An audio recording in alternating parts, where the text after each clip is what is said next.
Actually, I turned it off. You should bet. Dave, I think I'm on. yeah, because I turned it off accidentally. Just looking at it. Oh.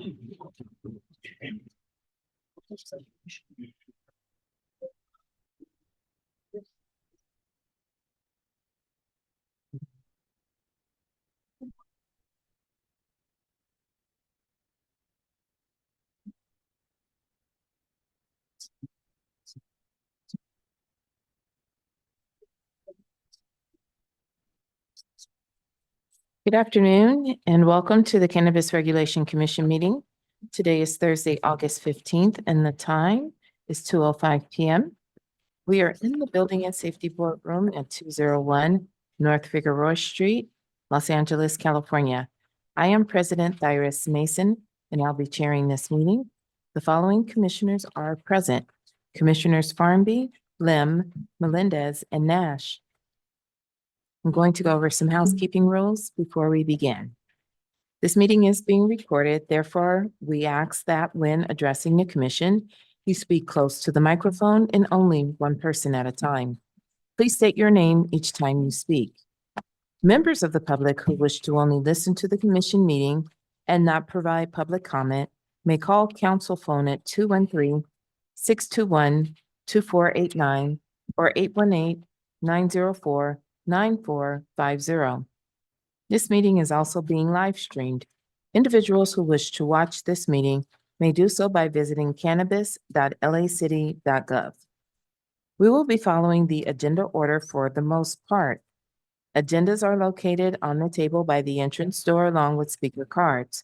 Individuals who are physically here and wish to address this commission must fill out a speaker card and specify which item or items you are going to speak on. Individuals can provide public comment or comments about a specific agenda item in person or virtually via the Zoom link provided on the agenda. If you are present at the meeting, please fill out a speaker card and turn it in to Irene, she's out in the lobby, or Josie, who's raising her hand. When I call your name, please come up to the podium and clearly state your name. If you are in the Zoom call when the item you wish to speak on is called, press *9 to get on the speaking queue. The Commission Executive Assistant will call out to each speaker by the last 4 digits of their phone number to identify the caller. The caller will be prompted to unmute themselves by dialing *9. We will consider general public comment and single or multiple agenda items together. Therefore, speakers will have 1 minute for general public comment and 1 minute per item with a maximum of 2 minutes for multiple items. In total, an individual speaker shall be limited to 3 minutes of public comment per meeting. Representatives from neighborhood councils who have filed a resolution or a community impact statement with the city clerk, which relates to any item, will be given time to speak during the item itself. Please provide a copy of the filed statement or resolution to the Commission Executive Assistant. Any neighborhood council representative speaking on behalf of their neighborhood council must provide a letter on their letterhead stating the neighborhood council's position on the matter. Absent any documentation, comments may still be provided during the public comment period. We ask that speakers state whether they are providing general public comment and or which other item or items they will be speaking on before they begin to comment so that staff can appropriately time them. If the speaker does not specify which items they are speaking on, 1 minute will be provided. PowerPoint presentations presented to the commission today, whether it's by the department or applicants, will be posted online and made available to the public via DCR's website within 2 business days.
PowerPoint is ready.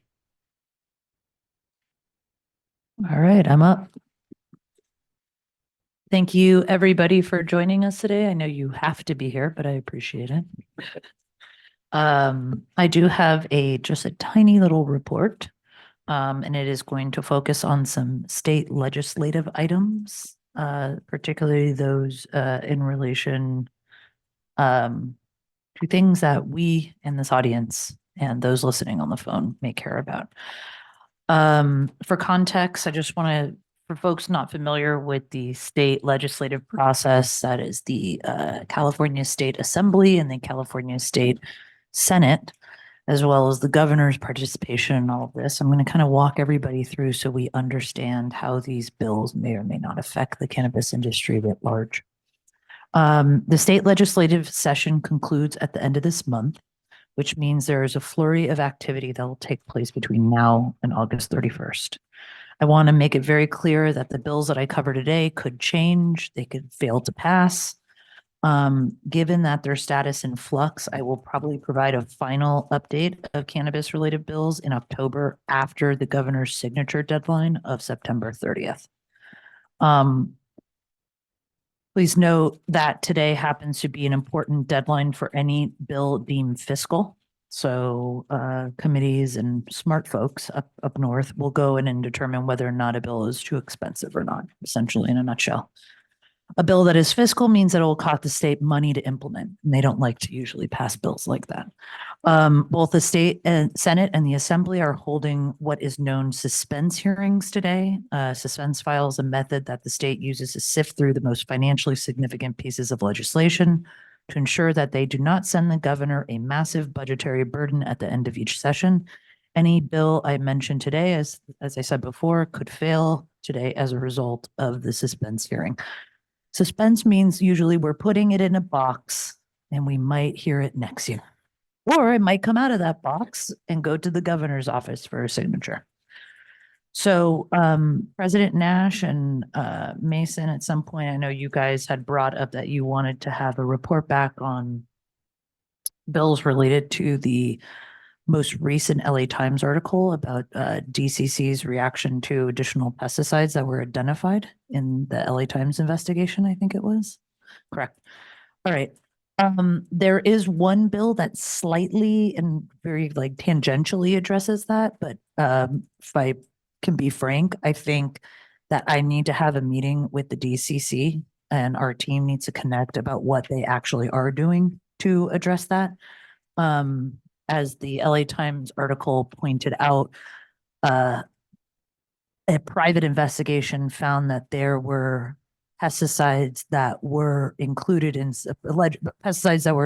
products that the DCC didn't test for. There wasn't in their suite of current testing.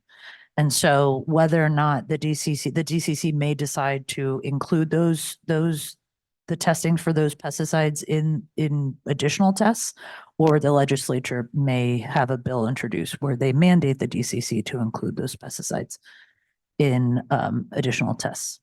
So AB 2643, this bill is initially aimed at environmental remediation for illegal cultivation sites, but has recently been amended to require study of the pesticides and other toxic materials found at illegal cultivation sites, and for those substances to be reported to DCC so the DCC can add them to the list of compounds for testing. Then we're going to go into some other bills that we're actually tracking. AB 2223, and this is probably a bill that a lot of people are hoping passes and hoping, a lot of people in this room, let me make clear, a lot of legal cannabis operators are hoping passes out of both houses and makes it to the governor's desk for signature. This bill would close current loopholes, and this is AB 2223. If you guys want to write this down or advocate for it, I don't know. This bill would close current loopholes in the industrial hemp regulations to prohibit the sale of hemp-derived intoxicating THC products out of the cannabis regulatory structure. This would ensure that all intoxicating THC products are treated as cannabis products with appropriate tracking and testing before making its way to the consumer. You may have noticed that stores such as Total Wine and More and Bevmo are selling hemp-derived THC drinks now. These drinks are very popular, but they are untested and they contain various levels of intoxicants and who knows what other compounds. The availability of these drinks takes customers away from our licensed dispensaries who are selling regulated taxed products. So this is a very important bill, in my opinion, to our licensed cannabis dispensaries. And I hope that it passes out of suspense today and then it goes to the governor's desk for signature. There's another bill we're tracking, AB 1775. This is by Haney. This bill would allow local jurisdictions like LA to permit locally licensed retailers to prepare non-cannabis food and beverages where on-site cannabis consumption is allowed. Currently, in jurisdictions where consumption is allowed, the businesses are not able to sell prepared food and beverage. They have to bring it in from elsewhere. This bill essentially allows local jurisdictions to permit Amsterdam-style cannabis cafes. CD6, Council District 6, that's led by Councilwoman Imelda Padilla, has introduced a resolution of support for this bill locally. This will kind of take care of the loophole of what you see occurring in WeHo, where they have a restaurant adjacent to a cannabis consumption lounge. So this would kind of blend the two. It also would give LA a little bit more of a framework if we were to introduce cannabis style cafes and consumption lounges in the city of LA. So it looks like this bill is probably going to pass. It was vetoed by the governor last year because he was concerned it violated some indoor smoking restrictions and laws. So it sounds like the author has worked with the governor on remediating that. So it looks like this is probably going to pass, and I kind of hope it does. Another one, and the last one that we're tracking, is SB 1059. This bill would prohibit a city or county from including any amount of excise tax in their definition of gross receipts tax. This is also another bill that I'm sure everybody in this room and those folks watching today really appreciate. This would close a loophole that has created extra tax burden on cannabis operators for being forced to include taxes they pay to the state in their calculation for local taxes. Again, Councilwoman Imelda Padilla from CD6 has introduced a local resolution of support for this bill. This is a Senator Bradford bill, and this bill also looks very promising. And there's been a lot of confusion in our community, at least, about excise taxes and that burden that it's causing to licensed and legal folks in our community. As stated before, we will know more about these bills in the coming weeks and look forward to updating you on the final outcome. Thank you. Thank you. Any questions for the executive director? Commissioner Fondy. Thanks for the report, Director. I had a question for clarification regarding the resolution that was introduced by Councilwoman Padilla. Was the resolution just on behalf of her as a council person, or was it on behalf of all city council? So the process for getting a resolution to become essentially a city position, so to say, doesn't take a long time, but it does take a while. So it was introduced, both of the items were introduced, I believe, 2 Fridays ago. And because they are resolutions in support or in opposition, in this case, it's support of a state bill, it goes to the Rules Committee, which is chaired by the president of the city council, the vice president, and I forget one more other person. Rules Committee was canceled this month, so it will likely have to go to Rules next month.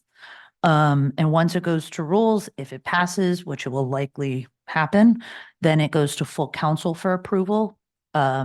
Usually when it passes out of Rules, it means it will pass out of full council generally.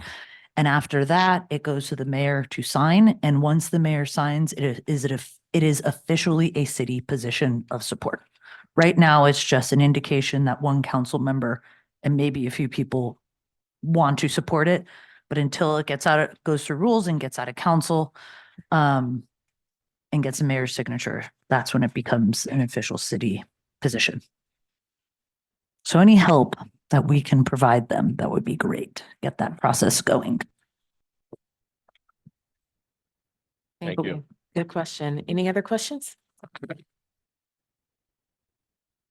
Well, then, thank you, Executive Director Garakian, for your report. We are now on to item 2, which is commission business. Commissioners, you should have an advanced calendar in front of you with our future meeting dates. Please take a look and advise if there are any anticipated absences.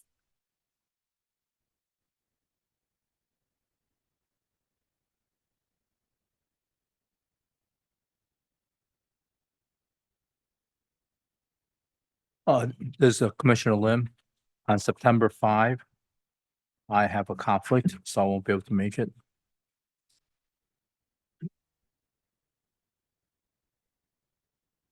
Thank you. This is Commissioner Melendez, September 19th, I have a conflict as well. I won't be able to make it. Thank you.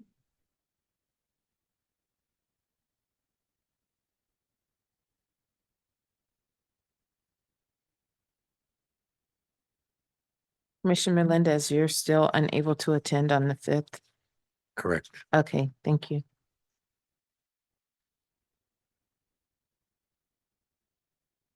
Okay. Just making note that we will be right at quorum on September 5th. If anyone else is unable to attend, any other commissioners, then that meeting will be canceled. Any other absences? Yes, also October 3rd.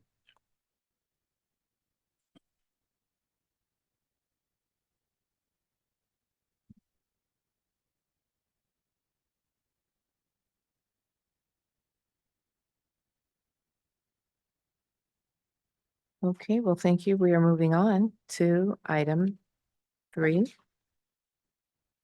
I'm Still on sorry, item 2. we're moving on to the approval of the minutes. Commissioners, we were sent the minutes of August 1st for review. That's August 1st, 2024 for review. Do I have a motion to approve the minutes? This is Commissioner Farley. I move the motion to approve the minutes. That's Is there a Commissioner second? Commissioner Melendez, I second. Thank you, Mr. Vizo. Please call the roll. Commissioner Farmbee, how do you vote? Aye. Commissioner Melendez, how do you vote? Aye. Commissioner Lim, how do you vote? Aye. Vice President Nash, how do you vote? Aye. President Mason, how do you vote? Aye. The motion passes. Thank you.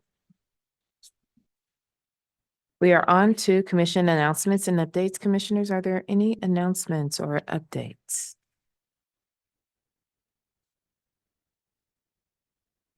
Okay, that's a no. So we're moving on to requests for future agenda items. Commissioners, are there any?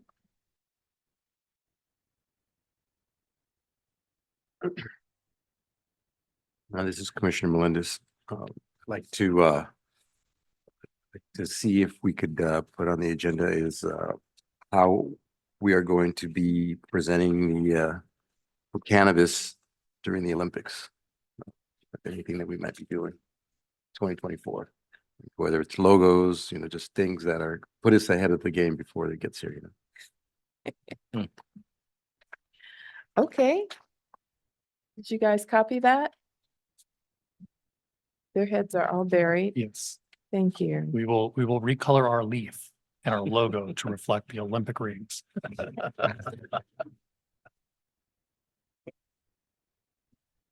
Any other requests, commissioners?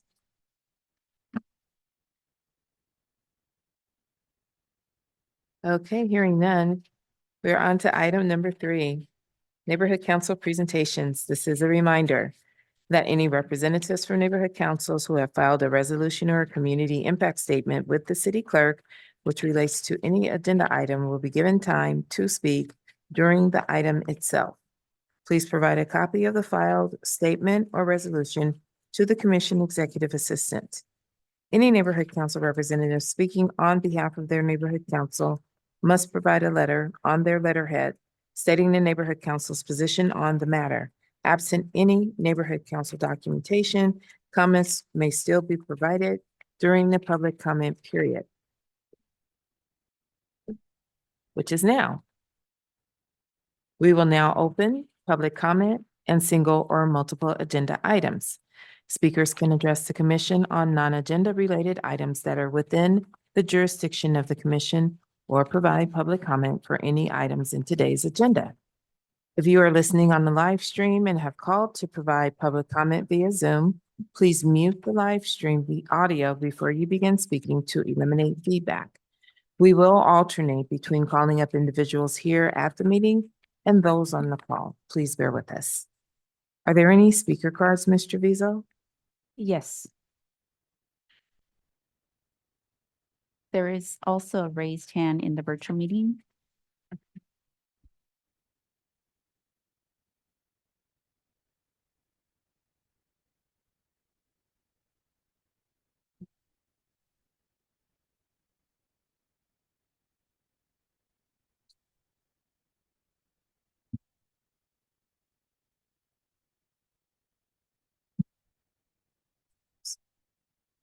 Okay, we're going to start with Gina Fields.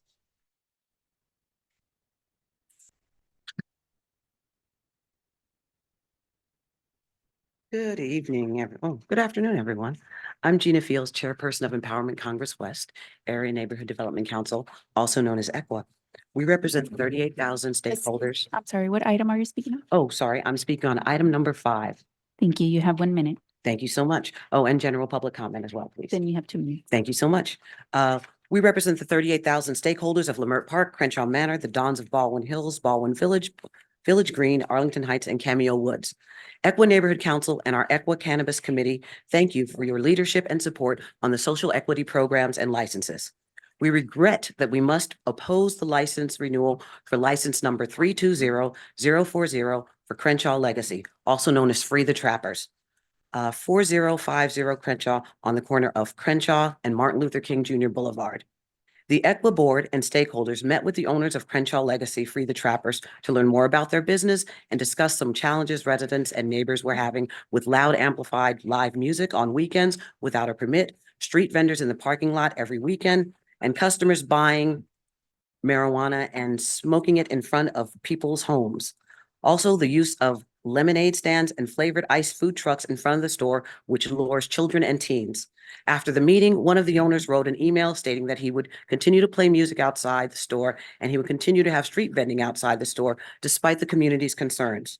Also, there's a bus stop in front of the store where middle school children wait for the bus. Additionally, there was a universal frustration that Free the Trappers Marijuana Dispensary is located at the historically relevant corner of Crenshaw and Martin Luther King Jr. Boulevard. Residents are justifiably concerned that having a store named Free the Trappers with large signs above Dr. Reverend Martin Luther King Jr.'s name, along with being disgraceful, it perpetuates a negative stereotype of residents in our neighborhood. Additionally, there are concerns about the store and the Free the Trapper sign being across the street and in camera view for Kingdom Day Parade and other televised events. At ECWA special board meeting on Monday, July 1st, the ECWA board listened to the residents' list of complaints and voted to oppose the Crenshaw Legacy's license renewal at 4050 Crenshaw Boulevard.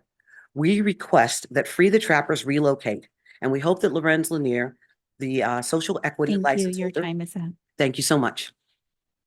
Thank you, Mr. Vizo. We'll go to the caller on the queue. Caller with phone number ending in 1298. Please state your name and which items you wish to speak on.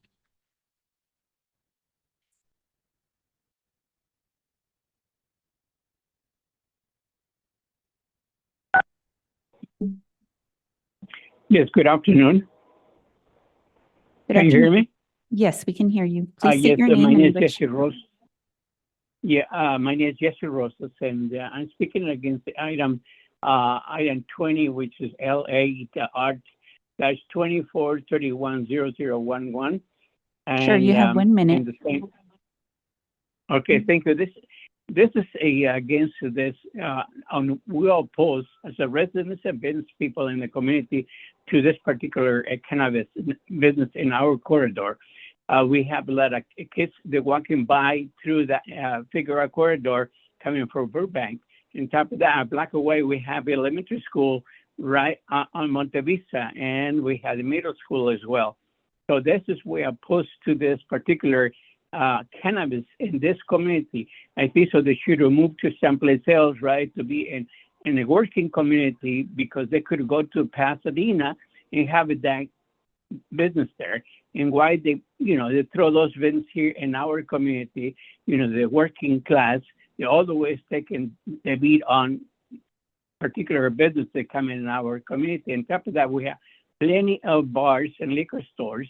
And I think so we said it's enough to have any other businesses related to marijuana Thank you. Your time dispensaries. is up. Thank you. The next public comment is from Misty Wilkes.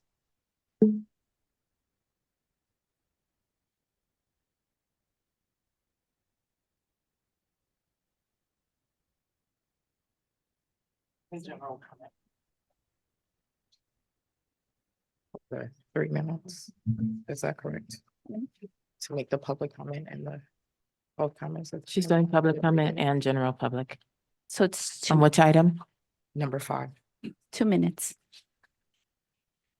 My name is Misty Wilkes. I'm a former cannabis commissioner and former member of this distinguished board. I was also on then Council President Herb Wesson's task force that was tasked with drafting the original cannabis regulations and advocating for the implementation of social equity. Unfortunately, I stand with my neighborhood council, Empowerment Congress West area, in opposition to Crenshaw Legacy. Number 5 on the agenda, license number 320040. I came to be known because I was coming to hearings expressing concern about the oversaturation of liquor stores in our communities in the 90s and the disregard and disrespect that owners showed to our community that led to the decline in different ways that hadn't been there before we had all these liquor stores with the big signs advertising 40 ounces and the increased loitering and alcoholism that happened in the communities after that. That's how I came to the cannabis hearings, because I was concerned about the oversaturation of cannabis dispensaries. That part was sort of resolved with the limitations to the oversaturation of dispensaries. But this particular business has sort of shown that same disregard and that same disrespect for our communities that we were worried about back then, and have acted in defiance of the social equity, the spirit of the laws that I helped to draft, that I advocated for vehemently. This was not what we intended. We approached the owners of this dispensary before they even signed their lease, expressing our concerns about how our neighborhood was presented. We have continued to be disrespected and disregarded. Our history, our culture, and our heritage have been laughed out and ignored. At a recent neighborhood council meeting, we had more people show up than there are in this room right now, expressing opposition to this business being in our community. They were business owners, homeowners, and residents. I have not found, and people that know me know that I'm out in the community talking to people Thank you. every Your day. time is up. I thought it was 3 minutes. Okay. We haven't found a single person that's from our neighborhood that supports this business, and I think that should be known. Thank you. To the queue? Caller with phone number ending in 3067. Please state your name and which items you wish to speak on.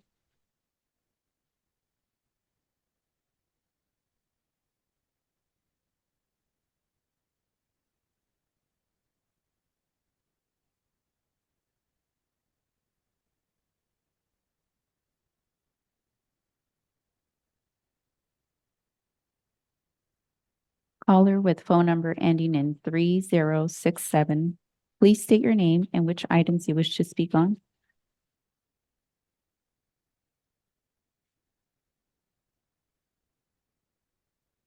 I'm sorry, this is Steve Baghumian. I am the authorized representative for Crenshaw Legacy. I will wait for agenda item 5 to speak. Okay, we will put you back in the queue. Thank you. Next up is Speaker Karen Noga.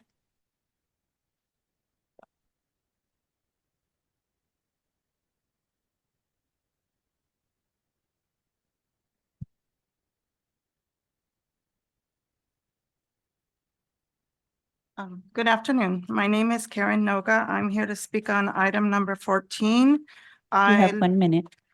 I thought it was 2 minutes. It's 1 minute per item. Do I get to come back and speak again? Are you speaking on just one agenda item? Just one? Yeah, you have 1 minute only. I am here to speak about the core retail group. I live in the neighborhood and I'm also a member of the organized blocks of Boyle Heights. Core retail group should be denied a commercial cannabis license. There's a licensed daycare facility around the corner at 1234 Los Palos Streets. There's a Christian church located at the end of the block.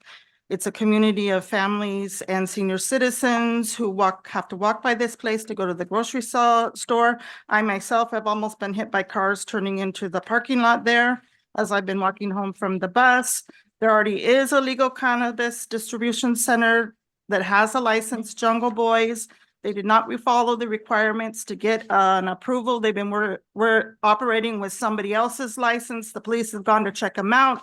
They say, oh, we have a license, but it's not for that location. They haven't followed the rules. They haven't submitted their permit to the Boyle Heights Council to get the permit. They started their business. They spent a lot of money to build this nice store and the security, but they did not follow the rules. You're supposed to, according to the presentation I saw at the Boyle Heights Neighborhood Council, they're supposed to be doing these licensed things for social equity program, and Core Retail Group is a very large Thank you. Your time's corporation up. that has many other facilities, and they're a big moneymaker. They have multiple locations with diverse cannabis, and they're a big moneymaker. They're not what your program is about. Thank you. And you should have gotten a petition from our church also opposing this. Thank you. Any callers in the queue? Yes, caller with phone number ending in 7237. Please state your name and which items you wish to speak on.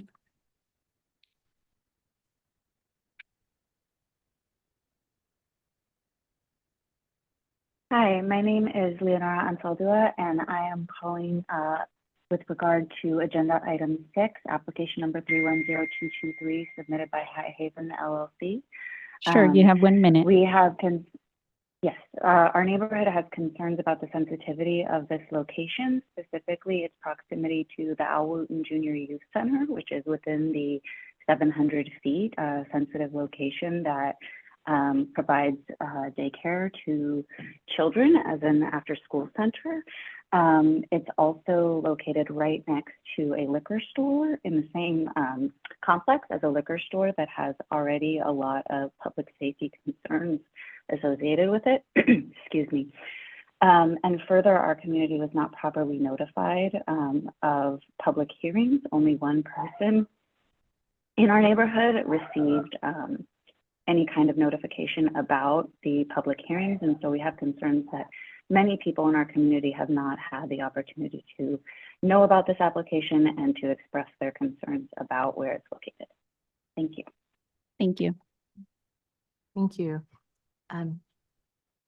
Returning to the room, Ignite Daniel.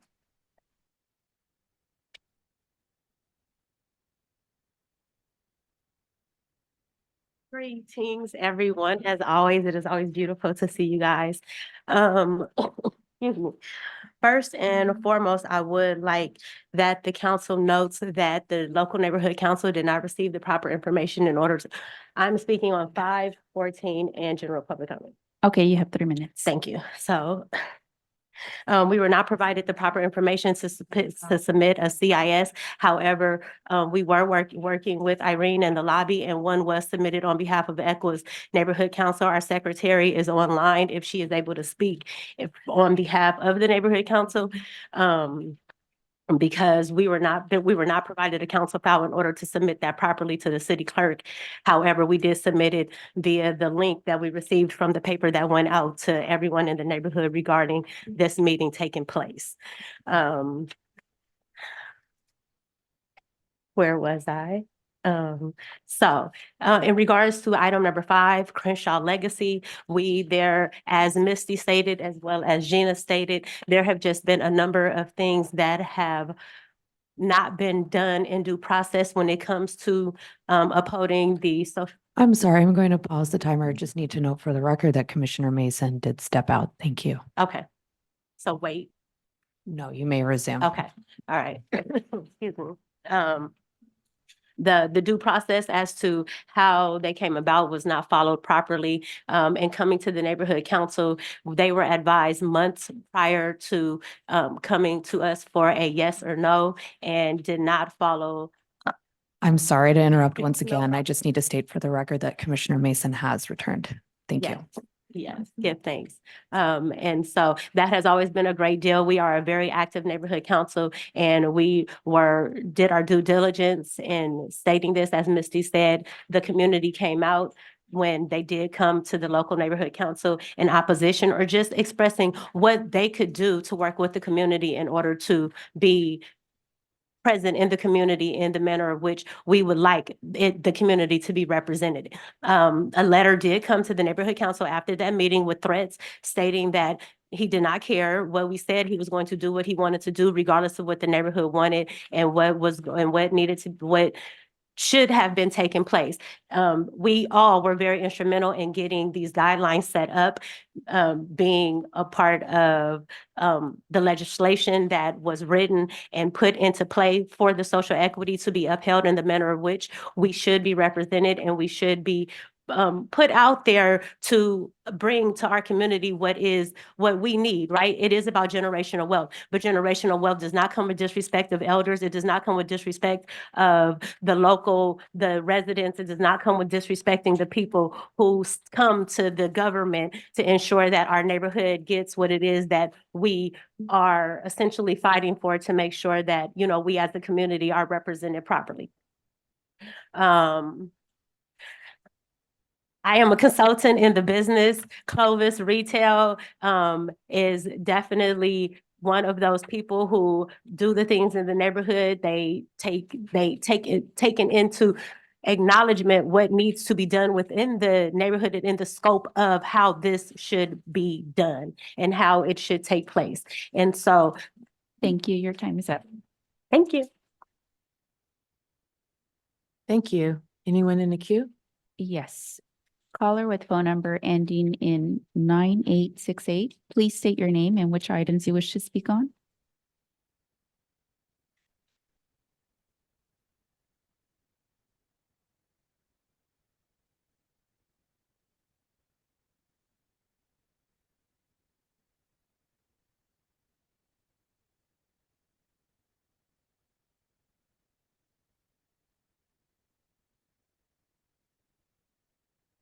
Hello, my name is Adima Erie. I'm calling on behalf of item number 5, Crenshaw Legacy LLC.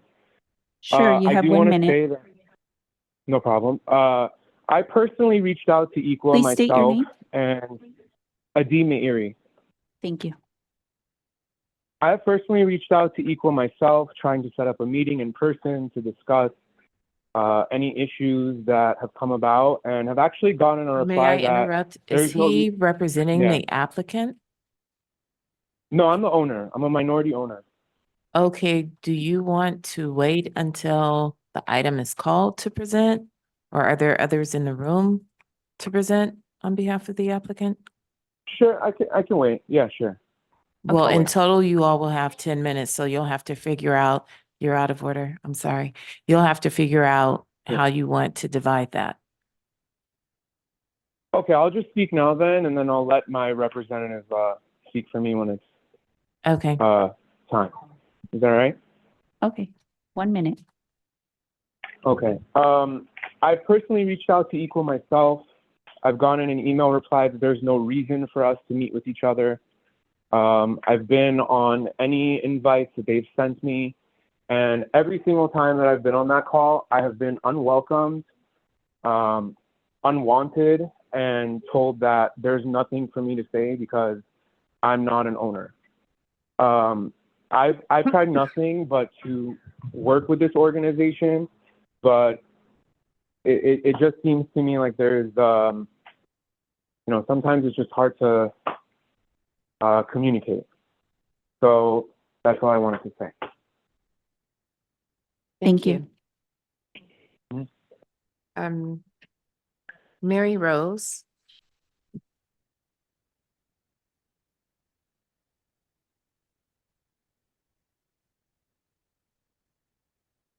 Hello, I'm speaking on item 5 and general public comment. You have 2 minutes. I've lived in Leimert Park for over 20 years. I love our neighborhood. I live around the corner from Crenshaw Legacy's Free the Trappers. Our neighborhood is usually peaceful and quiet, but since Free the Trappers moved in at Crenshaw and Martin Luther King Jr. Boulevard, every weekend is like a carnival with loud music and street vendors. Music and street vendors every weekend is too much. Free the Trappers license should not be renewed at this location. Thank you. Thank you. Thank you. We're back to the queue. Caller with phone number ending in 4523. Please state your name and which items you wish to speak on.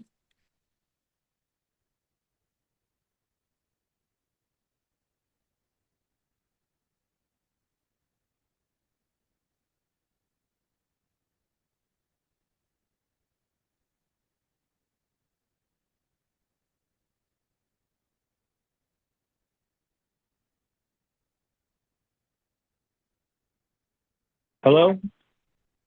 I'm speaking on item 21 in general public comment. You have 2 minutes. Okay, good afternoon. My name is Fernandez. I was born and raised in LA. I have lived here over 50 years. I live within a block of the 4785 Valley Boulevard. I'm opposed to King's Crop LLC opening a retail cannabis storefront at this location. King's Crop LLC purchased this property approximately 2022. Since the purchase, they have put a fence around their property and have posted an occasional guard. This is ostensibly done to protect their investment. They have also done the following, which has greatly impacted our community. They've allowed homeless encampments to take over the property.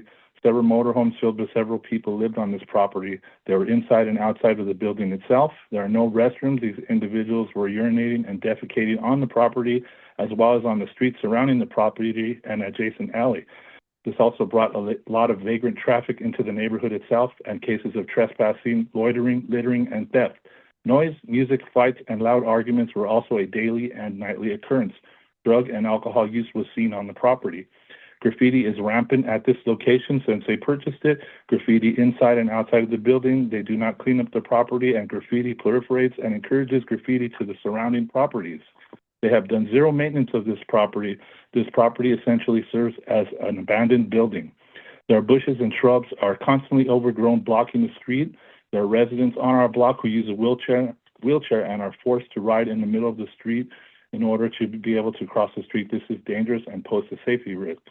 In addition, a simple walk around this property will reveal foul odor coming from the property itself, urine, feces, and garbage.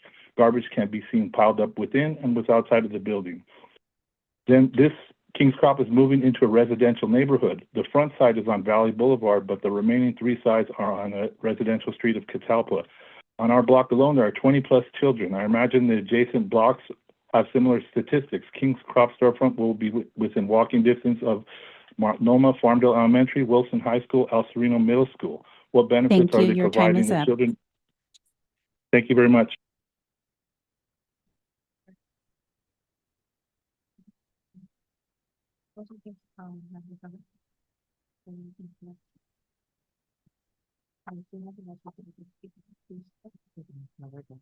Okay, calling Lorenz Lanier to the podium.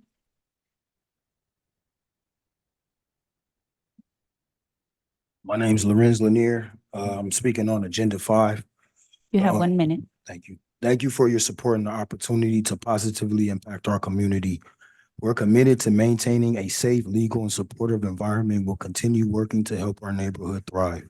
We're also ready to work with the neighborhood council to create programs that erase the stigmas and propaganda dividing our community. Our business has never received a single citation. It's time we unite and stop outside forces from profiting off of our division. The disparity in how our dollars circulate compared to other communities is alarming, and we have a chance to change that narrative together. Thank you. Thank you. Thank you. Anyone in the queue? Yes. Caller with phone number ending in 8869. Please state your name and which items you wish to speak on.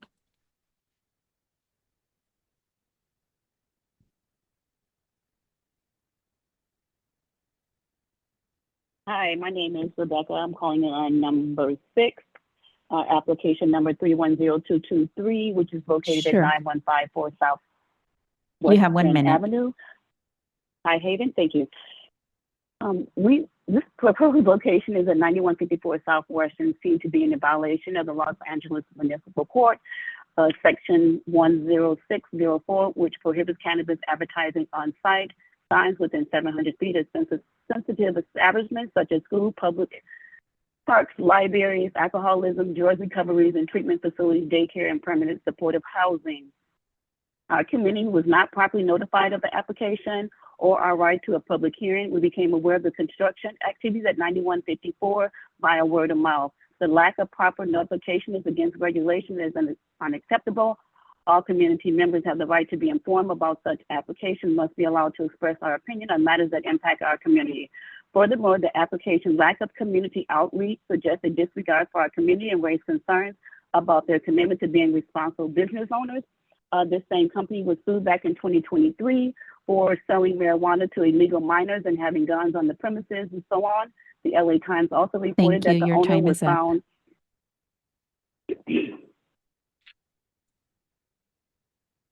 Thank you. We're back to the room. Joel Cato.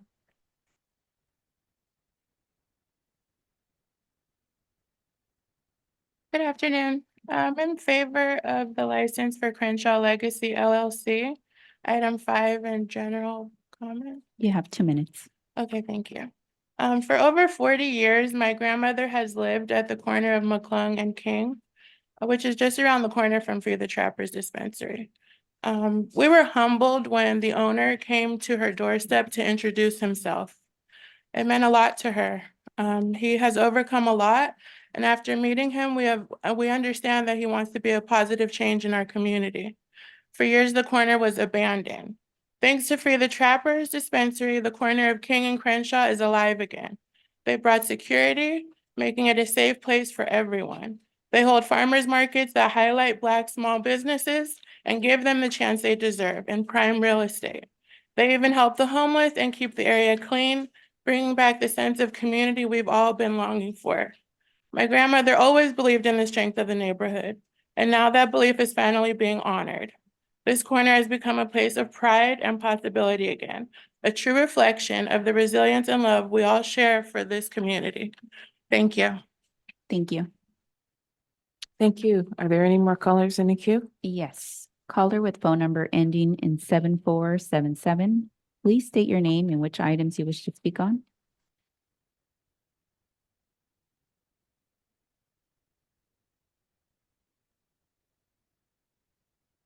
Hello, my name is Bradley. I'm calling on behalf of the Community Police Advisory Board, Northeast LA LAPD Division. I'm calling in regards to items 15, Sure, you have 1 19, minute. Oh, go ahead. and 20.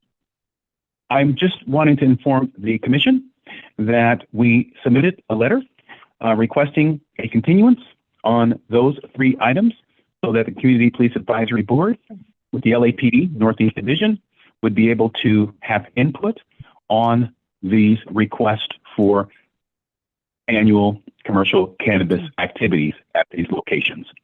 The letter was submitted yesterday. My apologies. However, we knew nothing about this until Tuesday in reference to these locations, and I'm just asking for the CRC president, vice president, and the board members to please consider placing this item on continuance for items number 15, 19, and 20. Our board will be hearing these items on August 22nd for input for these annual permits. Thank you very much for the time. Thank you. Thank you. I have no other speaker cards for persons present. And there are no raised hands in the virtual meeting. All right. Then thank you everyone for your robust comments this afternoon. Both the general public comment agenda item and the single or multiple agenda item periods are now closed. We move on to item 5. Well, actually, I'm going to take items 8 and 26 out of order at the department's request. Item number 8 is DCR Core Record Number 310212. The applicant is Westwood World LLC. And at this time, we will hear from the department. Good afternoon, Commissioners. Jason Clean for item number 8, ECR core record number 310212. Currently, the department is requesting a continuation of this item to Thursday, November 21st, 2024. There's additional information we need as it relates to this particular application that we did not have in time to make a recommendation to this commission. So there's no formal recommendation to issue a license or deny a license before you. Okay, thank you.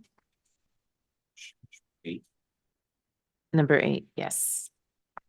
Is the applicant or the representative present?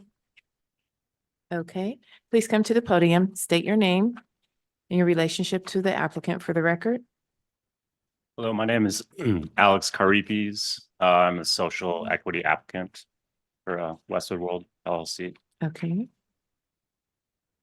Do you object to the continuance? No. We were both going to speak. Yeah, We sorry. weren't aware of this continuance And request. State your name for the record. My name is Danny Shaker. I'm also one of the owners of Westwood World LLC. Okay, I don't think we'd object to the continuance. We don't object, but we were just curious to know what additional items were required that's missing. Yeah, I'll let your analyst get back to you. There was something to do with the premises diagram and the activities and where they were being conducted. And the staff report wasn't completed in time to present it to this body earlier this week. So I apologize. No worries, it's understandable. Would you guys still like us to make our comments or just come back in November? It would be best if you came back in November when the commission had a report to act on. Okay, excellent. Thank you, guys. Appreciate your time. okay, thank you. for Thank you your- very much. What date did you request? November 7th. The 7th. 3 of us missed that part. November 7th. November 21st or November 7th. For this body, one item has been continued to October 17th. There's 2 items scheduled for our November 7th and 2 items scheduled for November 21st. We have not sent notice for any of those commission meetings yet. So at this time, the commission is free to add to any of those meetings without going above the 20 item threshold that DCR is trying to set for each agenda. Thank you. Commissioners, any other questions for the department or the applicant? Is there a motion to include a date? This is Commissioner Farmby. I motion that we move it to the 7th, November 7th. This is Commissioner Melendez, I second. Thank you. Mr. Vizo, please call the roll. Commissioner Farnby, how do you vote? Aye. Commissioner Melendez, how do you vote? Aye. Commissioner Lim, how do you vote? Aye. Vice President Nash, how do you vote? Aye. President Mason, how do you vote? Aye. The motion passes. Thank you. And then item 26 is DCR Core Record Number 100038. And the applicant is New Age Compassion Care Center. At this time, we will hear from the department. Good afternoon, Commissioners. Jason Clean for item number 26, core record number 10038. 10038. The applicant notified DCR earlier this week that unfortunately they lost site control of their business premises at 350 West Martin Luther King Jr. Boulevard. Therefore, the application has been deemed abandoned and the applicant has an opportunity to refile when they find a new location. And then once that application has been submitted and processed by the department, it will come back before this body. So really the purpose of this letter is to notify you that the item is no longer before this body because the record has been deemed abandoned. Understood. The commission will take no action. And we are on to item number 5, which is DCR Core Record Number, and thank you, 320040. This is a request from Crenshaw Legacy LLC to approve an annual license for storefront retail commercial cannabis activity within a 1,312 square foot commercial building located at 4050 Crenshaw Boulevard. We do have a council office representative here on this item, Hakeem Park Davis.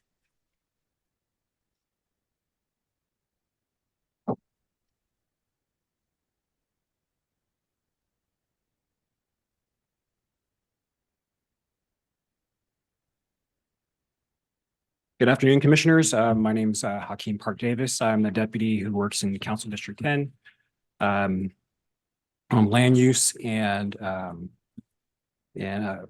relevant land use decisions. I'm here today to let you know that Councilwoman Hutt has submitted a letter, a same-day submission to you expressing her position on this particular cannabis space. I'm just going to read some of that letter and I'll leave it at that. For your deliberation. Councilwoman Hutt writes to express her strong opposition to granting of a permanent cannabis license for the dispensary located at 4050 South Crenshaw Boulevard on the corner of Crenshaw and Martin Luther King Jr. Boulevard. Her primary concern is that the location is fundamentally unsuitable for such a business, posing significant risk to the safety, health, and welfare of the public. These risks stem from the series of observations and incidents, as well as community level context that has been regrettably overlooked in the approval process of the temporary license. The site's proximity is approximate to a recently revoked establishment, a shuttered business that purveyed on face tobacco and snacks. That was shuttered due to gang activity and illicit cannabis activity and sales to minors, which raised some red flags immediately for our office. It deeply is concerning that the temporary license was issued under those circumstances, given that the revocation for such uses were 0 feet in proximity from the property line. The location is also approximate to John James Audubon High School, which coupled with the dispensary's budget-friendly pricing and outwardly facing media in terms of advertising, billboards, and signage exacerbates our concerns about exposing youth to the utilization and consumption of cannabis outwardly facing.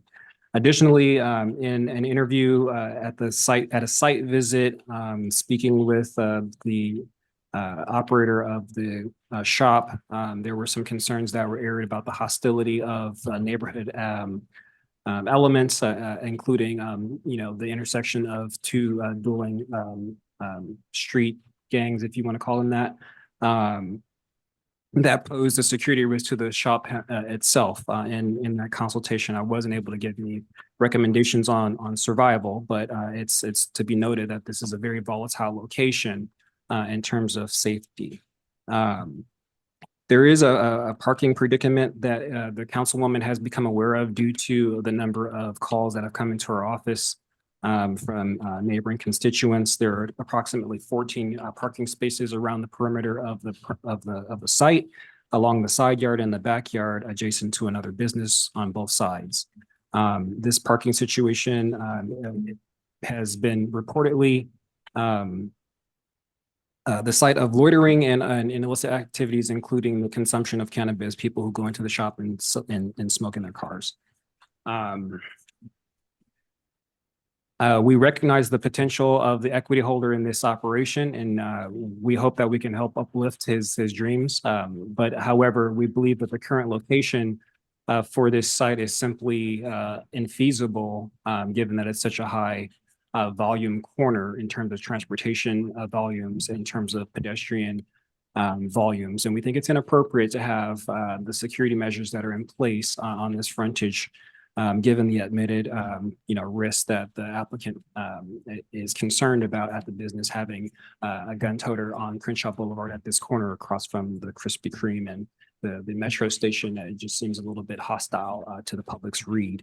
In an anecdote, at the Martin Luther King Day Parade, the councilwoman, among others with the council president and the future council president, were on a float for the Martin Luther King Day Parade.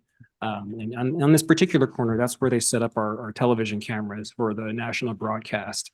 of the King Day Parade. And in the procession of this past year, the council members had questioned the legitimacy and the legality of activities that they witnessed as they turned that corner, a corner that again has the public stands where families and children view the parade. So in that anecdote, you have a national view of the premises of the subject case that was activated with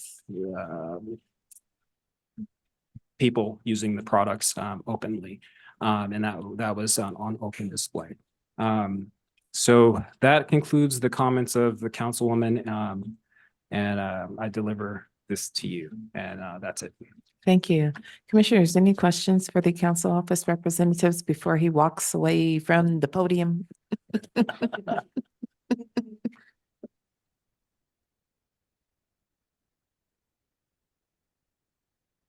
It's Commissioner Farmy. How you doing? Well, you had mentioned in your statement that the location of the business was near a school. Am I correct? That's correct. And what school is that? That's Audubon. It's 1,597 feet corner to corner away. Linearly. Okay, yeah, I was just picturing that. I know that. Thank you. This is Commissioner Lim. Were you the person that spoke with the operator when he stated his concern and unease? And what was the context within which he said that he was unease? Was this after the community meeting or? No, this was shortly after they opened. Thank you. This is Commissioner Melendez. This applicant has been at this address, I believe, a little over a year. I'm looking at all the opposition and everything that's coming with it. And I'm just wondering if you have any documentation about complaints or anything registered against this applicant? Yes, we do.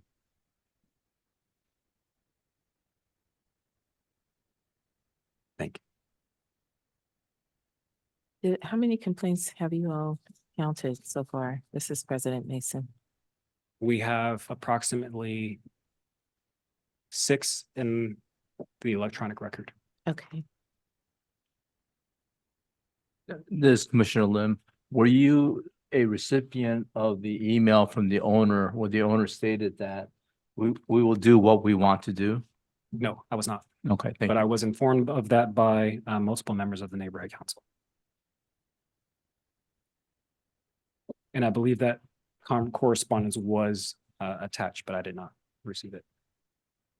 But have you seen that email? Okay.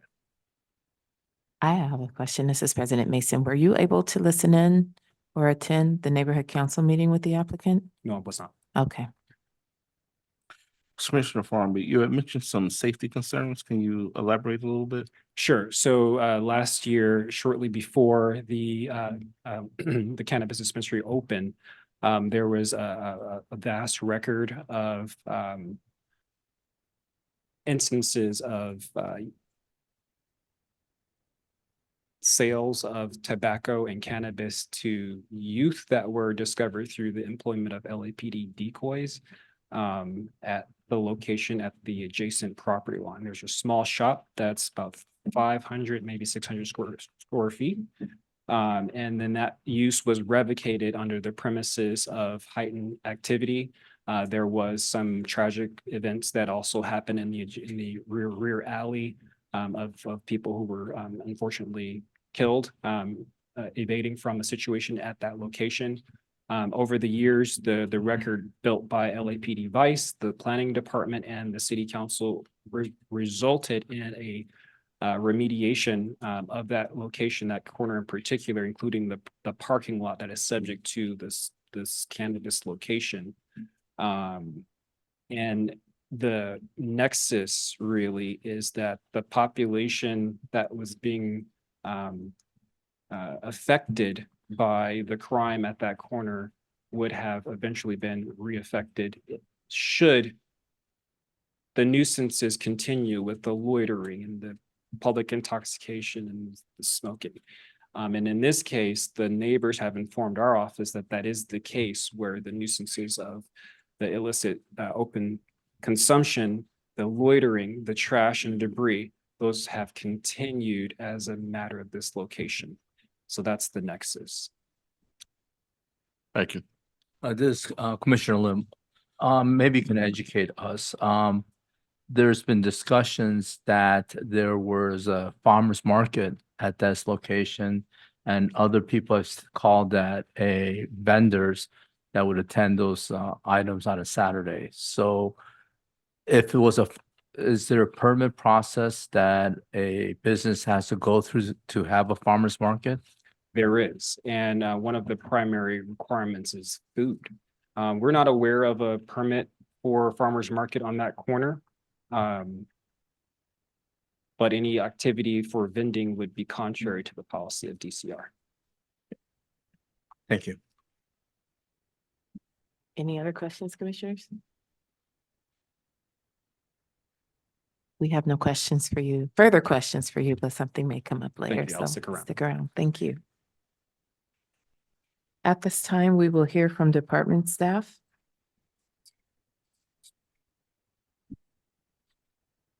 Good afternoon. This is Management Analyst Marissa Candelaria, and I will present item number 5 for the Department of Cannabis Regulation. DCR Core Record Number 320040 is associated with Crenshaw Legacy LLC. The applicant seeks an annual license for the Type 10 retail commercial cannabis activity. The applicant was issued temporary approval by DCR with an effective date of December 6, 2023. Since that time, the applicant has adhered to the requirements of the Los Angeles Municipal Code, LAMC, and DCR's rules and regulations, and completed all requirements for the issuance of an annual license. The applicant currently possesses a state provisional license, C10-0001337-LIC, to conduct retail with on-site sales commercial cannabis activity, which is active through June 22nd, 2025. The applicant is subject to the requirements of LAMC Section 104.20 for the Social Equity Program. Social equity applications are evaluated for compliance with the equity share requirements under LAMC 104.20. To comply with the equity share requirements, social equity individual applicants, SEIAs, must possess unrestricted ownership of their share of the social equity applicant business, a proportional right to vote into the profits, and include certain language mandated by LAMC 104.20 in their agreements, among other requirements. As part of the application process, DCR reviewed the corporate and ownership documentation provided for this applicant and determined that the applicant met the minimum equity share requirements at that time. On or about June 21st, 2024, DCR provided notice of the Community Meeting and Cannabis Regulation Commission meeting by mail to the owners and occupants of all property within 700 feet of the property line of the business premises. Notice was provided in accordance with the municipal code. 2 virtual community meetings were held, one on Friday, July 5th, 2024 from 3 to 5 p.m. and a second one on Thursday, July 11th, 2024 from 9 a.m. to 12 p.m. During the meeting, members of the public were afforded 2 minutes each to speak about the application. DCR also accepted online written input through the date of the community meeting. There were several oral and written comments provided by the public. In general, supporters of the applicant showed appreciation for the quality of services provided, helpful staff, beautification of the area surrounding the business, and its contributions to the area's unhoused community. Opponents were concerned about the proximity of a bus stop that is frequently used by students from a nearby school, loitering and loud music, as well as products being visible from outside of the retail store. Based on the department's analysis, the proposed project is consistent with the criteria for a Class 1 and Class 32 categorical exemption pursuant to CEQA guidelines. Since the project meets all of the requirements and none of the applicable exceptions apply, it is appropriate to determine this project is categorically exempt. The staff report lists a number of reasons DCR or the commission may deny a license. At present, DCR is not aware of any existing facts or circumstances to deny this annual license for the reasons in LAMC Section 104.04. Therefore, DCR recommends the commission adopt the recommendations included in the staff report and approve the issuance of this annual license. That concludes the department's presentation for this item. Thank you. Any questions for staff?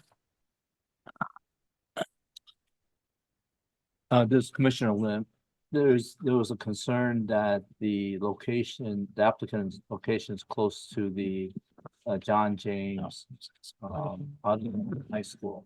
Do we know what the measurement is between the applicant's location and the high school? The high school is over 1,000 feet away from the proposed location. So the location does comply with LAMC 105.02, which requires it to be outside of a 700-foot buffer of sensitive uses. Proximity to bus stops or other things that students may utilize are not considered sensitive uses or would preclude a business from locating there. Additionally, a revocation of use that's taken on adjacent property does not correspond to other properties on the block. So the revocation action for illicit and unlicensed cannabis sales at another location or a nuisance abatement at the other location doesn't preclude the applicant from applying at the location. DCR has not received any complaints through the DCR complaint portal about this location. There has been no enforcement actions taken by LAPD at this particular location. I did check with our compliance and enforcement division. This location isn't even on our radar at this point. And this applicant did come in as part of the Phase 3 Retail Round 2 lottery, which was conducted in December of 2022. The applicant got temporary approval about a year later. So they've been licensed for less than a year at this location. So anything that occurred before they submitted the application or began to operate at that location shouldn't be held against them. This is President, are you? This is President Mason. So we've heard a description of what sounds like somewhat like a party-like atmosphere in terms of the farmer's market, the food vendors that are around, and those events seem to flirt with policy in terms of not having events. In prior hearings, we've been very clear that owner operators are not allowed to have events at the facilities. So what's the department's opinion of that? So to that exact point, there have been no complaints submitted through the DCR complaint portal by Okay. council offices, LAPD, and members of the public, the neighborhood councils, alleging that there's music being played at the location, or there's farmer markets. If food trucks are in and around this commercial corridor because it's a busy corridor, that would be fine. Parking in the parking lot and stuff like that. It really depends on who has control and access to the parking lot and who has the ability to authorize vehicles to be there. But again, none of those things have been alleged for us to open it up an investigation to determine whether or not it even exists. Okay, so the department hasn't had an opportunity. Okay, I understand that. But then today we have heard that those conditions have existed in the past. Right. And Okay, council offices, neighborhood councils, members of the public are well within their right to submit complaints through the complaint portal so that we can look into those allegations. And if we find there's a violation, we will take appropriate actions with the licensee. okay. Thank you. Any other questions? Commissioner Lim, I cut you off. I'm sorry. No problem. Two questions then. Go ahead. Question number one, is the museum, which is across the street from the applicant, the Museum of African American Art, is that considered a sensitive activity? No, sir. Okay. In today's hearing, we've heard that from both in favor and opposed, that there was either, as I mentioned, farmers market or vendors serving food at that location, and they don't have a permit for to hold those events, which we've had in the past, strongly frowned upon. Based upon what you've heard, uncontroverted testimony on that, and the other council members' complaint and opposition, what would you recommend that we should do? Should we continue this for you to investigate or just go forward with the process based upon what you heard today? My recommendation would be to continue with the process and consider the department's report. As I mentioned, the applicant has met the requirements to be issued an annual license and get the recommendation to approve it. They did reach out to the neighborhood council. Not only did they offer to appear, but they did appear. There's been communications. We have not had any complaints. If we had a complaint and we had an open investigation, we would be the first to recommend a continuation of the item for those reasons. But again, this is a large commercial corridor. There's a lot of traffic. There's allegations being made at the public hearing that certain things have happened that I cannot, tell you definitively whether or not they have happened or they're associated with the applicant. If the applicant is engaged in, playing music and having events, full well the Compliance and Enforcement Division will cite them for those violations. They are extremely expensive. And ultimately, if they fail to comply, that could result in the suspension and ultimately the revocation of a license. Well, this Commissioner Lim, what bothers me the most, and I haven't seen this email, is after the community hearing, which people opposed it, he sent out in writing, supposedly, which we haven't seen yet, that I will do what I want to do. I would like to see if there is such an email like that and the context within that, because that is very alarming that after the community has voiced their opposition or concern, that was his response.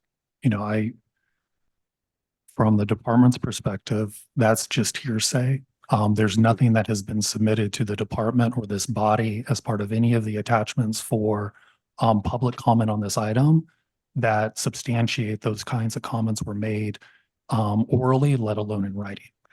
I agree, and that's why I asked the previous, the representative for Heather Hutt, whether he has seen that, but I would like to continue that, and I would like to see if that email or that documentation is there. Any other questions for the staff? Okay, then at this time, we have the applicant's representative, Lorenz Lanier. President Mason, we also have 3 raised hands. Well, now it's 2 raised hands in the virtual meeting. Back to 3, sorry.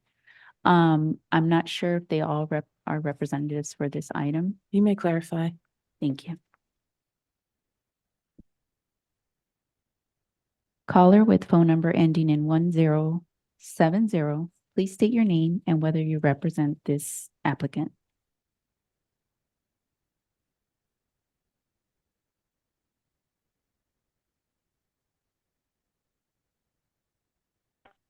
Hello. Hello. Yes. Hi, my name is Amanda. I'm representing Crenshaw Legacy, item 5. Okay, just one moment. I need to confirm that the others are also representatives for this item.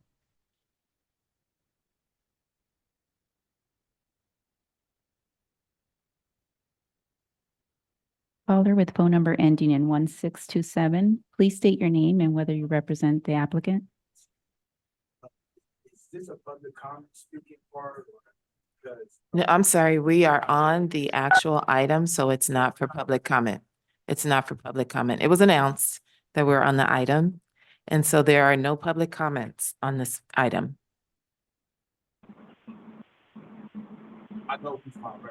Yes, I am Raven. I am want to speak about item number 5. Are you a representative for this applicant? Yes, What is your name? Raven. Okay, just a moment. Okay, I need you, please. Thank you. Okay, so I have a speaker card. I only have a speaker card on behalf of the company from Lorenz Lanier. Okay, but there's also, well, there's additional hands now. So I'm not certain how we can confirm that these are all authorized representatives. Would the applicant please approach the podium? State your name for the record and let us know who your representatives are. Sorry for the confusion. My name is Lorenz Lanier. Okay, And my representative should be my lawyer, another owner, me. I don't know if y'all got me and my dad mixed up. That's my father right there. We got the same name. I don't know which Lorenz completed the speaker card. Okay, and your attorney's name? Steve. Steve, last name? Bogamian. Okay. I call him Bugamian. Steve. Steve Bugamian. And anyone else? My partner Adi may speak, but that should be all. Okay, a D last name? Mercy. Mercy. Okay, those are the only three I'll allow on behalf of the applicant. Thank you for Okay, clarifying. so Thank you so in, So if anyone in the queue is calling, anyone else unnamed by the applicant is calling, purporting to represent the applicant, we have the applicant having stated on the record who is representing him. I think we're safe to assume that those are public comments, and the public comment period on this item is closed. okay, so Commissioner Mason, maybe we should also clarify, it sounds like we might have three representatives on behalf of the applicant, and they will need to divide their time accordingly. Yes, I was going to get to that after Oh, we okay. finish All this right. part. Yeah. Thank you. Thank you. 3067. I'm sorry, I just looked at the. It's his phone number is 3067. Thank you. I will call on. But if this Commissioner Lim, if the applicant state there's only one person that's his representative, do we need to acknowledge the other two then? She doesn't, because it's by phone number and not by name. Right. She has to clarify who they are. Okay. Yeah, and then, Well, he's now provided the last four digits of the phone number, so I do Yeah. have that caller in the queue. So okay, we'll start with the caller in the queue. how many speakers do we have so we can find them accordingly? We now have two because he said the third person was a maybe. Okay, so let me call on this caller with phone number ending in 3067. Please state your name and how you represent the applicant.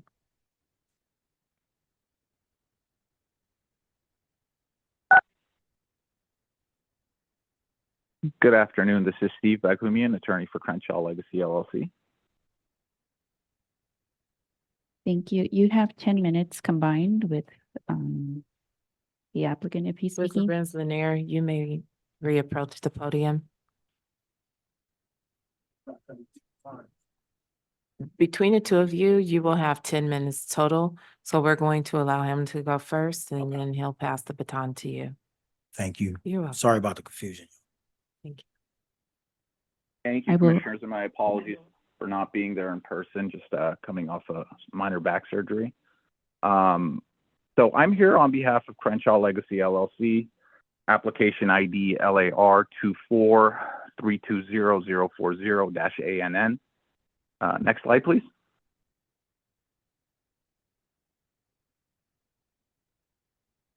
Can someone shift the slide?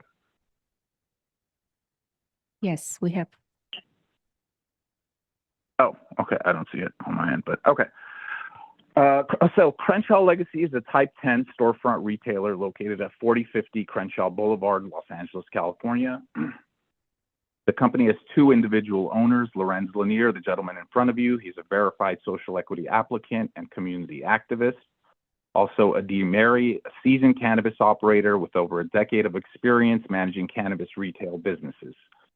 Crenshaw Legacy has no other storefront locations. This location, the facility where it's at, has been thoroughly vetted by the DCR to ensure compliance with the Los Angeles Municipal Code. The business was started based on a deeply personal relationship between the owners, Mr. Lanier and Mary, each having similar views on the equity process and community contribution. The business currently employs 7 full-time staff members and has agreed to enter into a labor peace agreement once it hires its 10th employee. To date, and this is really important, neither the Department of Cannabis Control, the Department of Cannabis Regulations, or the LAPD has cited this business, and this is due to their extensive investment into compliance. Can we get the next slide, please?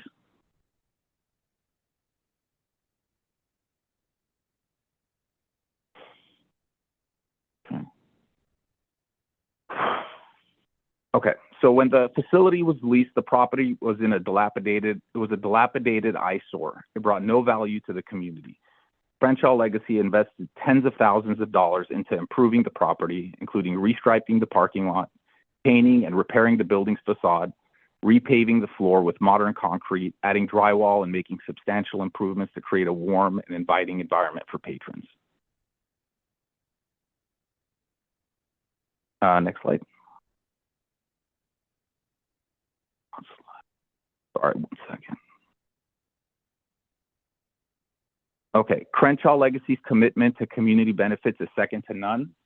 The company, although it's been operational for less than a year, has already participated in a food drive to assist struggling local residents. The company is committed to hiring at least 80% of its workforce from within a 2-mile radius of the business and has incentivized employees who refer applicants later hired by the business. As stated earlier, the company is entering into a labor peace agreement upon the hiring of its 10th employee. The company has created a community posting board where community members can advertise their services. Next slide, please.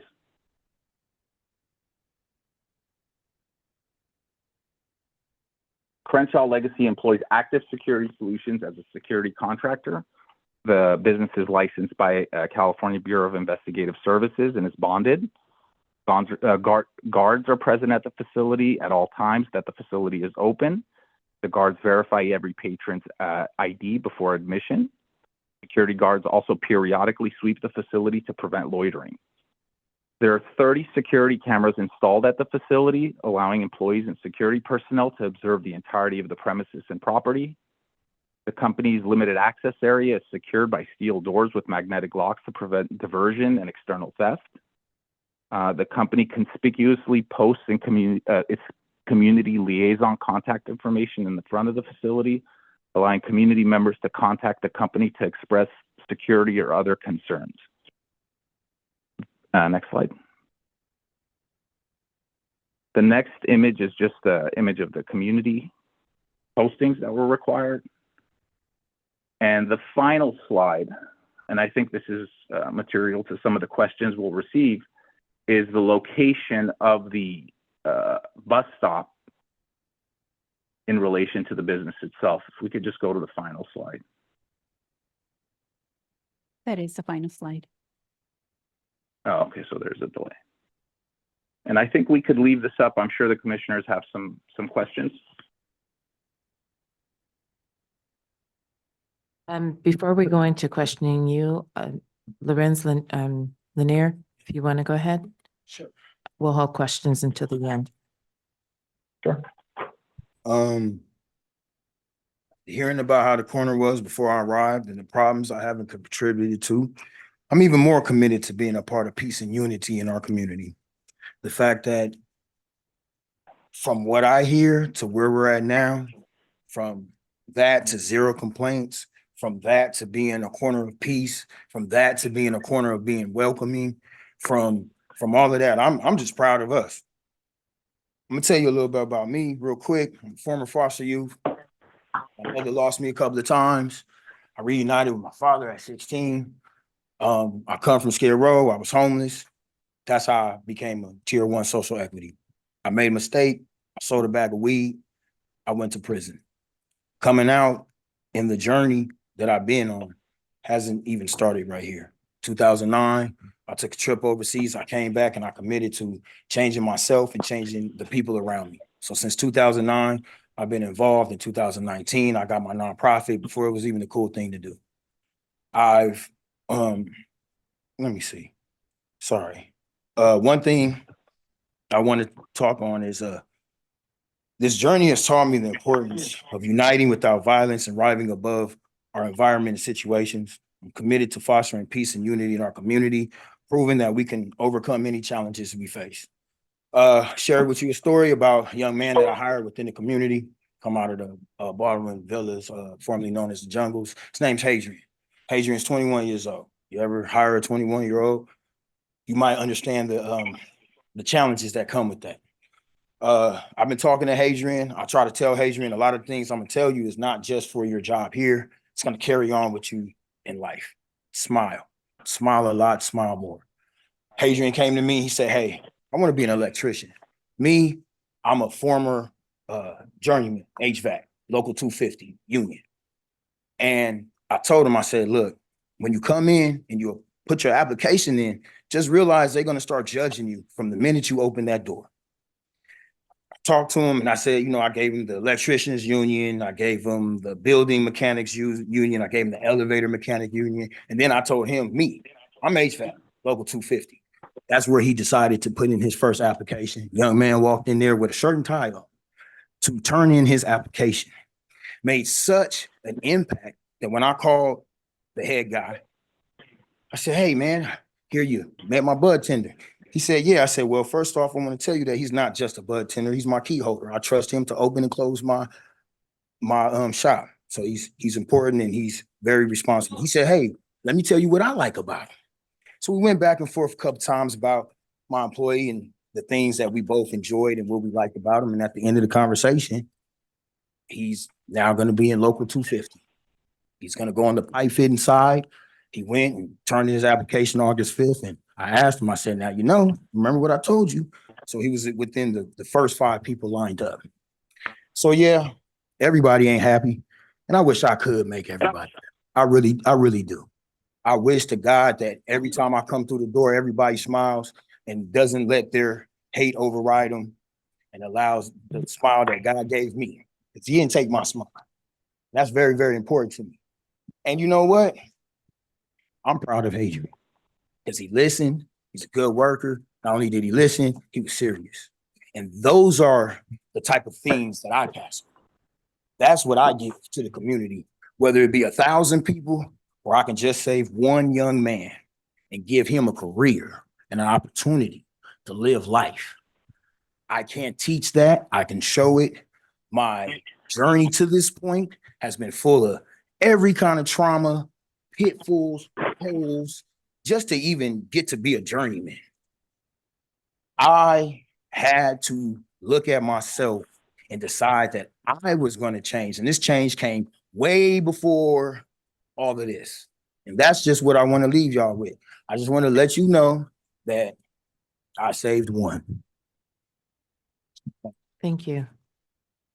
All right, commissioners, I know there are questions. Let's go. It's Commissioner Farmby. Come on back. I would just like to start off with saying that I really appreciate you being here and really appreciate you sharing your story and your journey to get to where you are. I do have a couple of questions solely kind of based on what we've heard today.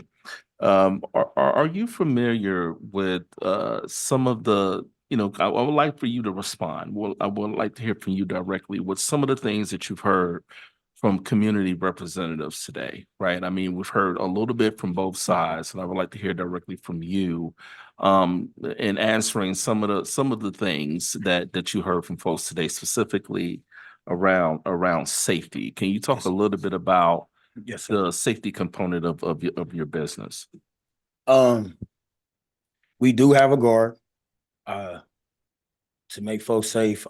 Across from the metro, where at 10 o'clock police come, I talked to Mr. Paul. He's my police liaison to make sure that anything of concern comes to me first. We have a good relationship. I call him. He's a police officer. I'm not sure I even come from the type of situations where I get to be comfortable with it, but as a business person, I talk to Paul almost weekly. Between him and Mr. Johnny, I got Johnny Raines. He's a liaison to ECWA too. So between Paul and Mr. Raines, I also go to the ECWA meetings. I try to address any and all concerns. One of the main concerns that they told me was they tired of the corner being dirty. I clean that corner myself. I got workers, I got employees that can do it, but it's just, I don't know, it's like a sense of pride. You just want to get out there and just sweep. So as far as that concerned, I haven't, like I said, I got a community liaison directly connected to ECWA. I also have a liaison with the police. I haven't heard anything. I'm more proud of the fact that I know that being Black owned and being on that corner right there is so important to the community that we haven't even had any of those issues. Not at all. Not at all. I have heard everything. This is what I've been hearing. I've been going, I've been to 4 or 5 of the 5 Equid meetings. When it was brought to me that maybe they hadn't heard or wasn't aware of certain things, I went to the first one in January. That's how I met Johnny. That's how I know Misty. That's how I know Gina. That's how I know them all. I just think that, there's other businesses in the area. Some people might not be happy. I work with communities all the time. I work with my elders. My father's here. Like, I hear the things that I can change. I've been proactively changing. I've been doing everything I can to work with the community. Like I said, I've been to, up until like June and I had got sick, I had been to every meeting up until that point. I speak, I let them know what's going on. That's why I have a community board, to make sure, because I understand as a Black American that we have different ways and different avenues that we like to talk to each other. For me, putting the community board in my establishment was a way for those who normally can't get the message, those who normally can't participate in elections and don't understand, to talk. And then to be able to come to me so I could talk. Like I said, I'm a union. I believe in, I support local elections, all kind of stuff. So, that was a way for me to even address even other problems or concerns of the community. So my email's dry. Ain't nobody emailed me no long list of complaints.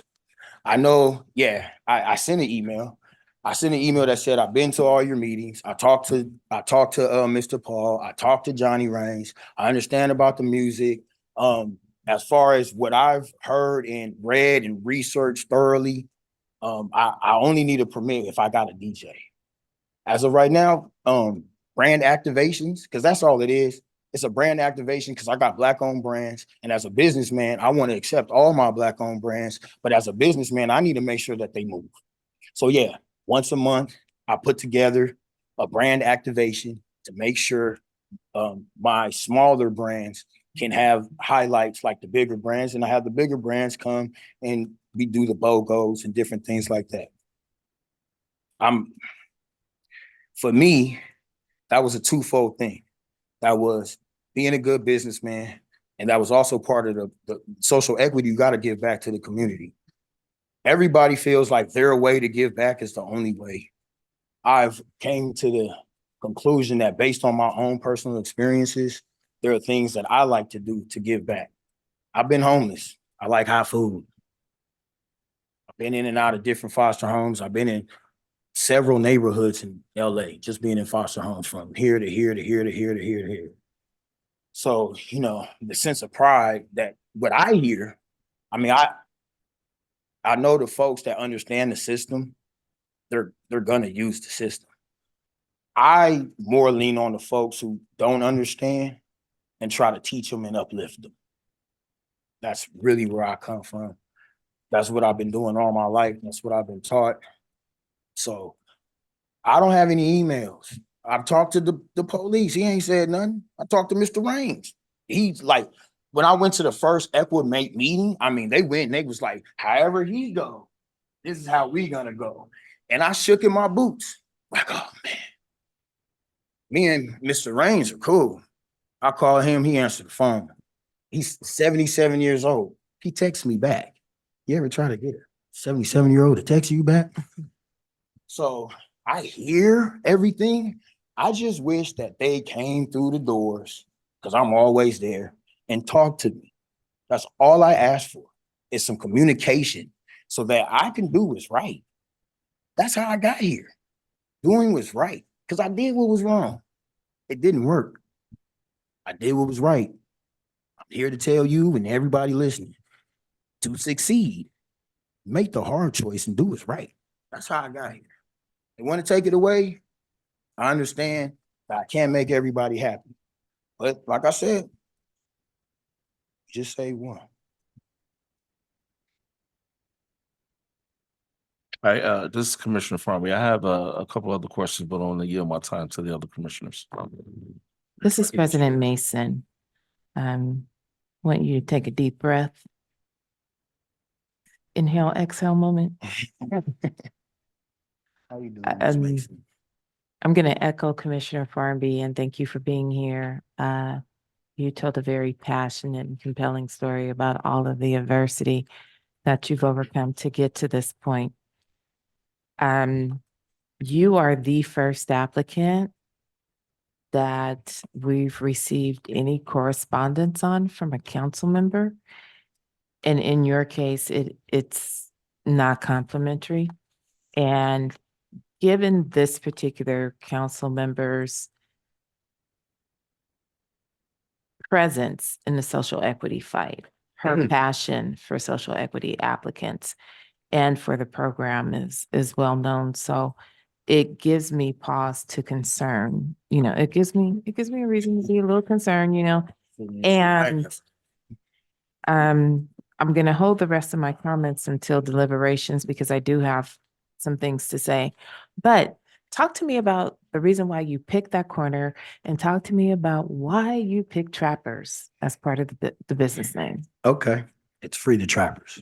I know, but I said pick Trappers as part of the business name. Understand. Yeah. Okay, so the journey starts, I had another location on like 78th.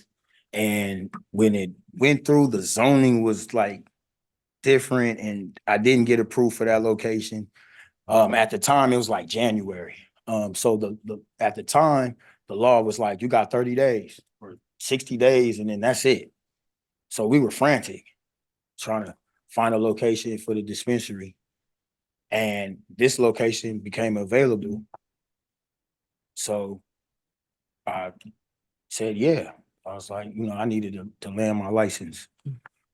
The reason why we're called Free the Trappers. Nobody should be in jail for cannabis. That's the easiest and short version of it. The version of it that matters to me is I got an opportunity. That's 1 out of a million. For the 999,999 rest of us, they have no voice. Free the Trappers is my political statement to the fact that nobody should be in jail or incarcerated for weed. I went to prison for weed. I got a felony for weed.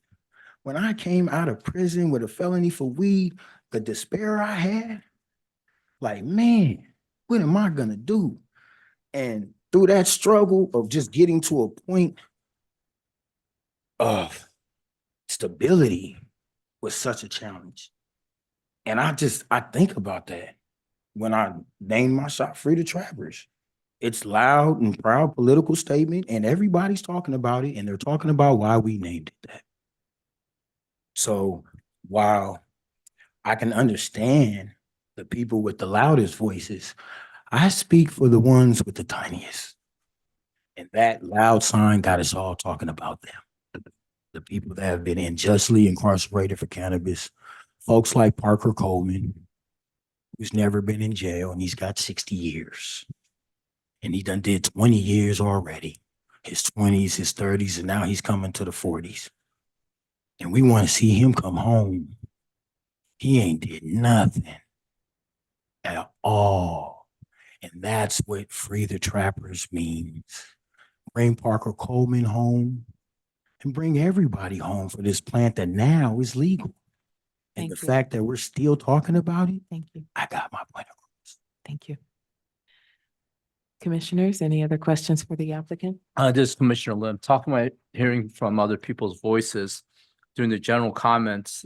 Someone said that he was a minority owner of this business and he's been unwelcome and shut out from the business. The person that spoke in the general comment, do you have a minority owner and what's your response to that? My response is according to the way social equity is built up, I maintain 51%. I have investors, yes. So that person that spoke up is an investor. Yes, he's my partner. I don't got no money. I still don't have no money.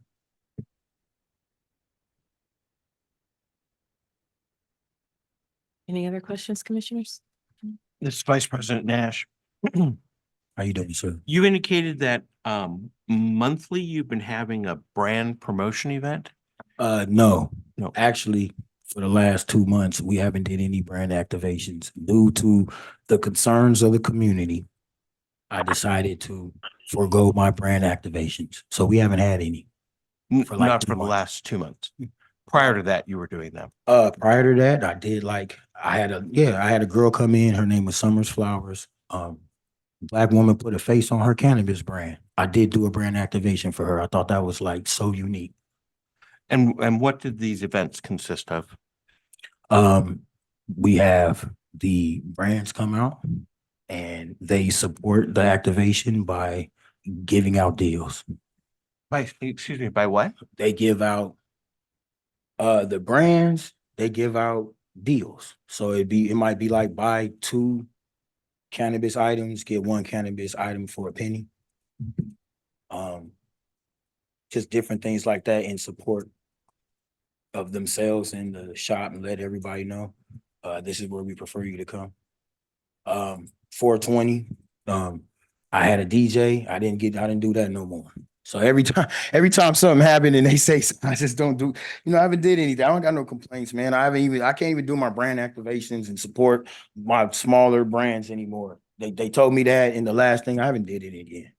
And moving forward, I succumbed to that pressure. They gave me that pressure. I ain't doing it. I haven't done it. I haven't done it in months.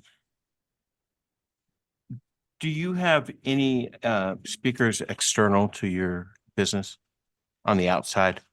When I moved into the business, there are speakers visible. They don't work.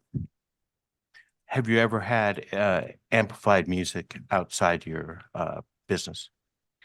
When you say amplified, according to, I believe the ordinance, it's over 50 decibels that could be heard 500 feet away. Right? That's the ordinance that we're talking about, right? I honestly don't know. Well, let me educate you because that's what a lot of stuff has been going on about. Well, I'll get that confirmation. According to the ordinance, from another no. source. But go ahead and tell me, did you have out exterior amplified music? When I say amplified, it's anything that is electronic. Okay, so within what time period? While I made a you've been- mistake. While you've been in business. No, don't get this- me wrong. I made a mistake. I did it. They complained. I don't do it no more. I don't know how to answer that question. Why last you- 90 days, last 4 months. While you've been at this location. Why don't you just tell me Yes, one time. how much? One time. One time. And then that's when I researched the ordinance that you're unaware of. So previously you were unaware of the ordinance? Previously, I was unaware of it. When I became aware of it, I made sure that I complied. There's been a lot of discussion about an email supposedly wherein you said you were going to do whatever you want in response to someone's comments about something that you were doing that they didn't like. Is that accurate? If we end up finding that email, are we gonna find that email? You know what? To be honest with you, I have to find the email myself. I don't want to directly quote an email or something that's not in front of you, any of these commissioners or myself, which it will start off saying though, is it's going to say, I've been to 4 out of 6 EQUA meetings. I've talked to Paul and I have talked to Johnny Raines, my EQUA liaison. I remember that part. Thank you very much. And I too, just for the record, am moved by your personal story and appreciate your sharing it with us. Thank you, Mr. Nash. Sure. What's Commissioner Farnby? I do have a question that I think is pertinent to this whole deliberation. You stated that you've been to some of the EQUA meetings, right? Can you Yes, talk? sir. can you talk to us about what were some of the takeaways? Like, what was the results of, obviously, there are people here that are part of that, that group and that organization, and others that have expressed some concerns. You have stated that you've been to some of those meetings. Can you kind of share with us what were some of the results or takeaways from that meeting, from those meetings? To be honest with you, the takeaway from the meeting is that a group of individuals have decided that they don't like me for not business reasons, for personal reasons. I think it's I talked to the stakeholders on my block. Have they? So I don't, that's like gonna be like, it goes into the hearsay. The things that I've heard that I can change, I changed. The things that they were upset about, I complied. A lot of things are subjective. And a lot of things that they're saying are completely subjective in nature. Can you give an example? Like what I feel is a statement, free the trappers. Where I feel is a statement of freedom, of uplifting and doing what we do. Take something that they try to give it to us like it's bad and make it positive. Take something, take nothing and make it something. I hear, like they said, Martin Luther King, we don't want free the trappers there. I haven't sold to no minorities. I mean, minors. I've kept my area clean. That's what they were saying. They was mad about the trash can with the bus stop. Personally, if I have to take out that trash, and then the council member, somebody was like, don't touch the trash can because it's somebody else's job. So I just put trash in it. I lost my train of thought. I ain't gonna lie to you. Okay. I'm tired of sweating. I'm getting dehydrated. Any other questions for the applicant? This is Commissioner Lim. When I first heard this case, I was inclined to ask for a continuance because, like you said, I haven't seen the emails, I haven't seen the documents, I haven't seen the complaints by the community and by Heather Hutt's councilwoman. And however, the more I hear from you, and I'm just letting you know what I feel, so you can address that. Yes. You state that you have a minority investor that invested money in this, but I control 51%. So what? I run it. You play amplified music. Well, here's the tune. I personally feel like that everything that's being done, it's not my fault. It's not my fault. It's not my fault. I am now inclined to deny your application based upon that. Tell me why I'm wrong. Off top. And based upon one last comment, based upon the reaction I'm getting, I do believe you wrote that email where you said, do whatever you want. I will do whatever I want to do based upon just the demeanor I see from you today, right now. So tell me why I'm wrong and I should recommend a continuance of this. First off, let me tell you, thank you for giving me the opportunity to address your concerns. I'm sorry from my deepest heart that you feel like that's what I presented to you. I am the majority owner. I do have a partner who helps me. Accountability is a strong word.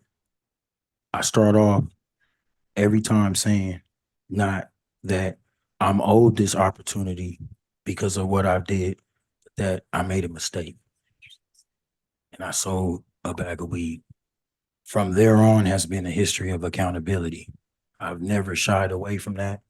This is why I come to the meetings. This is why you're hearing from me. Everything that you've heard, there's nothing recent. So I hope that you take in the complaints and the changes and the fact that people are saying a lot of things.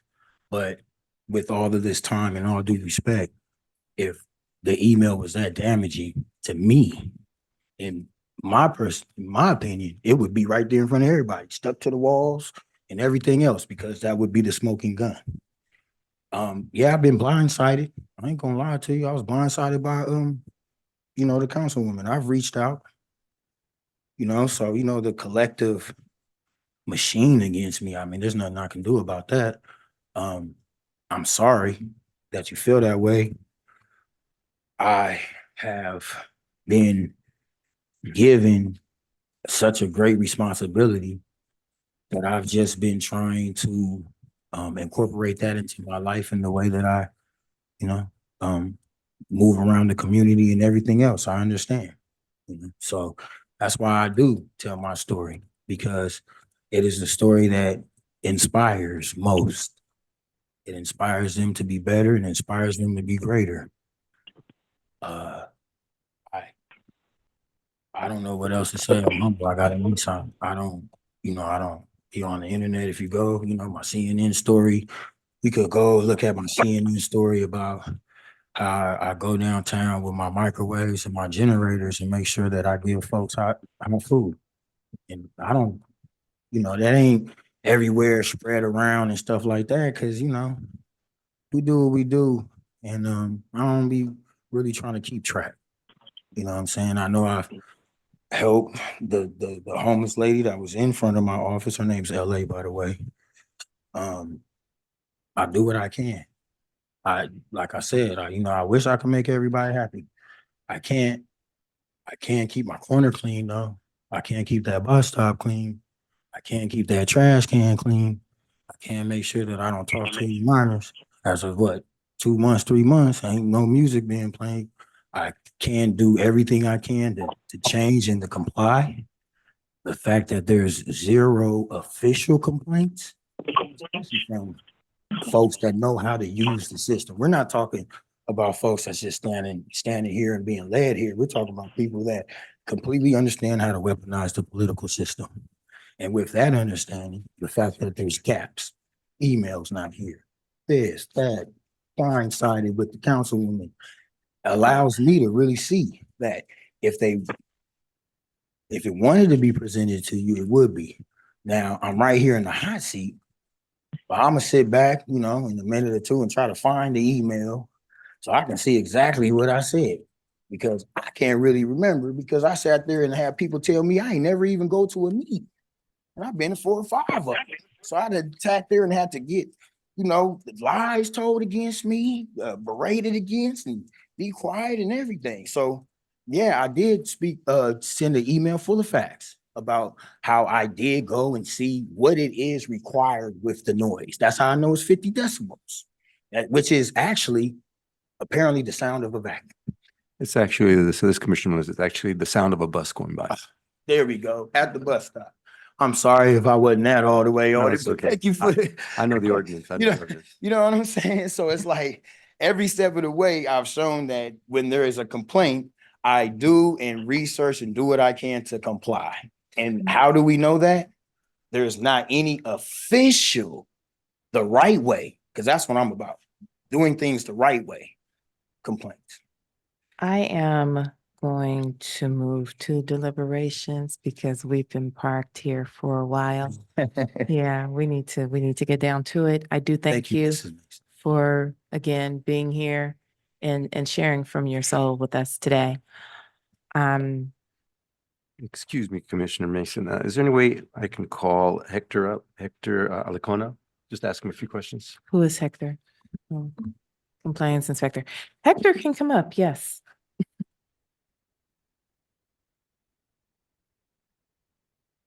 Good afternoon, Commissioners. Hector Alicon, Senior Management Analyst. Hector, I have a few questions for you. This is Commissioner Melendez. In terms of having these brand activations and the DJs, how does that fall into your compliance wheel? Well, the ordinance or the rules and regulations say no entertainment of any type. So no DJs, no music except for ambient music. Mm-hmm. Okay, so it can't be any entertainment, karaoke machines, or anything of that nature. Okay. And how about the actual activation?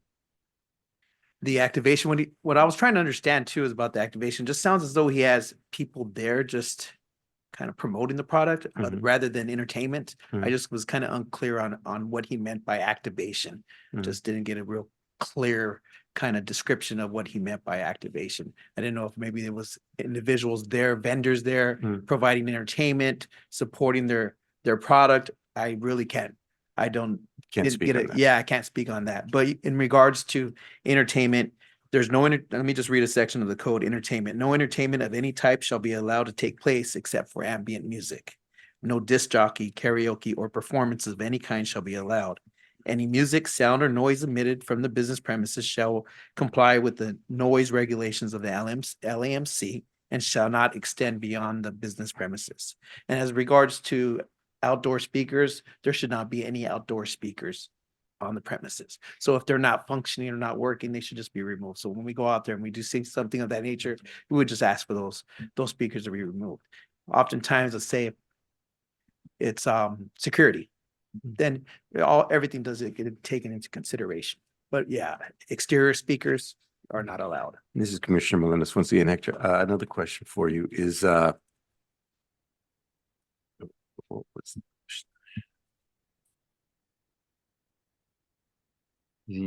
you have yet to have an inspection of this facility? That is correct. A compliance inspection has not been conducted at this moment. And there's no complaints in the portal? No complaints in the portal.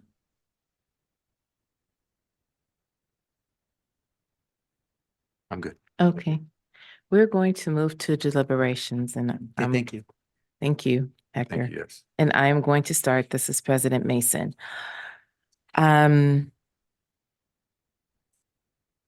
This location represents the crux of the protests of South Los Angeles about cannabis businesses in the community. What is concerning about the photograph that's visible in front of the room and to the other commissioners is that it does not show the other side of the street. It doesn't show that there is a metro train station stop across the street. It doesn't show that there is a mall across the street. So there's been some misleading in some of the comments today. I feel for the applicant because honestly, it doesn't sound like you're surrounded by wise counsel.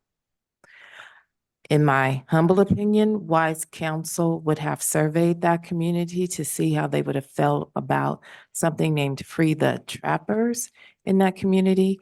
I'm not saying abandon your mission, but could have been a different way of going about promoting your mission other than naming the business Free the Trappers. There are other words in the English language that we also find offensive that would not be appropriate for a business name in any community.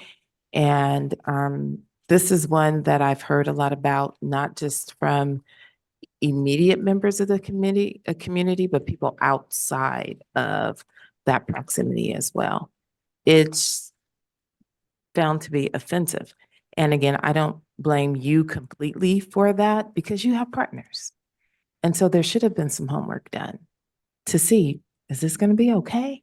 Or is this something that we can't anymore? Or is this something that you can say, I'm going to name my business this, but I'm going to have a social action program called Free the Trappers. You know what I mean? And so you could still do the Free the Trappers, but operate under a different business name. As much respect as I have for the department, I do have to disagree that the DCR portal is the only valid avenue for the receipt of complaints. What is the purpose of this body if we cannot receive live complaints from the community during the course of a commission hearing? I struggle with that. As far as the neighborhood council not being appropriately notified, we are aware that there was an outage of neighborhood council emails system-wide earlier in the year, and that is the notification portal that the department was using. The department has been working to work around that and hopes to do better with notifications, has been doing better with notifications going forward. So I just wanted to go on the record on that. Again, I reiterate that I am troubled to hear of a complaint from a council person who is a proponent of the social equity program. And I do have to take that into consideration. And those are all of the points that I wrote down. I want to see you win. I just wish that you were surrounded by better counsel. I really do. Because I think you wouldn't be here before us in this intense of a Q&A or this intense of a deliberation regarding the existence of your business. I really do. So I'm hoping for better counsel, better educated counsel, because they should have known that it's against the DCR policy for you to have amplified music, and that sits above the police ordinance. And they should have known that. And here we are. So I hate that for you. And with that being said, I'll turn it over to the remaining commissioners. And this is Commissioner Lim. I understand everything you're saying, and I get it in terms of it's very compelling. I would like to see that email and the context of that email in regards to I will do whatever I want to do. But in terms of live testimony that we heard today, it's pretty compelling to decline the application because of all the community items that's there. However, he has been in business for a year. There was no formal complaint. There was nothing that was there. And I do understand that that's not the only avenue that's there. But as he pointed out, which I kind of agree with, is that they know there's a portal and there was no complaint that was lodged to that portal. I would like to continue this to see how much merit these complaints do have and have the department, DCR, investigate further and see if they're going to change their recommendations. But This is Vice President Nash. I too would like to see a continuance of this hearing. It's unfortunate because we've spent over 2 hours on it. And but I've never seen in the 100 or so hearings we've done so far, opposition like this. And I think there's enough there that we should try to vet this as best we can. This is Commissioner Melendez. I've opened up many businesses and I know it's very difficult.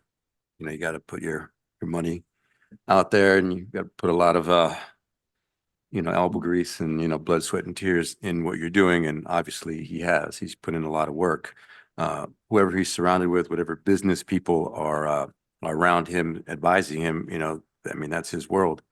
But I'm looking at maybe recommending a continuance to December 19th to allow him to be able to mend some bridges, mend some fences, and to be able to communicate with the community and try to rally some support on his behalf.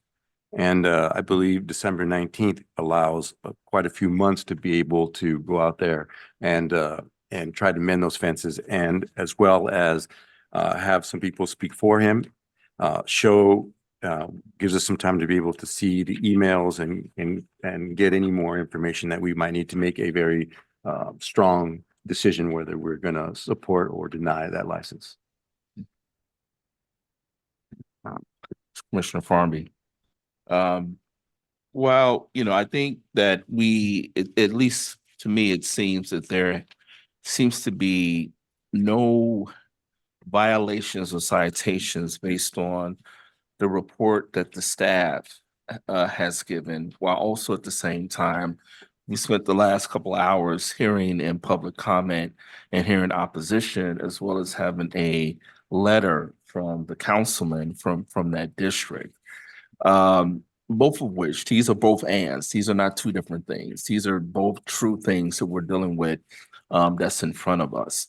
The one thing that I think that has not been mentioned that I would hope that would be helpful here is to be able to have the compliance inspection. We haven't seen that. We haven't heard it. It hasn't been done. I think that that's a tangible directive that can actually kind of deal with not only the complaints itself, but also deals with the business aspect and meets the expectations of what it means to receive the license. While I think we've heard a lot of opinions, we've heard some factual stuff. I think that that would be an important step, in order to take place. Regarding Commissioner Melendez's recommendation around mending some relationships in the neighborhood, I think one thing that we all can attest to for every applicant that have come before us is that there's been at least some sort of attempt for folks who are opening businesses in the communities to show that they are part of the community, right? I think that that's important. I think that that's critical when you talk about this particular industry and what you've seen in history, what history has shown for folks who have been victims of the results of the war on drugs. And so for me, just kind of taking into consideration the community, I think that that's important. It sits in my heart in terms of how people feel. I think that, there's been a lot of work and effort put into getting this business off the ground. And at least from one side of the story, an attempt to try to show some sort of goodwill around hearing what's been said in the community. What I would like to see and what I think will be helpful is to be able to have an inspection done, because that at least speaks to the business aspect of at least I haven't heard that today. So that for the sake of time, that would be my opinion on everything that's kind of come up today.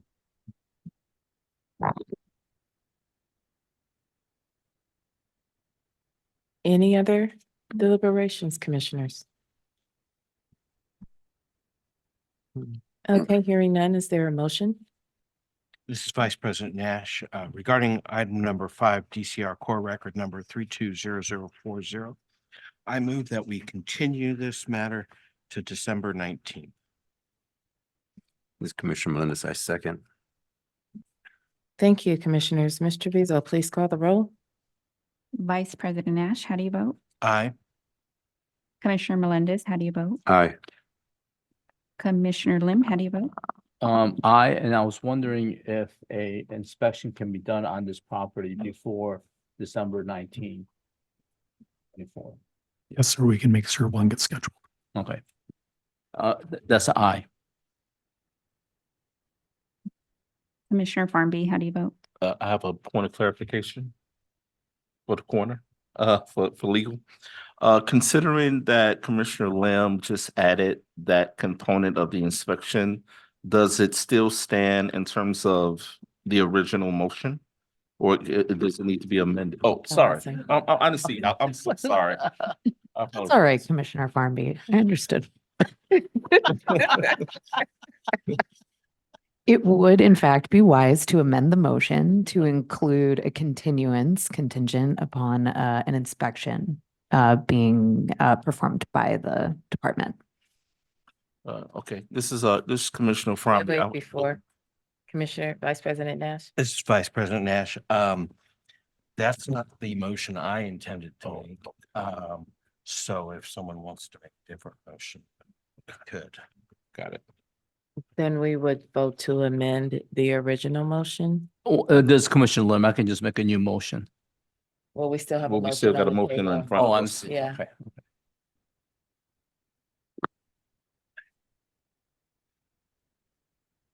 Are you gonna withdraw? This is Vice President Nash.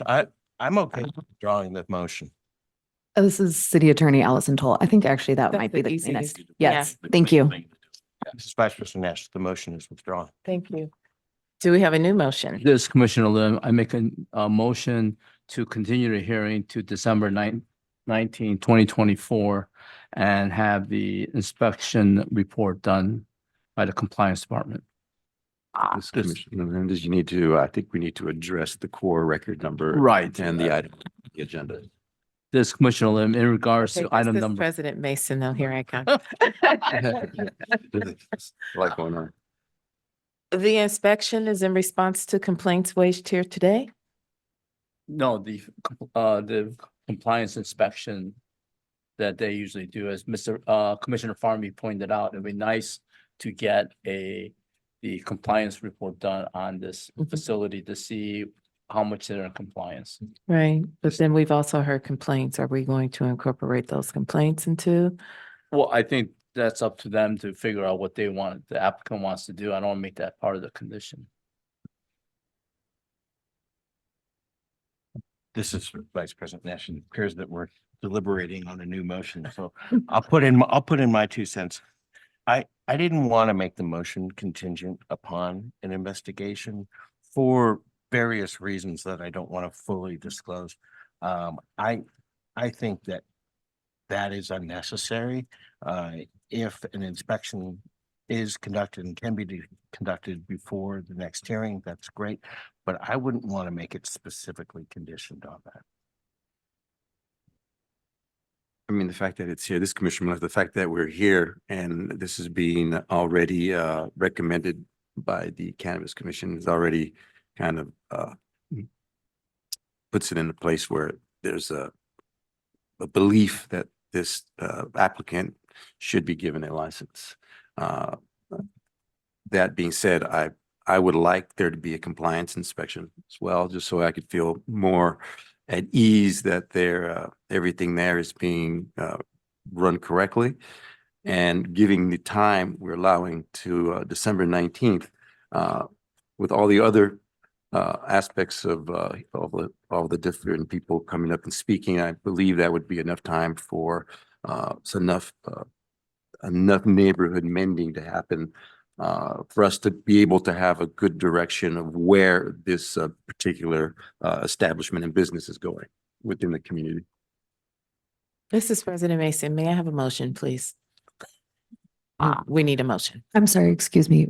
There is I a motion. believe that there is a motion on the table. So whoever last threw out the motion, if they would like to withdraw Yeah. that, This Commissioner Lim, in regards to number 5, DCR core record number 320040 for the business located 4050. I recommend that we continue this hearing to December 19th, and I direct the department to have the compliance report inspected and done prior to December 19, 2024. This Commissioner Farby, I second. Thank you. Mr. Vizo, please call the roll. Commissioner Lim, how do you vote? Aye. Commissioner Farnby, how do you vote? Aye. Commissioner Melendez, how do you vote? Aye. Vice President Nash, how do you vote? No. President Mason, how do you vote?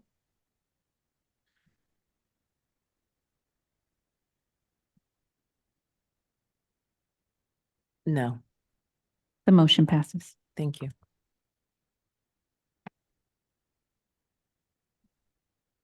The time is 4:25 PM, and the commission will recess for 20 minutes after one item.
We may resume.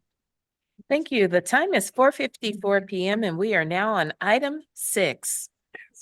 DCR Core Record Number 310223. This is a request from High Haven LLC to approve an annual license for storefront retail commercial cannabis activity within a 3,600 square foot commercial building located at 9154 to 9156 Southwestern. Ms. Treviso, are there any neighborhood council or elected office representatives on this item? We do not have a speaker card, but there is a raised hand in the virtual meeting. I'm not certain that's someone from the neighborhood council. You may verify. Caller with phone number ending in 3584.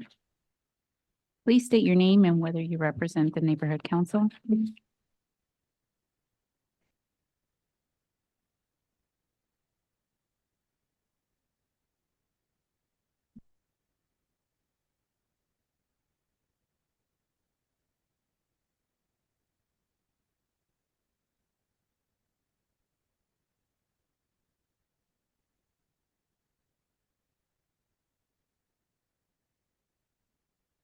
You want to ping them again, please?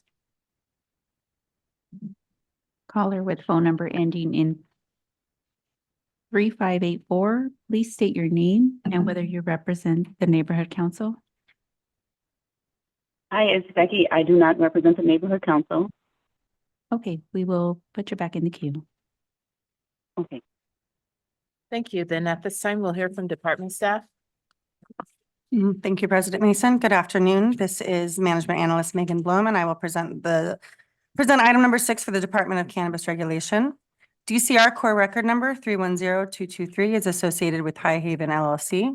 This applicant seeks an annual license for the Type 10 retail commercial cannabis activity. The applicant has not yet been issued temporary approval by DCR. The applicant has adhered to the requirements of the Los Angeles Municipal Code, LAMC, and DCR's rules and regulations, and completed all requirements for the issuance of an annual license. The applicant currently possesses a state provisional license, C10-0001335 LIC, to conduct retail with on-site sales, commercial cannabis activity, which is active through June 21st, 2025. The applicant is subject to the requirements of LAMC Section 10420 for the Social Equity Program. Social equity applicants are evaluated for compliance with equity share requirements under LAMC 10420. To comply with the equity share requirements, social equity individual applicants, SEIAs, must possess unrestricted ownership of their share of the social equity applicant business, a proportional right to vote into the profits, and include certain language mandated by LAMC 10420 in their agreements, among other requirements. As part of the application process, DCR reviewed the corporate and ownership documentation provided for this applicant and determined that the applicant met the minimum equity share requirements at that time. On or about June 21st, 2024, DCR provided notice of the community meeting and Cannabis Regulation Commission meeting by mail to the owners and occupants of all property within 700 feet of the property line of the business premises. Notice was provided in accordance with the municipal code. 2 virtual community meetings were held, one on Friday, July 5th, 2024 from 3 to 5 p.m. and a second on Thursday, July 11th, 2024 from 9 a.m. to 12 p.m. During the meeting, members of the public were afforded 2 minutes each to speak about the application. DCR also accepted online written input through the date of the community meeting.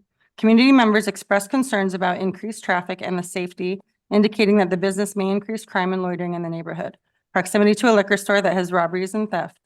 Furthermore, community members indicated the business does not communicate with the community. There was 1 community comment from the applicant's representative in favor of the application.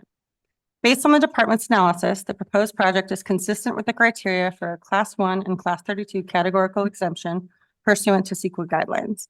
Since the project meets all of the requirements and none of the applicable exceptions apply, it is appropriate to determine this project is categorically exempt.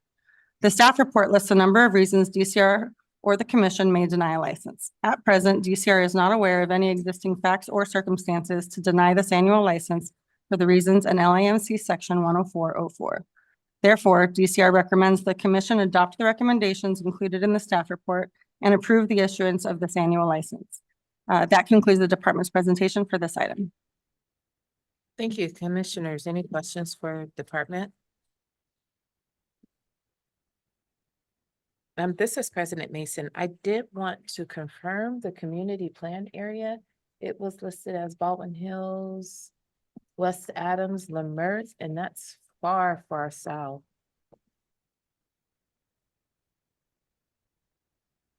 I'm on Zemus, but it won't tell me what I'm looking for.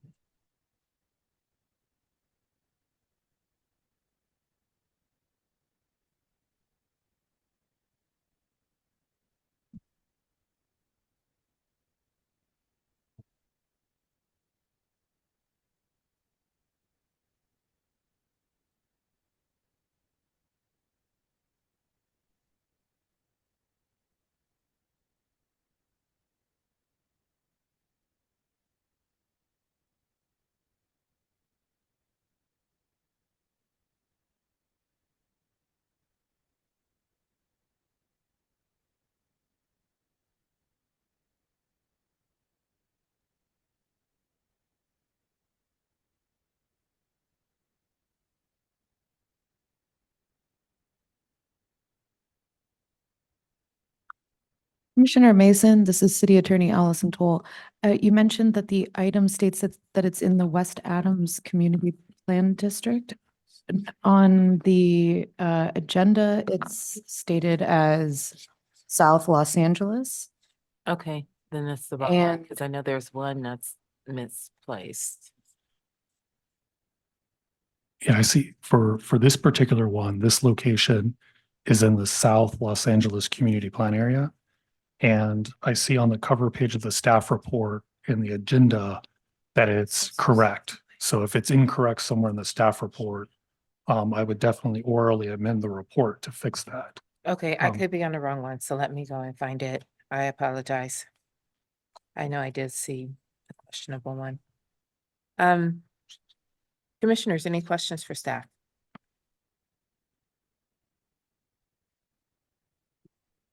Just a question to Farm. We just wanted to confirm that you stated that there was no temporary license issue. That is correct.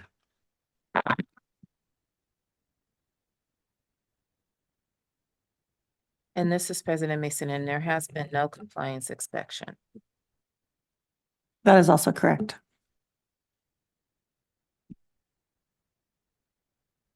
Any other questions for staff?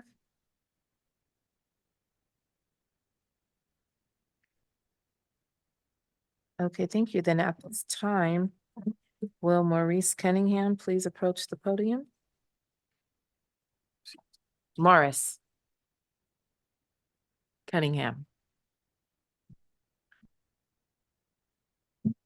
This is Morris Cunningham, authorized representative for High Haven LLC. I totally get it. My name is spelled Maurice, but it's actually pronounced Morris. You can blame my dad. He's Irish. So I'm not blaming anyone. Hey. sorry, that's my canned response every single time. I'm here on behalf of High Haven LLC. I just want to point out that the slide says that there's insufficient information to make a recommendation at this time. But I just wanted to make sure that was okay with staff. But I'm just going to proceed anyway. So this application has kind of had an interesting story. I know that the social equity partner, Mr. Jonathan Mamuyak, had bounced around quite a few times until he landed here at this particular location, which was found compliant, which was really great. Just talking a little bit more about the, how do you say, the small packet two-sided printout that I sent over this morning, or excuse me, this afternoon.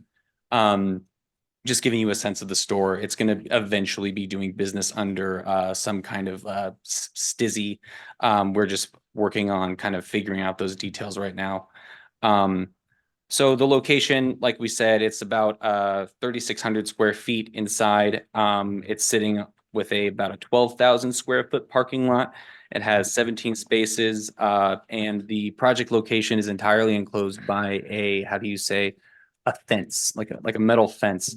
And to gain access to the property, you have to go through like an automated gate that is activated, when the store is, which will be open to access and it'll be closed at night. So we hope that would do something to assuage concerns about security at the location. I was on the public comment period on July 11th. And it was disheartening to hear that members of the community were, how do you say, dissatisfied with the level of communication, which is not the applicant's intent nor my intent at all. We definitely did everything that we were requested to do per the application, and just want to make sure that once we were open and operational, that we'll make sure that we are good community partners and will abide by a neighborhood, how do you say, a good neighbor policy.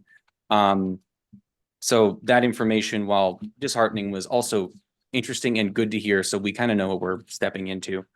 I think that, like I said, the elevations are just kind of provided to give you a sense of what the site will look like once it's fully operational. It is true we are not fully operational yet. We're still seeking temporary approval, permitting and build out permitting. We're just stuck in those next steps of building out the project. I think that is pretty much all I have to say about the application. On behalf of the applicant, we just really look forward to approval and to prove ourselves as a, how do you say, an upstanding member of the community, and taking into account any and all concerns that they may have. So I will now open it up to the commission to ask any questions. This is Commissioner Melendez. So you guys haven't started construction on this at all? I believe that demo has been done. And we are just waiting for the next round of permits to be issued to the project so we can continue with construction. I'm just wondering, if you haven't even opened, how can you already have 19 complaints? That is a good question. You know, I think that a lot of the complaints were centered around the location itself and its proximity to the liquor store. And I think that's pretty much the best answer I could give. I guess it's a, how do you say, like an active location as well in terms of crime. I was surprised to find out. And this is Commissioner Melendez again. So do you share that lot with the liquor store, or do you have your own part of that parking lot that's just specifically for you and your customers? Yes, this is Morris Cunningham. It is not shared with the liquor store. It's specific to the location. This is Commissioner Melendez. So are you going to fence that in to be able to separate yourself from that liquor store? Yes, indeed. This is Morris Cunningham. Yes. All right, thank you. There's Commissioner Lim, do you have any objection to the staff recommendation to continue this item to November 7, 2024? This is Morris Cunningham. I'm seeing Jason waving his hand. I think it might just be, how do you say, a little mistake. Commissioner Lim, DCR is recommending the approval of this particular item. I know the slides that are up on the screen had something, but in refreshing it, you can see the department's recommendations. So I appreciate it. No, I did notice in the report, internal report, it was to approve, but then I looked here and it says to continue. Yeah, we saw that. It was a file merge error, but it has been resolved, thankfully. This Commissioner Lim, so do you have any idea as to when you're going to open? I believe we're going to be looking at a Q1 2025 opening. And is the issue finances, or is it getting permits, or? It's a delay with permits. This is Morris Cunningham. It's been about 5 to 6 weeks.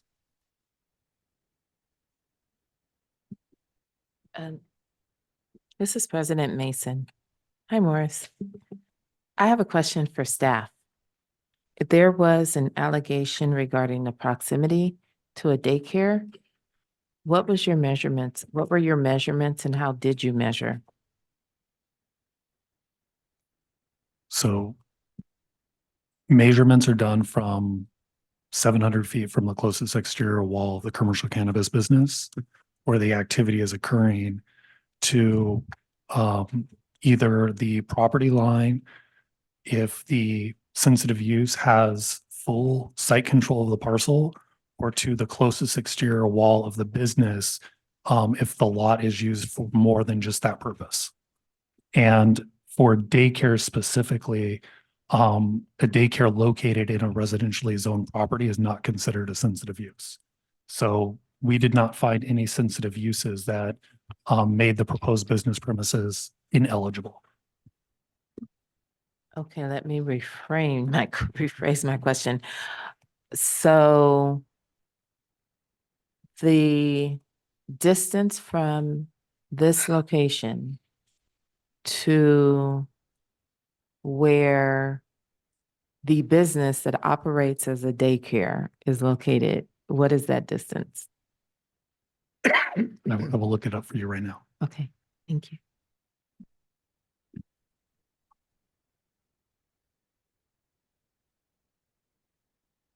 While he's looking, if you guys have other questions for the applicant, please feel free.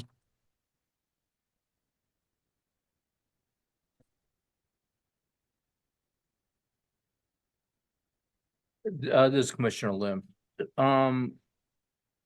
Knowing that you haven't opened up and you already have 19 complaints, what measure do you plan on taking to satisfy the concerns of the neighborhood? I think that's an excellent question. This is Morris Cunningham. I think that advertising a community meeting off the bat, once we have an opening of some sort, is going to be the best measure. I find that if we're able to advertise something from the store saying, you know, hey, residents, we'll be having a listening session to listen to you and your concerns once we're open. I find that that is an effective measure. It was probably not going to be an exhaustive remedy to assuaging all of the concerns, but I think it's a good first step. The business will also, you know, engage in a good neighbor policy whereby, you know, the immediate surrounding area will be, how do you say, you know, clear of trash and debris, things like that. Graffiti is taken care of as well. But I think the first best step would be to say, hey, we're here and we're listening. Once we're given the opportunity to make that statement to the community. This is Vice President Nash. In an abundance of caution, just to clarify the record, Commissioner Lim mentioned the 19 complaints. They're actually not complaints, they're comments at the meeting. I just wanted to clarify that. This is Commissioner Melendez.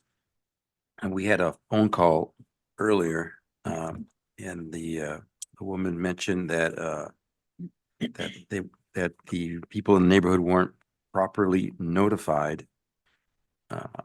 Did you guys reach out to them? I mean, obviously I saw it here, but did you guys reach out to them besides sending out any information or to the neighborhood council or anybody? This is Morris Cunningham.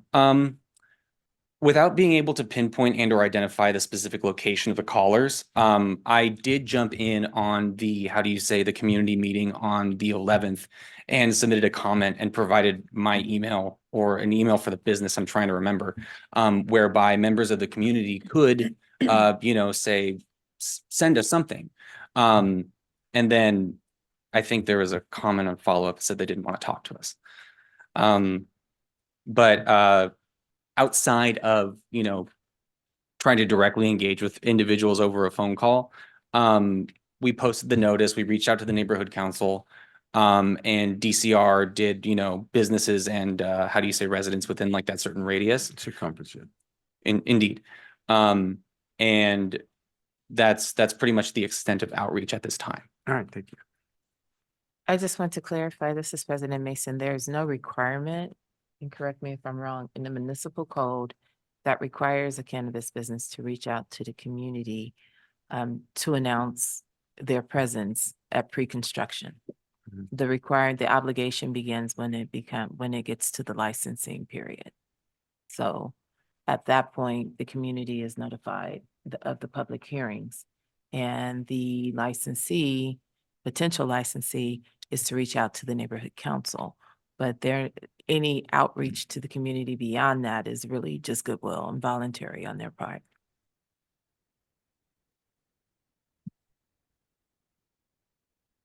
Jason Glean, Assistant Executive Director. In response to your prior questions, there are no sensitive uses within 700 feet of the location. So if we're going based on the correspondence transmitted to the commission, there is no bona fide drug or alcohol treatment facility that meets the requirement within 700 feet. And Al Wooten's Youth Center does not meet the legal definition of being a daycare center. So it's not even licensed for one of the three daycare facility types that would be considered a sensitive use. But if you have a different address that you would like me to look up, I can look it up. But I don't see anything on the map anywhere near this location. Okay. Thank you. Any other questions for the applicant's representative?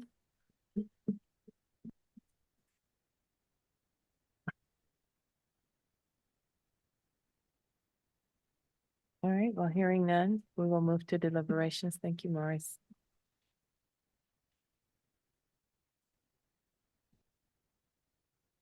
This is Commissioner Lim.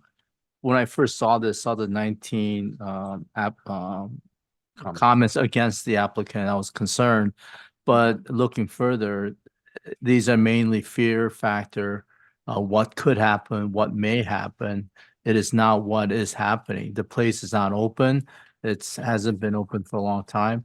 The idea that you're gonna have a neighborhood liaison when the place is not even close to opening, pre-construction even, it's not even in the construction stage right now. He's just getting his permit to get the construction done. So I don't put, and he stated that he will, once the place opens up, have a neighborhood liaison and will reach out and be a good neighbor throughout the facilities. So I don't put that much weight to the 19 comment against the application.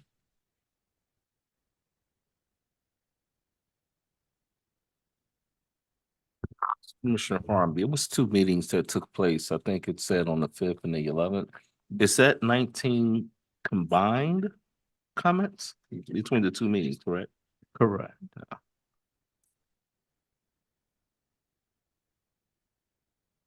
This is President. You know, 19 comments are in a community of that size, isn't very monumental. However, the concerns are noted.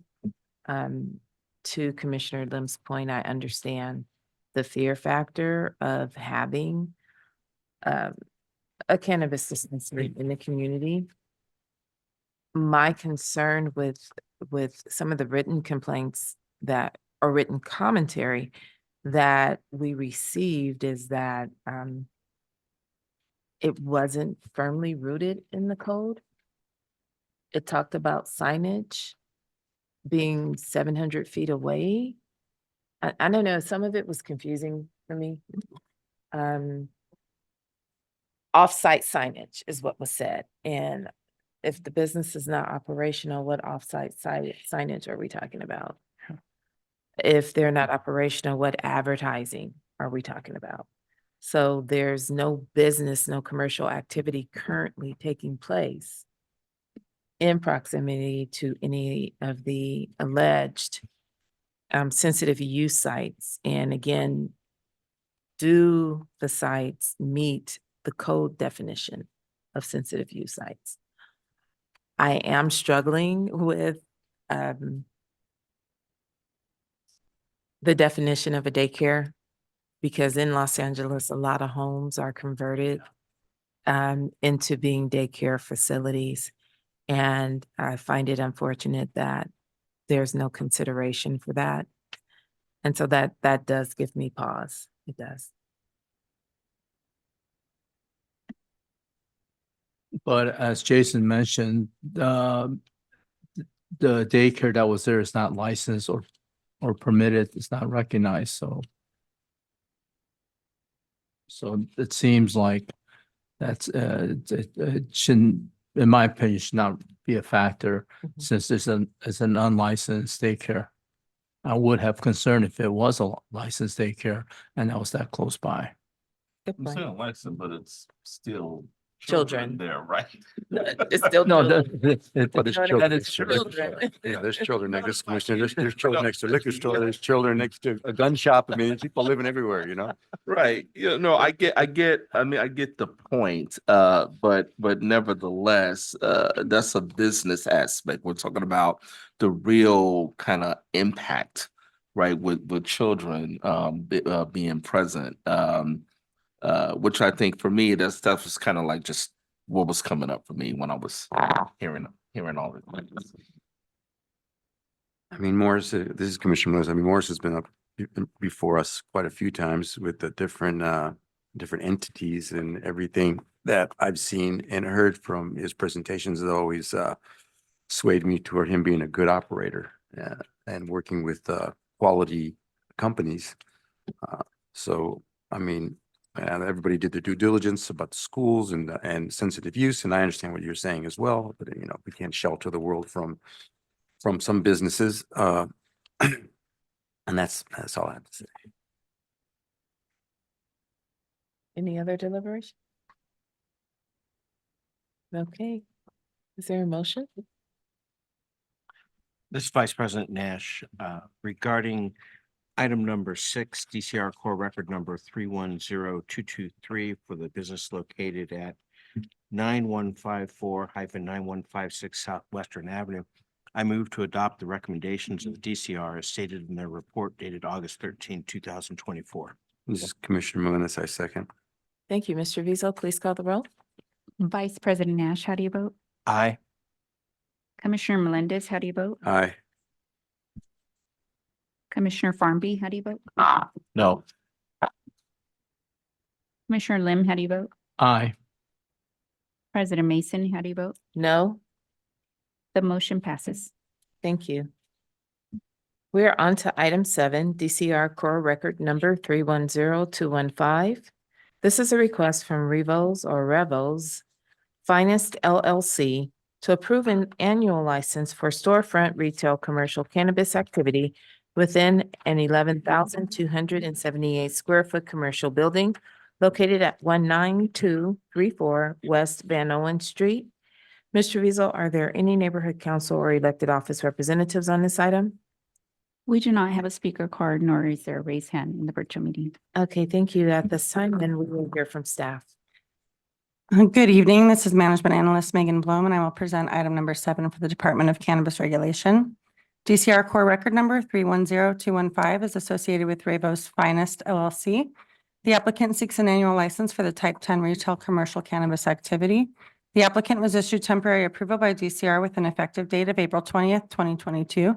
Since that time, the applicant has adhered to the requirements of the Los Angeles Municipal Code, LAMC, and DCR's rules and regulations, and completed all requirements for the issuance of an annual license.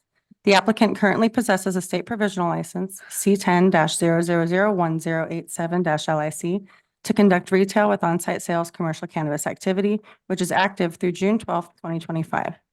The applicant is subject to the requirements of LAMC Section 10420 for the Social Equity Program. Social equity applications are evaluated for compliance with the equity share requirements under LAMC 10420. To comply with the requirements, social equity individual applicants must possess unrestricted ownership of their share of the social equity applicant business, a proportional right to vote and to the profits, and include certain language mandated by LAMC 10420 in their agreements, among other requirements. As part of the application process, DCR reviewed the corporate and ownership documentation provided for this applicant and determined that the applicant met the minimum equity share requirements at that time. On or about June 21st, 2024, DCR provided notice of the community meeting and Cannabis Regulation Commission meeting by mail to the owners and occupants of all property within 700 feet of the property line of the business premises. Notice was provided in accordance with the municipal code. 2 virtual community meetings were held, one on Friday, July 5th, 2024 from 3 to 5 p.m., and a second on Thursday, July 11th, 2024 from 9 a.m. to 12 p.m.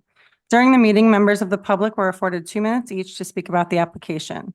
DCR also accepted online written input through the date of the second community meeting.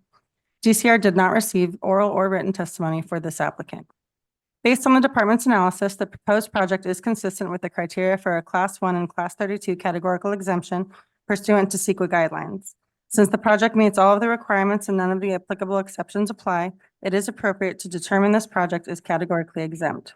The staff report lists a number of reasons DCR or the commission may deny a license. At present, DCR is not aware of any existing facts or circumstances to deny this annual license for the reasons in LAMC Section 10404. Therefore, DCR recommends the commission adopt the recommendations included in the staff report and approve the issuance of this annual license. That concludes the department's presentation for this item. Thank you so much. Commissioners, any questions for staff?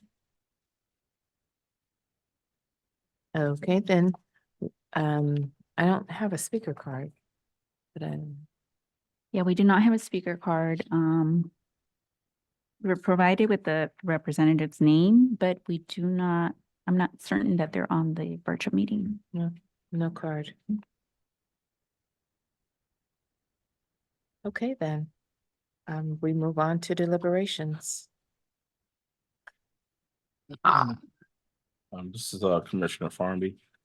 I've gone on the record and I've stated this in previous deliberations. I feel that this body and all of the work that has been put into prior to the folks on this commission has done a lot of work to get to this point where we're issuing annual licenses. And I think I also would like to take this opportunity to commend all of the business owners for everything that they've done to get to this point. And when folks have the opportunity to come before this body to make their claim around receiving their annual licenses with no communication as to why or when or if they're going to show up, I just feel that that's not proper and professional in my opinion. And I think that it's an opportunity for us as a whole to kind of move this industry forward, and that folks should take it seriously and be here, right? I mean, we're all here. So I think the applicant should be here. So, in my opinion, I feel that that's important and that we should take that into consideration when we're making our decisions. This is Commissioner Lim. I believe in the past, what we've done was that if any of the commissioners had a question and the applicant was not there, then we would continue it. But if there was no questions that was asked and the applicant didn't show up, we have gone forward and voted on those items. And here it seems there's no comments against the application. They haven't had their test, so I'm not sure. Anyway, that's what we did in the past. If there's no questions, then we would just go forward with the vote. But I'm definitely in agreement with you that everyone should show up, and because they don't want to take that risk that a commissioner may have a question. And this is President Mason, and I am in agreement because volunteers are here to serve this industry. And as applicants, you are technically being paid to be here. This is your future revenue stream, so you should be invested in that. But other than that, I have no comments. This Vice President Nash, I agree with the comments of all three of my fellow commissioners. The main point I would like to make is that if an applicant doesn't show up and there's any issues, then they really run the risk of us not continuing it and just denying it. We have that option either way. And so just for the future, everyone should be aware of that. In this case, I don't see any particular issues, so I'm going to recommend that we approve it, but I would certainly put out a warning to all other applicants in the future. Make no assumptions. Okay, thank you, commissioners. Do we have a motion? This is Vice President Nash regarding item number 7, DCR core record number 310215 for the business located at 19234 West Van Owen. I move to adopt recommendations of the DCR as stated in their report dated August 13, 2024. Thank you, Vice President Nash. Is there a second? This is Commissioner Lim. I second that. Okay, that was a tie for Olympic bronze. We're gonna go with Commissioner Lim on that. Mr. Vizo, please call the roll. Vice President Nash, how do you vote? Aye. Commissioner Lim, how do you vote? Aye. Commissioner Farnby, how do you vote? Nay. Commissioner Melendez, how do you vote? Aye. President Mason, how do you vote? Aye. The motion passes. Thank you. Item 8 is continued to November 7th. So we are on to item 9, DCR core record number 310206. This is a request from Newcorp Acquisition LLC to approve an annual license for storefront retail commercial cannabis activity within a 2,000 square foot commercial building located at 11032 Magnolia Boulevard. Mr. Visa, are there any neighborhood council or elected office representatives on this item? There is a raised hand in the virtual meeting. You may clarify. Caller with phone number ending in 3067. Please state your name and whether you represent the neighborhood council.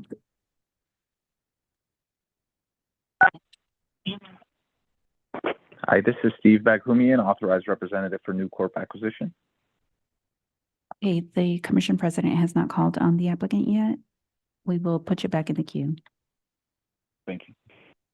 Thank you. At this time, we'll hear from staff. This is Management Analyst Megan Bloom, and I will present item number 9 for the Department of Cannabis Regulation. DCR Core Record Number 310206 is associated with Newcorp Acquisition LLC. The applicant seeks an annual license for the Type 10 retail commercial cannabis activity. The applicant was issued temporary approval by DCR with an effective date of February 2nd, 2023. Since that time, the applicant has adhered to the requirements of the Los Angeles Municipal Code and DCR's rules and regulations and completed all requirements for the issuance of an annual license. The applicant currently possesses a state provisional license, C10-0001218-LIC, to conduct retail with on-site sales, commercial cannabis activity, which is active through January 30th, 2025. The applicant is subject to the requirements of LAMC Section 10420 for the Social Equity Program.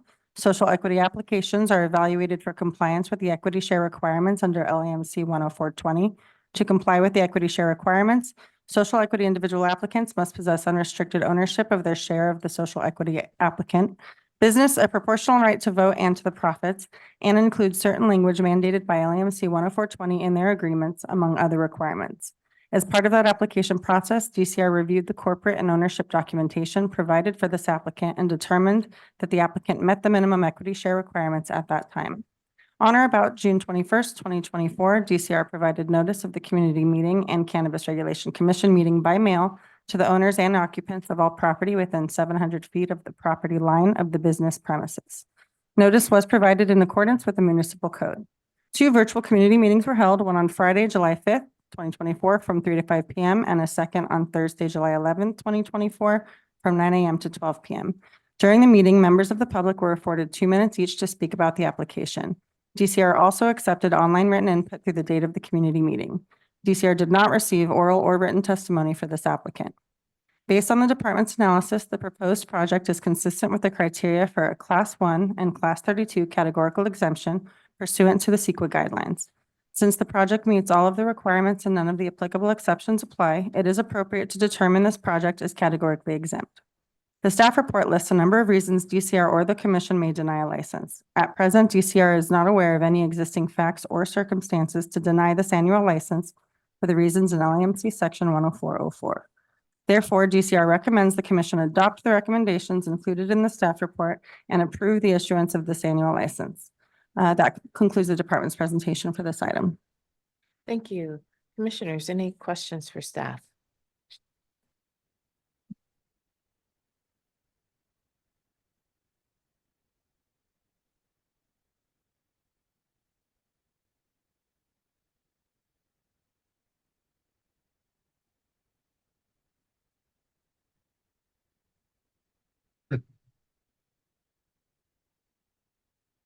This is Commissioner Lim.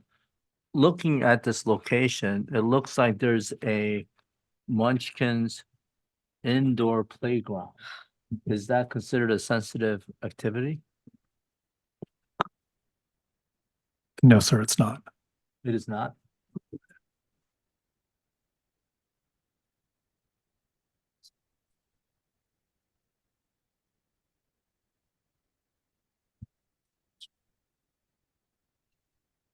No whispering.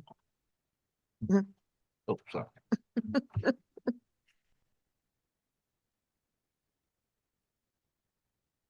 Any other questions for staff?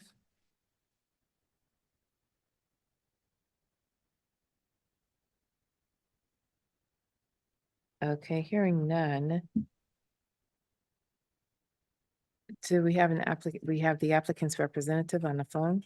Yes, I will call on them. Thank you. Caller with phone number ending in 3067. Please state your name and how you represent the applicant. You have 10 minutes to address the commission.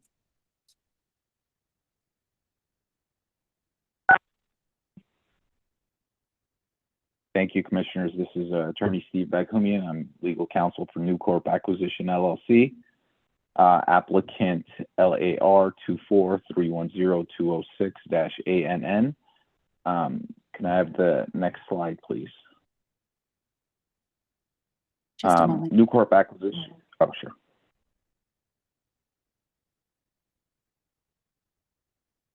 There's a delay on the webcast. It's up now. It's up now. Okay.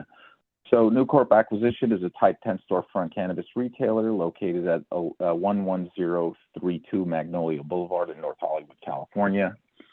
Newcorp Acquisition has no other storefront locations.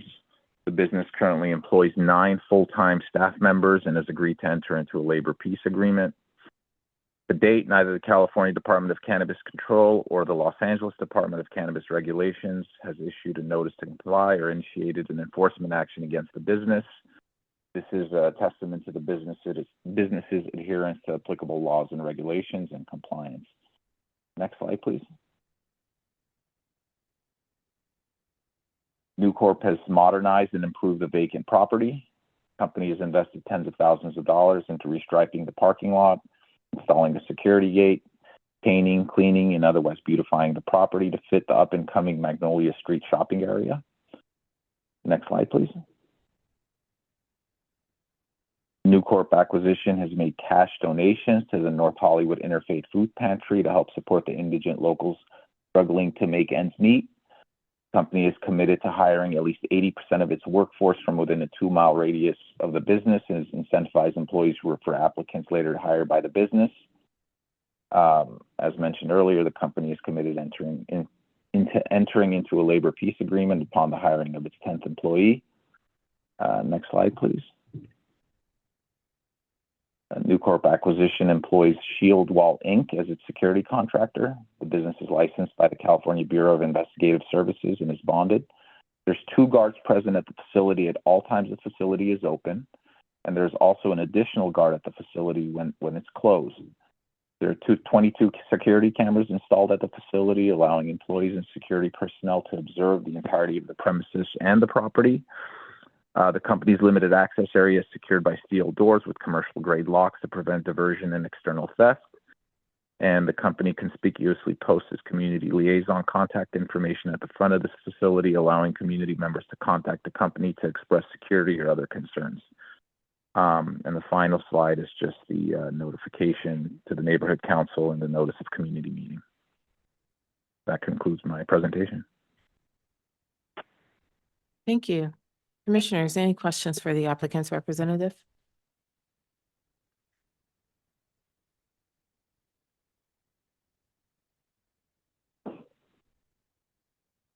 Okay, hearing none, we will move on to deliberations.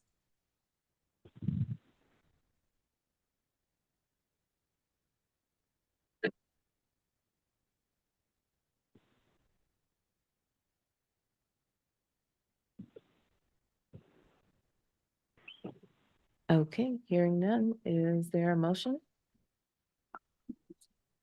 Commissioner Farnby, regarding DCR core record number 310206, applicant Newcorp Acquisitions LLC, business premises at 11032 Magnolia Boulevard. I move a motion to accept the staff's recommendation. It's Commissioner Melendez, I second. Thank you. Mr. Rizzo, please call the roll. Commissioner Farnby, how do you vote? Commissioner Melendez, how do you vote? Aye. Commissioner Lim, how do you vote? Aye. Vice President Nash, how do you vote? Aye. President Mason, how do you vote? Aye. The motion passes. Thank you. Item 10 is DCR core record number 310182.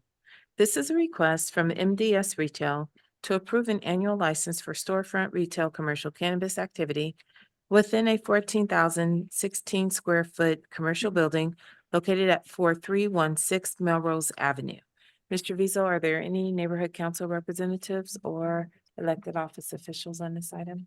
We do not have a speaker card, nor is there a raised hand in the virtual meeting. Thank you. Then at this time, we'll hear from staff. Thank you. This is Management Analyst Megan Blow, and I will present this item number 10 for Department of Cannabis Regulation. DCR Core Record Number 310182 is associated with MDS Retail. This applicant seeks an annual license for the Type 10 retail commercial cannabis activity. The applicant was issued temporary approval by DCR on June 15th, 2022. Since that time, the applicant has adhered to the requirements of the Los Angeles Municipal Code and DCR's rules and regulations and completed all requirements for the issuance of an annual license. The applicant currently possesses a state provisional license, C10-0001008-LIC, to conduct retail with on-site sales, commercial cannabis activity, which is active through April 11th, 2025. The applicant is subject to the requirements of LAMC Section 10420 for the Social Equity Program. Social equity applications are evaluated for compliance with the equity share requirements under LAMC 10420.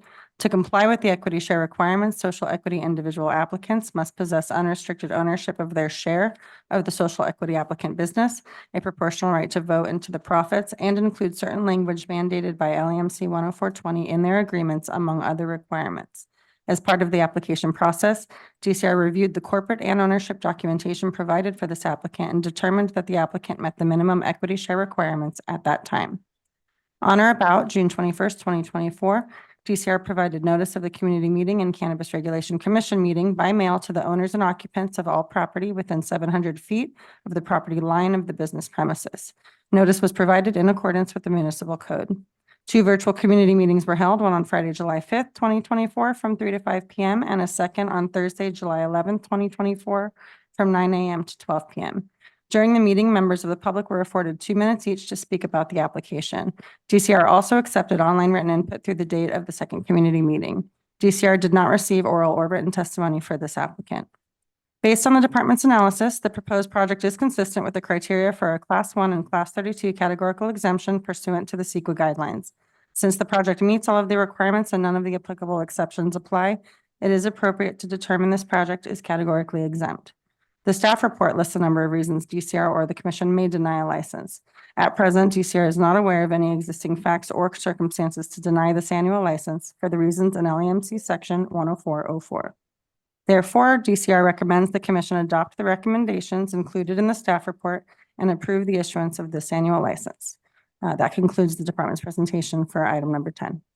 Thank you so much. Commissioners, any questions for staff? Okay, hearing none. We do have Arthur Hodge here, the applicant's representative. Please state your name for the record. Good afternoon. I'm Arthur Hodge, the attorney for the business. Thank you. You have 10 minutes. Thank you. I'll try and be brief. This store is a really nice location. You come up the 101 freeway and you exit at Melrose and make a right. It's just south of where the LA City College is, the Rainbow Track, and we're immediately across from the Ukrainian Cultural Center. This is a little bit west of Vermont. It's a really nice commercial area. They enjoy a very good relationship with everyone in the neighborhood. There seems to be a harmony with the business. It's been operating there under temporary approval since 22. And I'm here representing Santiago Varela Jr., who's the social equity applicant. And he wants me to extend a thank you to all of you and to DCR staff for their work on this application. And I'm open for questions. Thank you. Commissioners, any questions? How long has this location been in operation? Since 22, so when they get temporary approval, June of 22, I believe. Thank you. Commissioner Melendez, how's the parking over there? The parking, there's some parking in the back and there's some street. I don't remember exactly how many spaces there are in the back, but it's not been a problem in that area. Thank you. Thank you. Commissioners, any other questions for the applicant?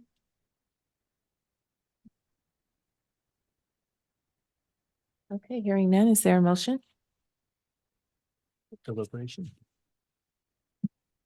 I'm sorry, he's correct. Any deliberation? Thank you. Thank you. Thank you.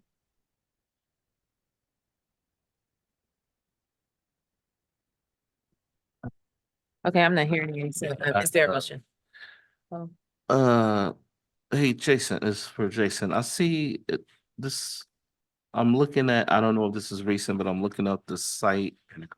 Yeah, I see a church next to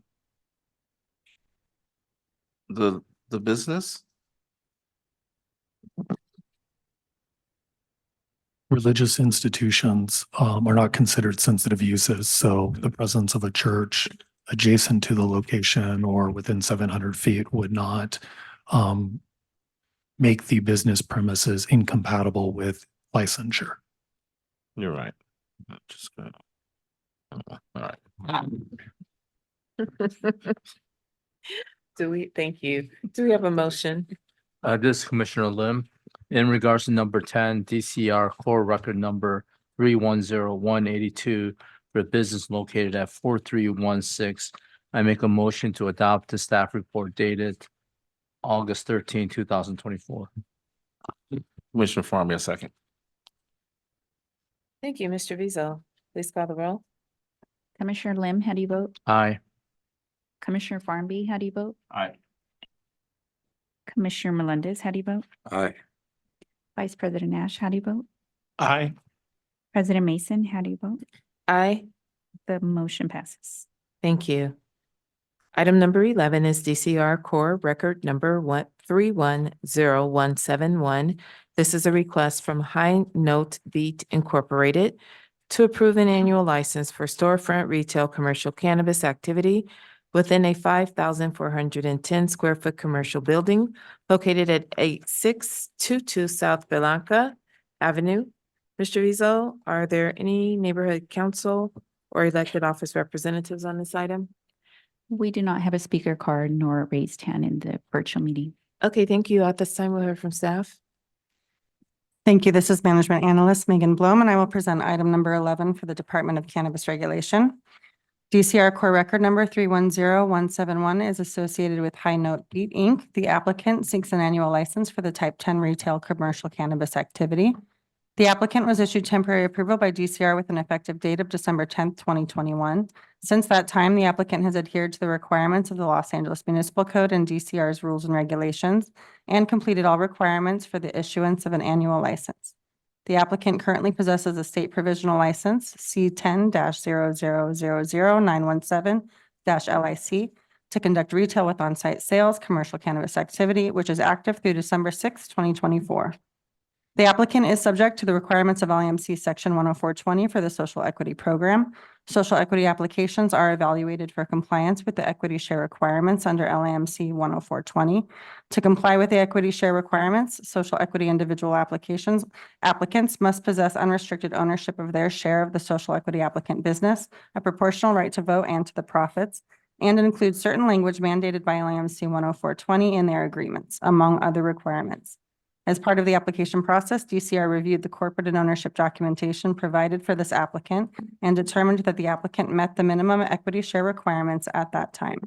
On or about June 21st, 2024, DCR provided notice of the community meeting and Cannabis Regulation Commission meeting by mail to the owners and occupants of all property within 700 feet of the property line of the business premises. Notice was provided in accordance with the municipal code.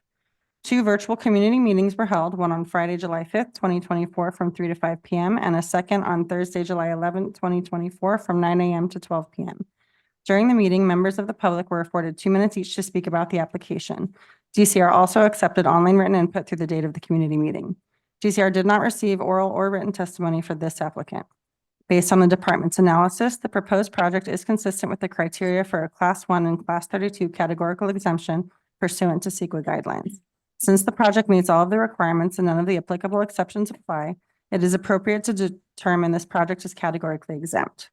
The staff report lists a number of reasons DCR or the commission may deny a license. At present, DCR is not aware of any existing facts or circumstances to deny this annual license for the reasons in LAMC Section 10404. Therefore, the department recommends the commission adopt the recommendations included in the staff report and approve the issuance of this annual license. That concludes the department's presentation for item 11. Thank you. Commissioners, any questions for staff? This is Commissioner Farmy. The community plan area in the report doesn't match the one that I'm looking at. There's two different this is the one you met. So I'm looking at the community plan area in the document, West Adams, Baldwin Hills, Lamert. On the document that's in front of me, it's listed as Westchester Playa del Rey. Westchester Playa del Rey is more accurate. Yeah. I knew I saw it somewhere.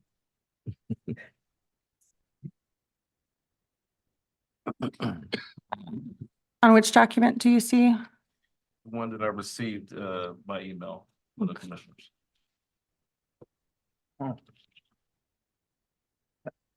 So the cover page on the staff report that should be posted to the agenda has it as Westchester Playa and 8622 South Blanca Avenue, according to Zemus, is in the Westchester Playa del Rey community plan area.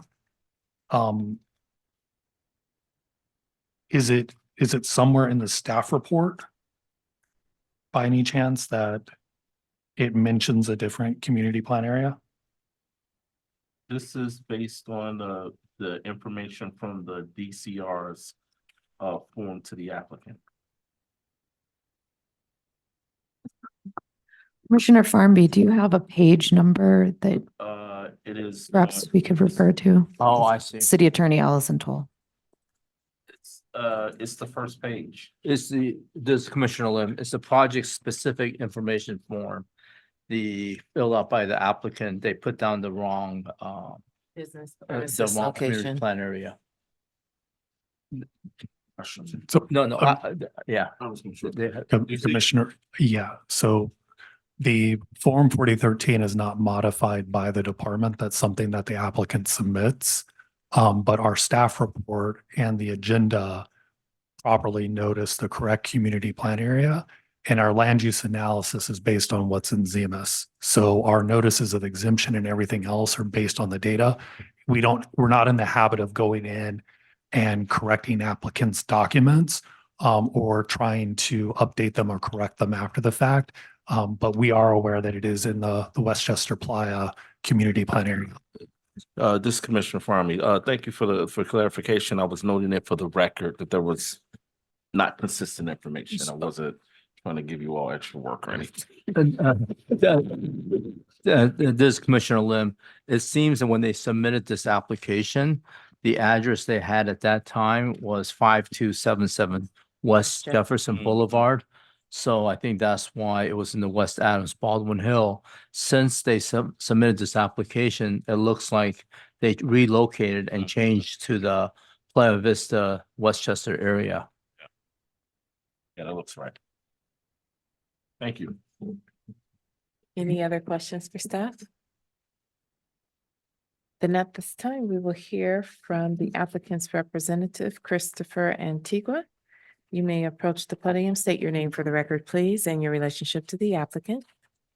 Hello, Christopher Antigua, authorized representative for Hino Beat Inc. Thank you. You'll have 10 minutes. I don't have a formal presentation, but I'm happy to answer any questions you may have. Okay, that was brief. You win. Brief is over. Commissioners, any questions for the presenter? I mean, I can, filibuster for 10 minutes if you'd like, but I don't think you like that. Thank you for being here. You're welcome. This is Vice President Nash. The DCR report indicates that you did not provide evidence of an offer to meet with the neighborhood council. Is that true? Yes, so just for clarification, I was notified about this hearing today. I spoke with a representative from DCR and I was informed that the notice regarding the hearings and everything else was sent to an email that we were not familiar with. I did check Excella and there is that email on file, but that's not the primary email that we communicate with DCR. So I'm kind of blindsided by this entire hearing, but I wanted to make sure that we appear today to answer any questions you may have. This is Commissioner Melendez. I guess the question is, have you reached out to the local neighborhood council? We have not, because we were not aware that we had to reach out to them. I think we were informed again by the DCR representative that there was this email that was sent, I forget the exact date, but we were not aware that we had to reach out at that point. Are you going to reach out? Yes, of course. I mean, it's required. Of course we will. This is Vice President Nash. I have a question for the department. How would the applicant be notified of their obligation to notify the neighborhood council? The communications are all done electronically through our DCR licensing portal on the Excella. So as the applicant mentioned, the email address that they currently have associated with their application is not the current email address for the business entity. So I believe their analyst has notified them how to go ahead and update the email address associated with their record so that they do get communications on a go forward basis. And I believe the applicant has let them know as they were preparing for this, that they would have to reach out to the neighborhood council. This is Vice President Nash. And when was that provided? It was provided within the last 5 business days. Generally, as we prepare for the reports for this commission, we're going through the things that they may not have done that are covered on the cover sheet. And when we're not getting responses via email, folks reach out and call to try to get those corrected. And that's when it came to the applicant's knowledge that the email associated with their application was an outdated email address.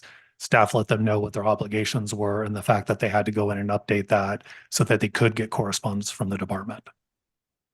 But this is Vice President Nash, and that was 5 days ago?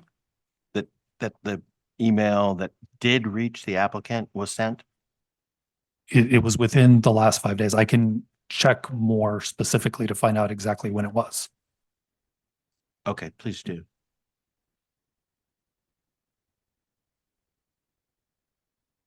While we're waiting, are there any other questions?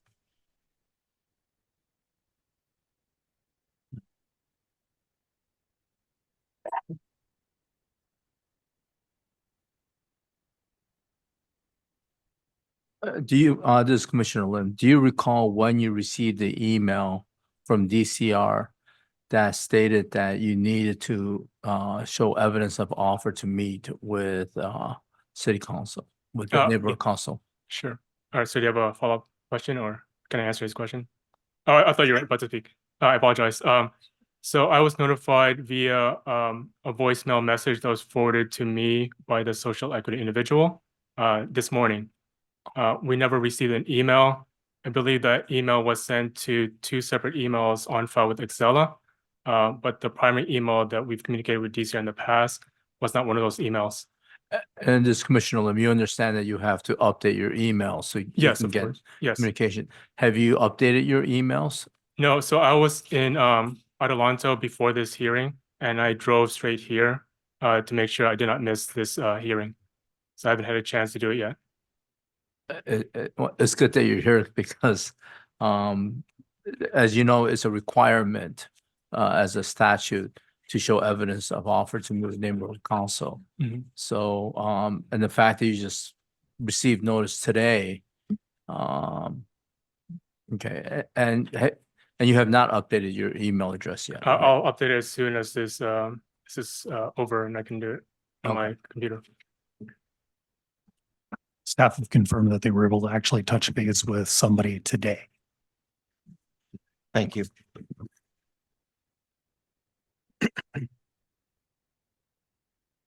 Commissioners, any other questions for the applicant?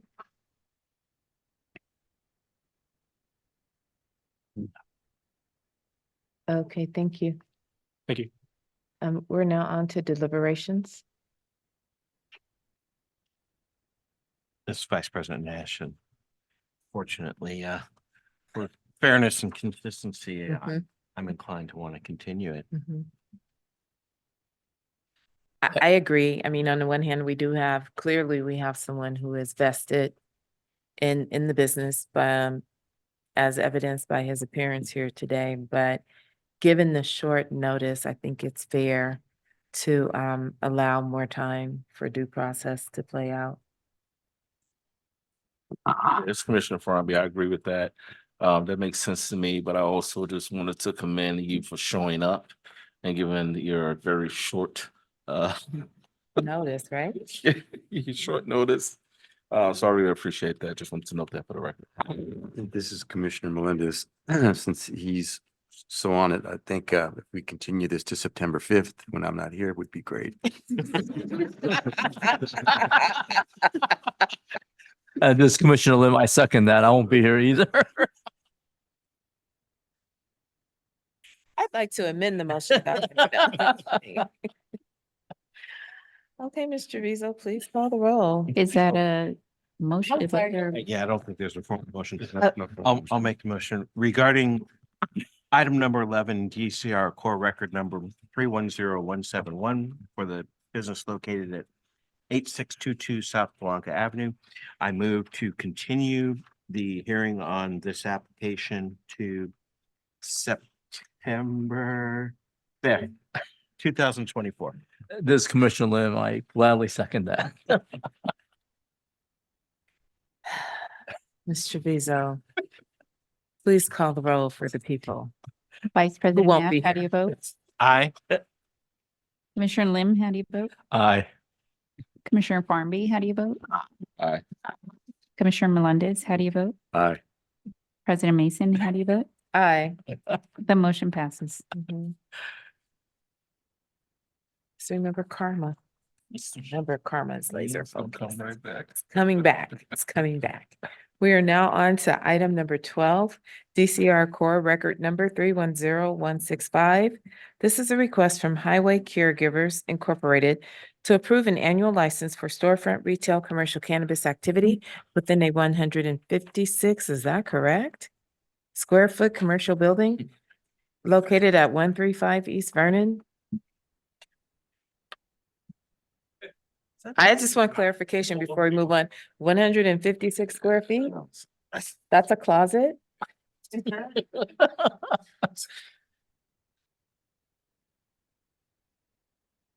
Maybe New York. I'm looking. Thank you.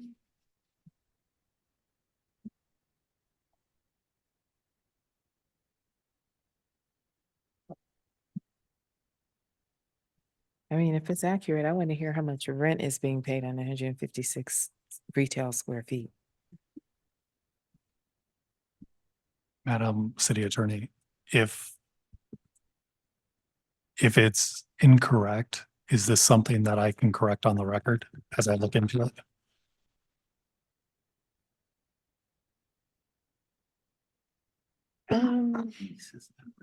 Great question.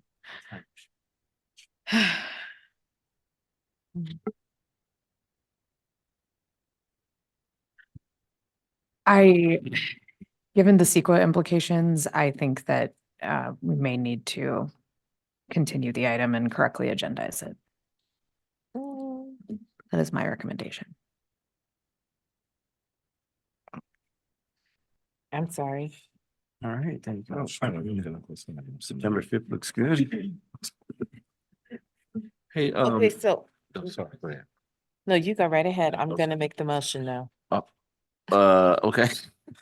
I had a clarification question. The business premises is listed as 135. Oh, no, no. I found them. I'm okay. I did. I found. I'm good. You go right ahead. I'm gonna make the motion now. Sorry, second get-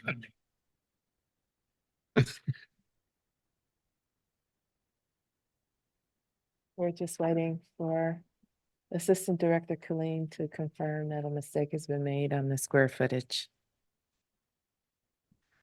The facility is not that size. So I would defer to the city attorney in terms of a continuation. Yes, it appears, City Attorney Allison Toll, it appears that the software Zemus, which the department relies on, may be incorrect and is listing the incorrect square footage of the parcel. And so then the recommendation stands to continue the item to correctly agendize it. Looking at the application, it says the project size is 2,610 square feet. the total lot size is 5,880. Maybe we can get this cleared up through the representative of the applicant. The issue is Brown Act compliance. Commissioner Lim, this is City Attorney Allison Toll. Correct. Per President Mason's comment, the issue is Brown Act compliance, not correcting for the record.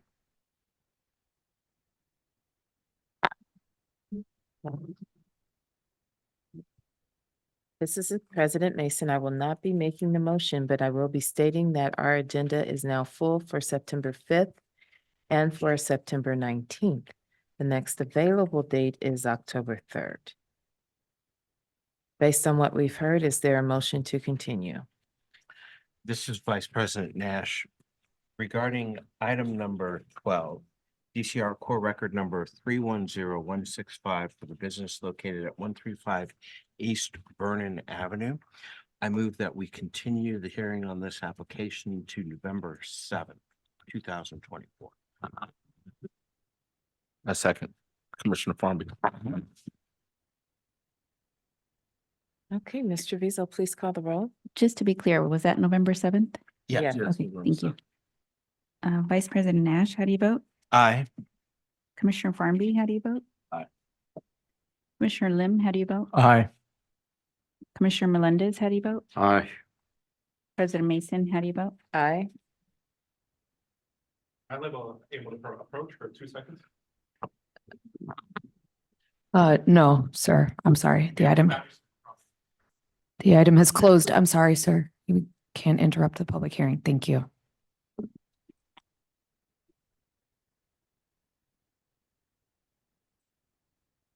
Okay, we are now on to item 13.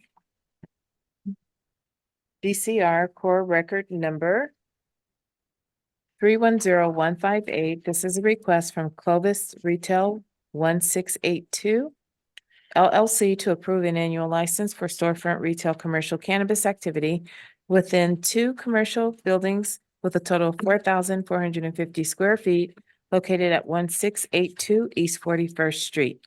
Mr. Vizo, are there any neighborhood council or elected office representatives on this item? We do not have a speaker card, nor is there a raised hand in the virtual meeting. Thank you. At this time, we'll hear from staff.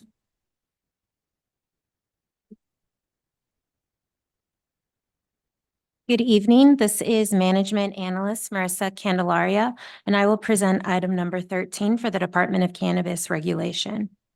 DCR core record number 310158 is associated with Clovis Retail 1682 LLC. The applicant seeks an annual license for the Type 10 retail commercial cannabis activity. The applicant was issued temporary approval by DCR with an effective date of December 22nd, 2023. Since that time, the applicant has adhered to the requirements of the Los Angeles Municipal Code, LAMC, and DCR's rules and regulations, and completed all requirements for the issuance of an annual license. The applicant currently possesses a state provisional license, C10-0001342-LIC, to conduct retail with on-site sales commercial cannabis activity, which is active through June 22nd, 2025. The applicant is subject to the requirements of LAMC Section 104.20 for the Social Equity Program. Social equity applications are evaluated for compliance with the equity share requirements under LAMC 104.20. To comply with the equity share requirements, social equity individual applicants, SEIAs, must possess unrestricted ownership of their shares of the social equity applicant business, a proportional right to vote and to the profits, and include certain language mandated by LAMC 104.20 in their agreements, among other requirements. As part of the application process, DCR reviewed the corporate and ownership documentation provided for this applicant and determined that the applicant met the minimum equity share requirements at that time. On or about June 21st, 2024, DCR provided notice of the Community Meeting and Cannabis Regulation Commission meeting by mail to the owners and occupants of all property within 700 feet of the property line of the business premises. Notice was provided in accordance with the municipal code. 2 virtual community meetings were held, one on Friday, July 5th, 2024, from 3 p.m. to 5 p.m., and a second on Thursday, July 11th, 2024, from 9 a.m. to 12 p.m. During the meetings, members of the public were afforded 2 minutes each to speak about the application. DCR also accepted online written input through the date of the community meeting. In general, the oral and written comments provided by the public were positive, praising the business's presence in the community, its staff, its ownership, and the general upkeep of the retail storefront premises. Based on the department's analysis, the proposed project is consistent with the criteria for a Class 1 and Class 32 categorical exemption pursuant to CEQA guidelines. Since the project meets all of the requirements and none of the applicable exceptions apply, it is appropriate to determine this project is categorically exempt. The staff report lists a number of reasons DCR or the commission may deny a license. At present, DCR is not aware of any existing facts or circumstances to deny this annual license for the reasons in LAMC Section 10404. Therefore, DCR recommends the commission adopt the recommendations included in the staff report and approve the issuance of this annual license. That concludes the department's presentation for this item. Thank you. Commissioners, any questions for staff? Okay, hearing none.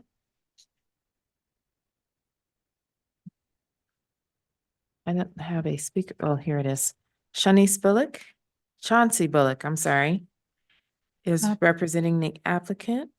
Yes, President Mason, there's also a caller in the queue. Okay, we'll go with the caller in the queue first. Caller with phone number ending in 4306. Please state your name and how you represent the applicant.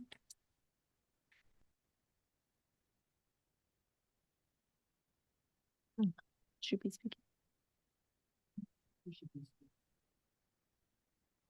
Hello, thank you so much. My name is Molly Pitluck. I'm attorney for Brandy Brown, the verified social equity applicant, and I'm representing Clovest Retail 1682 today. Clovest Retail 1682 is a fully women and minority-owned business, very proud to serve its community. I know that we've all been on here for a very long time today, so I will keep it brief and allow you to ask questions. Thank you for letting me appear remotely. I was having some health issues. So Chauncey Bullock, also one of the owners, is also there. She was just speaking. At the both community meetings combined, there were 26 comments in support of Clovest Retail, and there were 0 complaints or negative comments. Most importantly here is none of the denial reasons apply to Clovest under LAMC 104.04. The premises are substantially the same as the diagram submitted to the DCR. They've always provided the DCR with timely and truthful responses to information. They've never denied the DCR access to the premises, had a license revoked, or failed an inspection by any agency. There have been no complaints filed that Clovest is aware of or any other issues that would create a significant public safety concern, and there's been no documentation by law enforcement. The licensed premises fully comply with the land use and zoning requirements in sections 105.01 and 02, as approved by the DCR. There's not been a conviction or the site of a utility shut off to the premises in the past 5 years or to Clovest's knowledge ever. They're located in Southeast Community Plan, which has not reached undue concentration. And the owners or managers, primary personnel, do not hold office in any agency of the state or city. Finally, each owner of Clovest is an individual United States citizen residing in California. They have not been convicted of any disqualifying conviction. They have not been especially related to selling cannabis or alcohol to minors or labor or wage violations. They have also never received a civil judgment regarding illegal commercial cannabis activity. Therefore, Clovest is very excited to be here today in front of you to answer any questions that you might have and get its annual license issued. Thank you. Thank you. Chauncey Bullock. Do you have anything to add to that? I will graciously come up and say, I appreciate your time.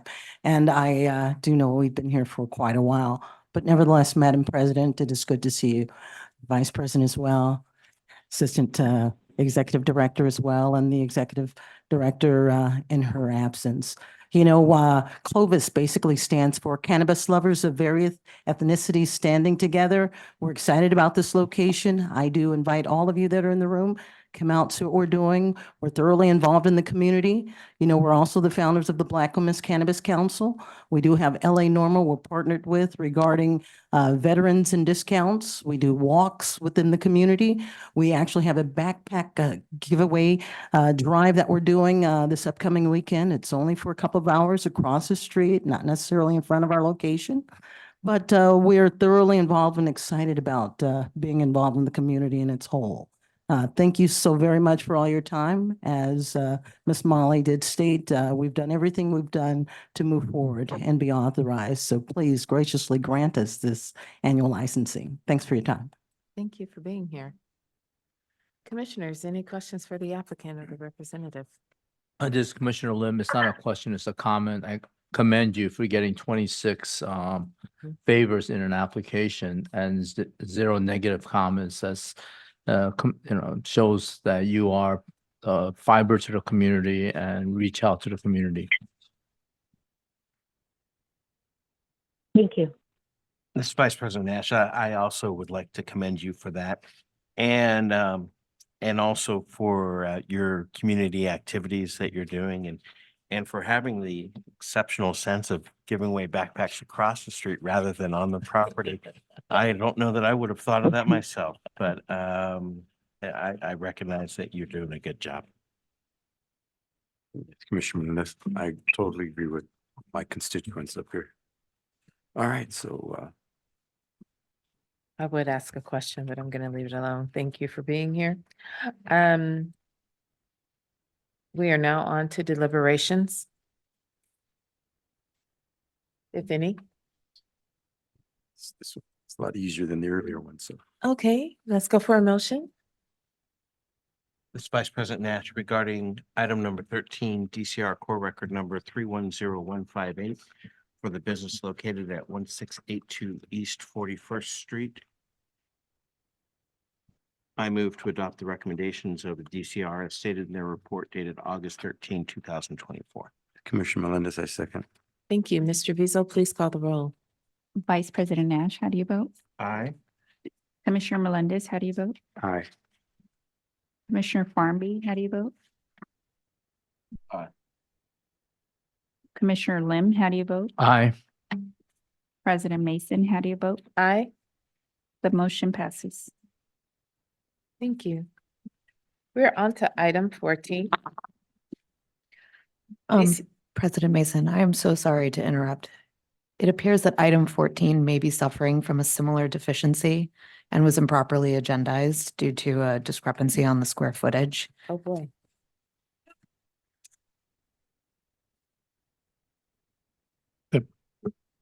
Assistant Executive Director Jason Clean.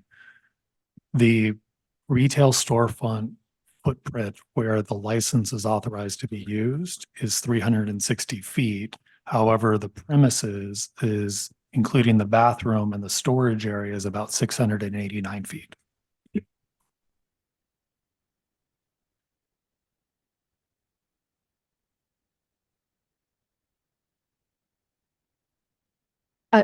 I'm sorry, I can't take comments from the public at this point. Thank you. Assistant GM Colleen. The agenda states that the building itself is 360 square feet. That is not correct. And accordingly is improperly agendized under the Brown Act. I therefore recommend that we continue the item. Unfortunately, I'm deeply sorry, but the building is not 360 square feet. Your analysis is correct. I concur with your recommendation. Okay, thank you. This is President Mason regarding item number 14, DCR core record number 310117. I move that this matter be continued to October 3rd of 2024. Uh, Is there a This- second? Oh, Commissioner, I'm looking at the application. And it does say here, the existing building is approximately 400 square feet. The question. is Commissioner the Lim, applica- I'm sorry, this is City Attorney Allison Toole. The question is not about the accuracy of the application or the accuracy of the record. This is with respect to Brown Act compliance and whether or not the item has been sufficiently agendized under the Brown Act. It's an entirely separate issue, and that's why I do recommend continuing the item until we can properly agendize it.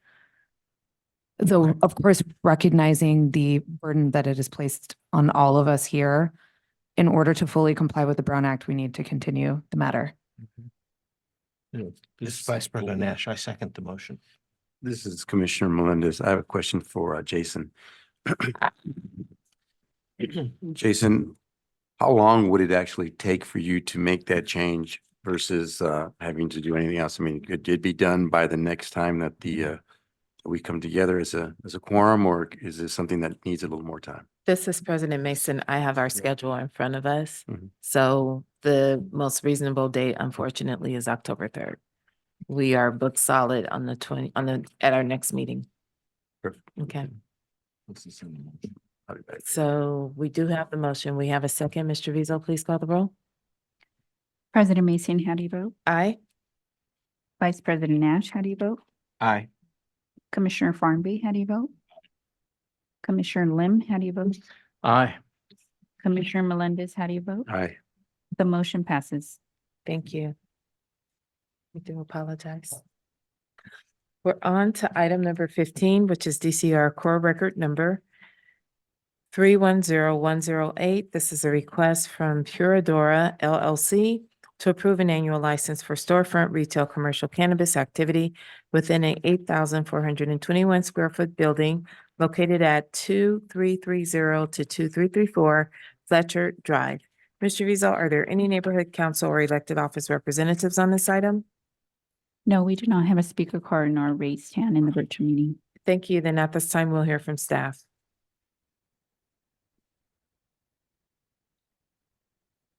Good evening. This is Management Analyst Marissa Candelaria, and I will present item number 15 for the Department of Cannabis Regulation.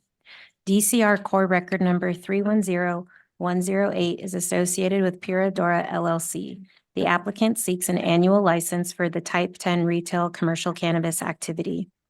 The applicant was issued temporary approval by DCR with an effective date of March 3rd, 2023. Since that time, the applicant has adhered to the requirements of the Los Angeles Municipal Code, LAMC, and DCR's rules and regulations, and completed all requirements for the issuance of an annual license. The applicant currently possesses a state provisional license, C10-0001224-LIC, to conduct retail with on-site sales, commercial cannabis activity, which is active through February 17th, 2025. The applicant is subject to the requirements of the LAMC Section 10420 for the Social Equity Program. Social equity applications are evaluated for compliance with the equity share requirements under LAMC 10420. To comply with the equity share requirements, social equity individual applicants, SEIAs, must possess unrestricted ownership of their share of the social equity applicant business, a proportional right to vote into the profits, and includes certain language mandated by LAMC 10420 in their agreements, among other requirements. As part of the application process, DCR reviewed the corporate and ownership documentation provided for this applicant and determined that the applicant met the minimum equity share requirements at that time. On or about June 21st, 2024, DCR provided notice of the community meeting and Cannabis Regulation Commission meeting by mail to the owners and occupants of all property within 700 feet of the property line of the business premises. Notice was provided in accordance with the municipal code. 2 virtual community meetings were held, one on Friday, July 5th, 2024, from 3 p.m. to 5 p.m., and a second on Thursday, July 11th, 2024, from 9 a.m. to 12 p.m. During these meetings, members of the public were afforded 2 minutes each to speak about the application. DCR also accepted online written input through the date of the community meeting. In general, the oral comments provided by the public were in favor of this applicant, noting their involvement in the community and their efforts in communicating with the neighborhood council. Based on the department's analysis, the proposed project is consistent with the criteria for a Class 1 and Class 32 categorical exemption pursuant to CEQA guidelines. Since the project meets all of the requirements and none of the applicable exceptions apply, it is appropriate to determine this project is categorically exempt. The staff report lists a number of reasons DCR or the commission may deny a license. At present, DCR is not aware of any existing facts or circumstances to deny this annual license for the reasons in LAMC section 104.04. Therefore, DCR recommends the commission adopt the recommendations included in the staff report and approve the issuance of this annual license. That concludes the department's presentation for this item. Thank you. This is President Mason. I do have a question. How many oral comments were received during the hearings? 2. Okay, thank you. Commissioners, any questions for staff? This is Vice President Nash. I note in the submissions that there is a letter from CPAB space NELA LAPD division for a request for a continuance regarding 3 items, including this one. They're asking for a continuance to weigh in on this. And how would an entity that appears to be related to the Los Angeles Police Department get notice of a hearing? So the entity is not part of the city, nor is it a subsection within LAPD. The LAPD's cannabis unit has a list of authorized locations and applications that are pending before the department. The CPAB stands for Community Police Advisory Board. So they work with their local area station to provide feedback and commentary on it. So they're not noticed as part of the normal noticing requirements unless one of their members lived within 700 feet of the proposed location or the business is located there. So they would have to rely upon the notice posted on DCR's website. So prior to an application coming before this body, we do post notice at least 20 days in advance of the community meeting as well as the public hearing. And that would be their opportunity to provide feedback through DCR to this body. A police advisory board correspondence from the local area station is not a part of the formal review process. Thank you. Any other questions for staff? In that case, then we do have 2 representatives here on behalf of the applicant, Jolene Bernal and Miley Marrero. Oh, we have 3 representatives. then. Hello, hello. Nice to see y'all again. Hello. Am I good to start? I'm Jolene Bernal. Yes, you have 10 minutes. Perfect. I'm Jolene Bernal. I am one of the designated representatives for Puradora LLC. We do have a slideshow, so I'm just going to wait for that to be ready for y'all. So we are Catalyst Silver Lake. We are a medical and adult use cannabis dispensary. We're located on 2330 to 2334 North Fletcher Drive in Los Angeles, California. I have a little photo of our dispensary for y'all. A little bit about us. We opened in March 10th of 2023. The store participated in the Kobe cleanup tour with our LA locations in August of 2023. We worked with Dignity and Power Now to hold Catalyst Care's annual school drive in August of 2023. And then I'd love to highlight our expungement workshop and clinics. I know y'all have heard about this program before. We did have another clinic held So one of the things I wanted to highlight about our expungement clinic is the average cost of an expungement for one case ranges anywhere from $500 to $2,000 with a private attorney. So being able to provide this service assists in saving both our customers and employees thousands of dollars in attorney and legal fees. So some color on the past 2 years for 2023. The store specifically advertised in June and November, and then they held the live scan service in September, and there was 70 plus records assisted. And then this year, the advertisement was throughout January and April. We had clinics held both in April and in July. We've had 79 so far this year, and we're planning on doing another one in November. So we're very excited about how well that program has been working for our location. Some hiring local and transitional worker highlights. We prioritize hiring locals seeking to hire employees within a 5-mile radius of the business. We always prioritize transitional hires, so transitional employment is offered to unemployed or underemployed individuals who help integrate back into the workforce, which can include single parents, people who are out of the workforce due to illness or disability, people who are low income, or who are seeking part-time or seeking full-time from a part-time. And then our security points, as always, we are monitored 24/7 by a licensed alarm company. Our security measures will include, but are not limited to, a burglar alarm, panic buttons, talk downs to discourage and warn intruders, and a full premises security surveillance system. Our guards are always licensed by the Bureau of Security Investigative Services, which monitor and patrol the premises. All visitors and vendors are signed into our visitor vendor log and escorted by an employee at all times. And our limited access areas, which will include cannabis storage, always remain secured. Thank you. Here for any questions. Oh, okay. Any questions for applicants, representatives, commissioners?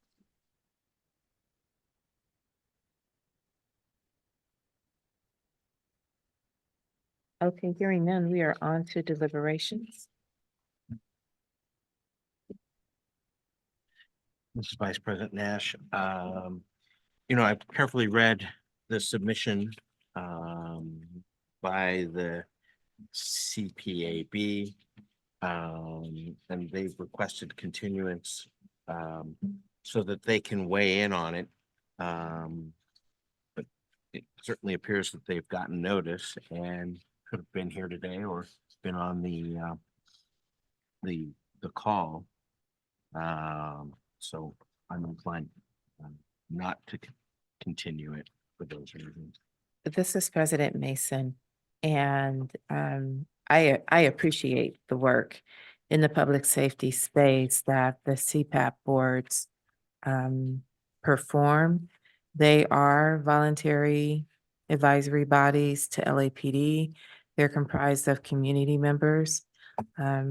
However, to Vice President Nash's point, the letter does not state the reasons why they were not at the public hearings and why, other than needing to weigh in, why we should continue.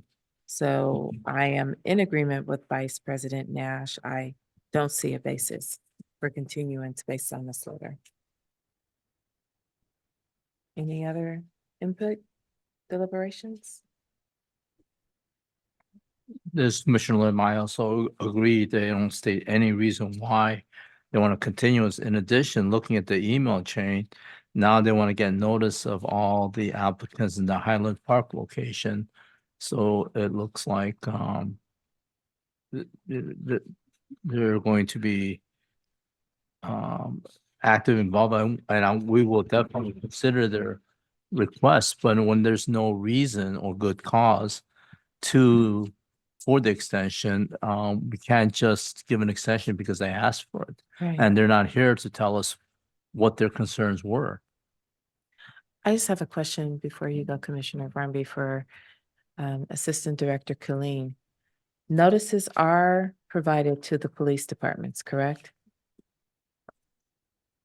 LAPD's cannabis unit gets a courtesy notice on a 30-day basis so that they know which of the operators are licensed to engage in commercial cannabis activity and which locations have pending applications. That's done as part of our commitment to give them information to work on as it relates to dealing with unlicensed locations.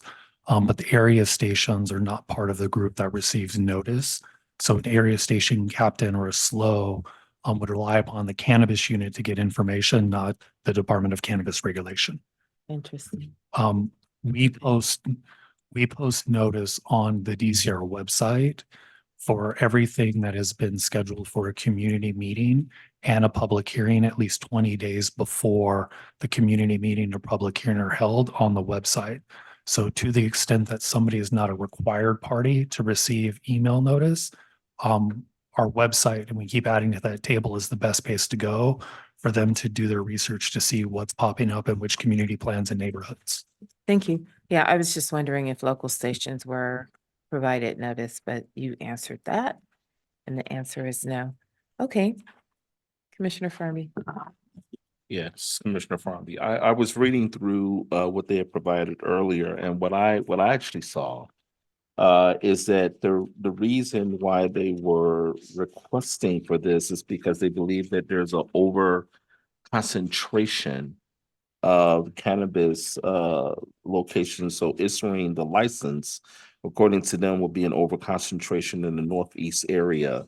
I didn't see any violations, any citations, or any major complaints other than the mention of the concentrations in any given area regarding cannabis retail locations.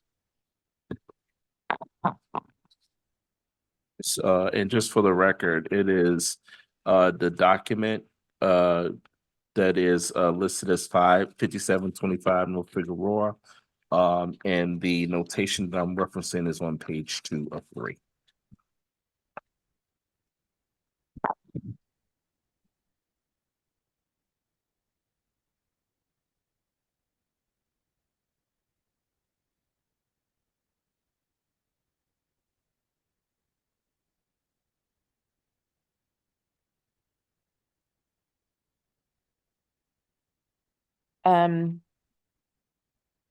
Hearing Commissioners Farmby's observation.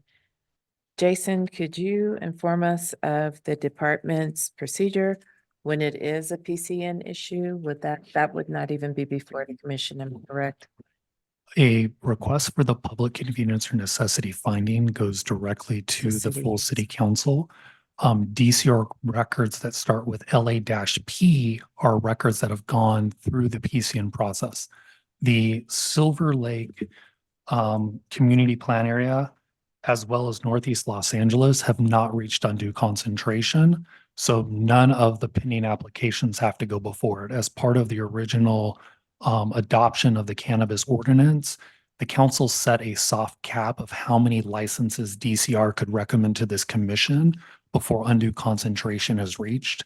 And I do understand that members of the community are not happy when they feel like there's multiple cannabis businesses in their geographic area of the community plan area, but these businesses are limited to commercial and manufacturing zones, which, you know, most of the city's 70% is residential. So there are only certain areas of the community plan. So none of these community plans have yet reached undue concentration.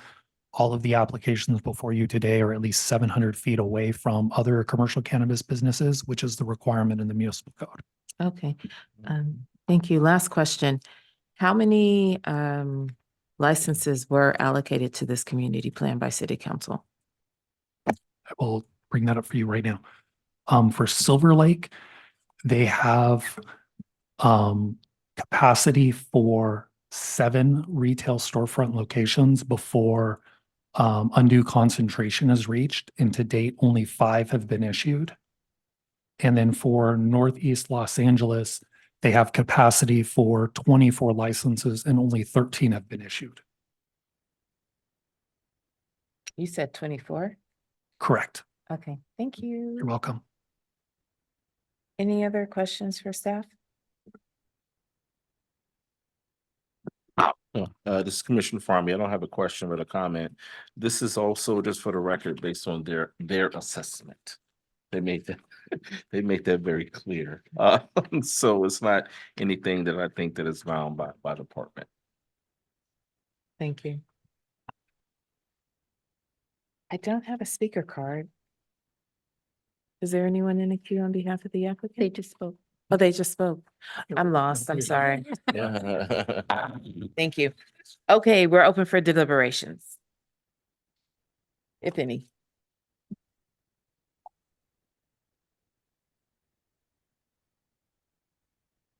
Okay, hearing none, do we have a motion? This is Commissioner Fonby. Item 15, DCR Core Record Number 310108. Puradora LLC, business premises that is located at 2330-2334 Fletcher Drive. I move to accept the staff's recommendations. Commissioner Maloney, second. Thank you, Mr. Vizo. Please call the roll.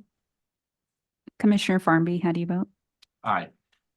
Commissioner Melendez, how do you vote? Aye. Commissioner Lim, how do you vote? Aye. Vice President Nash, how do you vote? Aye. President Mason, how do you vote? Aye. The motion passes. Thank you. Item number 16 is DCR Core Record Number 310075.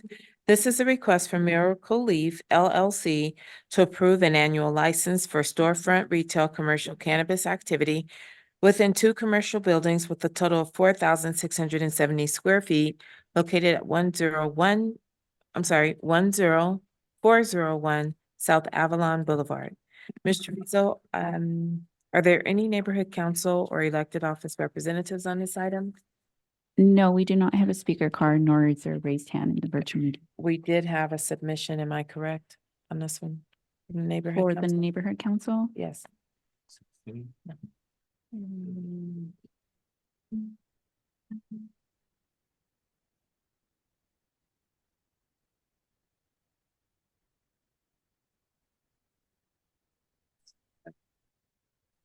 It's not printed. The electronic submission from Southeast I'll Neighborhood verify. Council. Was that on this item? Thank you.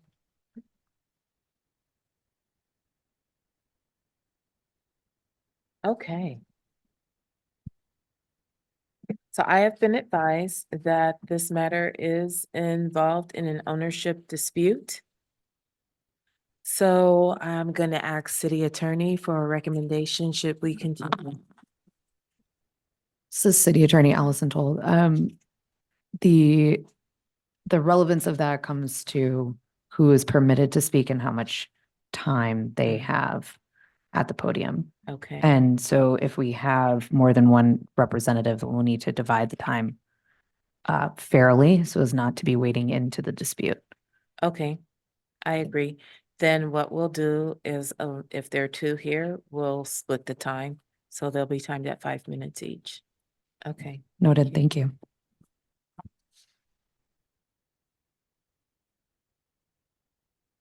So then at this time, we'll hear from staff.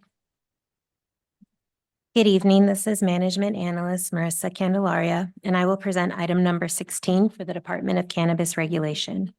DCR Core Record Number 310075 is associated with Optilief LLC. The applicant seeks an annual license for the Type 10 retail commercial cannabis activity. The applicant was issued temporary approval by DCR with an effective date of September 29th, 2022. Since that time, the applicant has adhered to the requirements of the Los Angeles Municipal Code, LAMC, and DCR's rules and regulations, and completed all requirements for the issuance of an annual license. The applicant currently possesses a state provisional license, C10-0001110-LIC, to conduct retail with on-site sales commercial cannabis activity, which is active through June 23rd, 2025. The applicant is subject to the requirements of LAMC Section 10420 for the Social Equity Program. Social equity applications are evaluated for compliance with the equity share requirements under LAMC 10420. To comply with the equity share requirements, social equity individual applicants must possess unrestricted ownership of their share of the social equity applicant business, a proportional right to vote into the profits, and include certain language mandated by LAMC 10420 in their agreements, among other requirements. As part of the application process, DCR reviewed the corporate and ownership documentation provided for this applicant and determined that the applicant met the minimum equity share requirements at that time. On or about June 21st, 2024, DCR provided notice of the community meeting and Cannabis Regulation Commission meeting by mail to the owners and occupants of all property within 700 feet of the property line of the business premises. Notice was provided in accordance with the municipal code. 2 virtual community meetings were held, one on Friday, July 5th, 2024, from 3 p.m. to 5 p.m., and a second on Thursday, July 11th, 2024, from 9 a.m. to 12 p.m.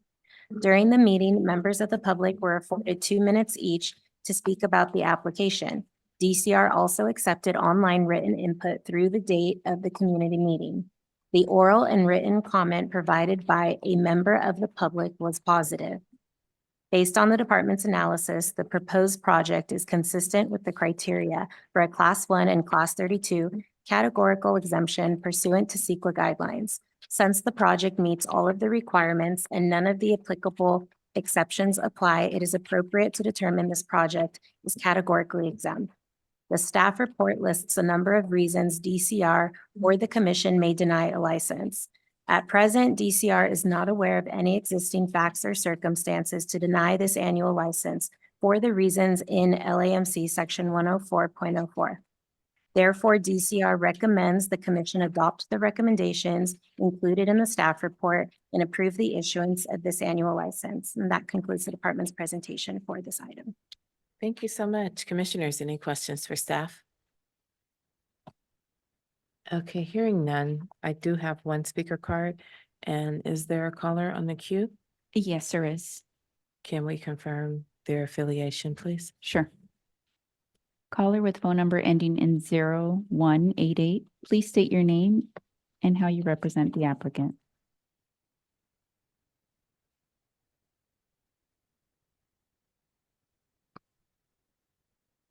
Hi, this is Lisa Seelan. I'm the attorney that represents the Miracle Leaf investors, and I apologize for not being there in person tonight. I have a touch of the flu, but I am here and I will answer any questions that you have.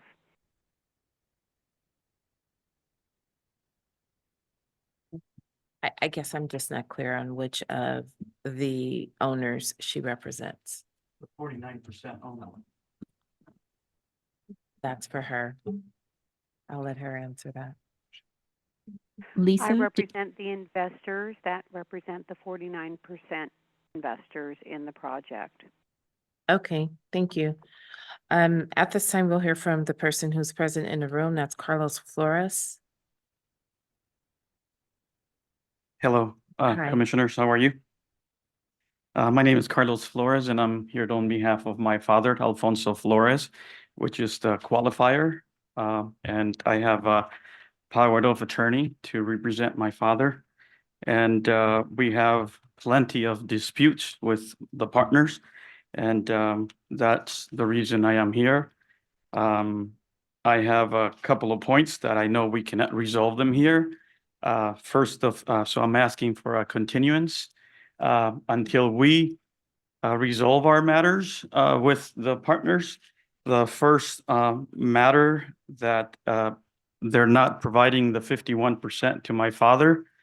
The second matter, with my wife, we own the property where they are located, and the square footage of the property is incorrect. I just noticed that right now. The 4670 square feet is not the total cannabis retail store. It's only 2,000 square feet of the retail. Just as a correction for the record. My name is Carlos Flores again, but the total square footage of the premises, and they're saying that it's 2 commercial buildings. It's wrong. It's only this particular building, 10401 South Avalon. It's a 2-story building, and only the bottom, it's the commercial space, which is 2,000 square feet, not 4670 as stated on the document. And the second, it's a residential unit. So as for record, second, they have not paid rent for a whole year, and my wife and I, we own the building again. And I've been calling Lisa, which is my partner's attorney, and they've been ignoring us as landlords and ignoring my father as the applicable of the license. So therefore, we are here to, let you guys know the matters. Thank you for being here. Are you giving up the rest of your time? You have 5 minutes. I'll take a little breathing. So they have not paid rent for a whole year. They put a restraining order against myself to not go into the premises, which we went through court and I won. The judge said that they cannot restrain me from going into my property. Second, they put guards. They cannot let my dad in or myself into the premises of supposedly our retail store. We haven't seen a dime from their profits. They're hiding all the documents from the bank. I've been requesting them. They have not provided documentation of bank statements. They were doing $9,000 to $10,000 a day when I had access to their program. They removed me from their program. They removed me from their cameras. Now that I cannot step into the front of the store because there's a guard that will not let me go into my building. So that is the reason why we're here. Okay, thank you. We're gonna hold questions. We'll hear from Lisa now. Lisa, your time starts now. You have 5 minutes. Thank you so much. And first of all, I do apologize for not being there in person today. I have a touch of the flu, and I did not want to infect anybody in that room because I know there's a lot of stuff going around right now. So, I would be there in person. I was unaware that Carlos was going to be there. He is the landlord. He is not the owner. Alfonso, his father, is the social equity partner who has never been presented to any of the investors, and Carlos has been the spokesperson for his father. I do know that there are rent disputes. I am not going to go into that today because that has nothing to do with whether or not they're up for an annual or non-annual, approval. But it does appear that there are definitely problems between both Carlos as the landlord and the investors who are fronting the bill for everything. There are no profits. This business is upside down. Many of the social equity businesses moved into locations where the amount of money available on a daily basis is not sufficient to pay the bills. The property that is being rented, and there is 4,500 square feet on the property, so that is definitely a ZEMIS thing. It has nothing to do with how much the actual tenant is utilizing, is $10,000 a month in South LA, which is unconscionable in my opinion. But irrespective of that, there are disputes that have nothing to do with the licensing of this business. If the commission desires to continue this, I will have no issue with that because I do believe that Carlos's accusations have nothing to do with what I have done. I am their licensing specialist. I have made sure that they do everything in conformance with the City of Los Angeles, the State of California, with the DCC and the DCR.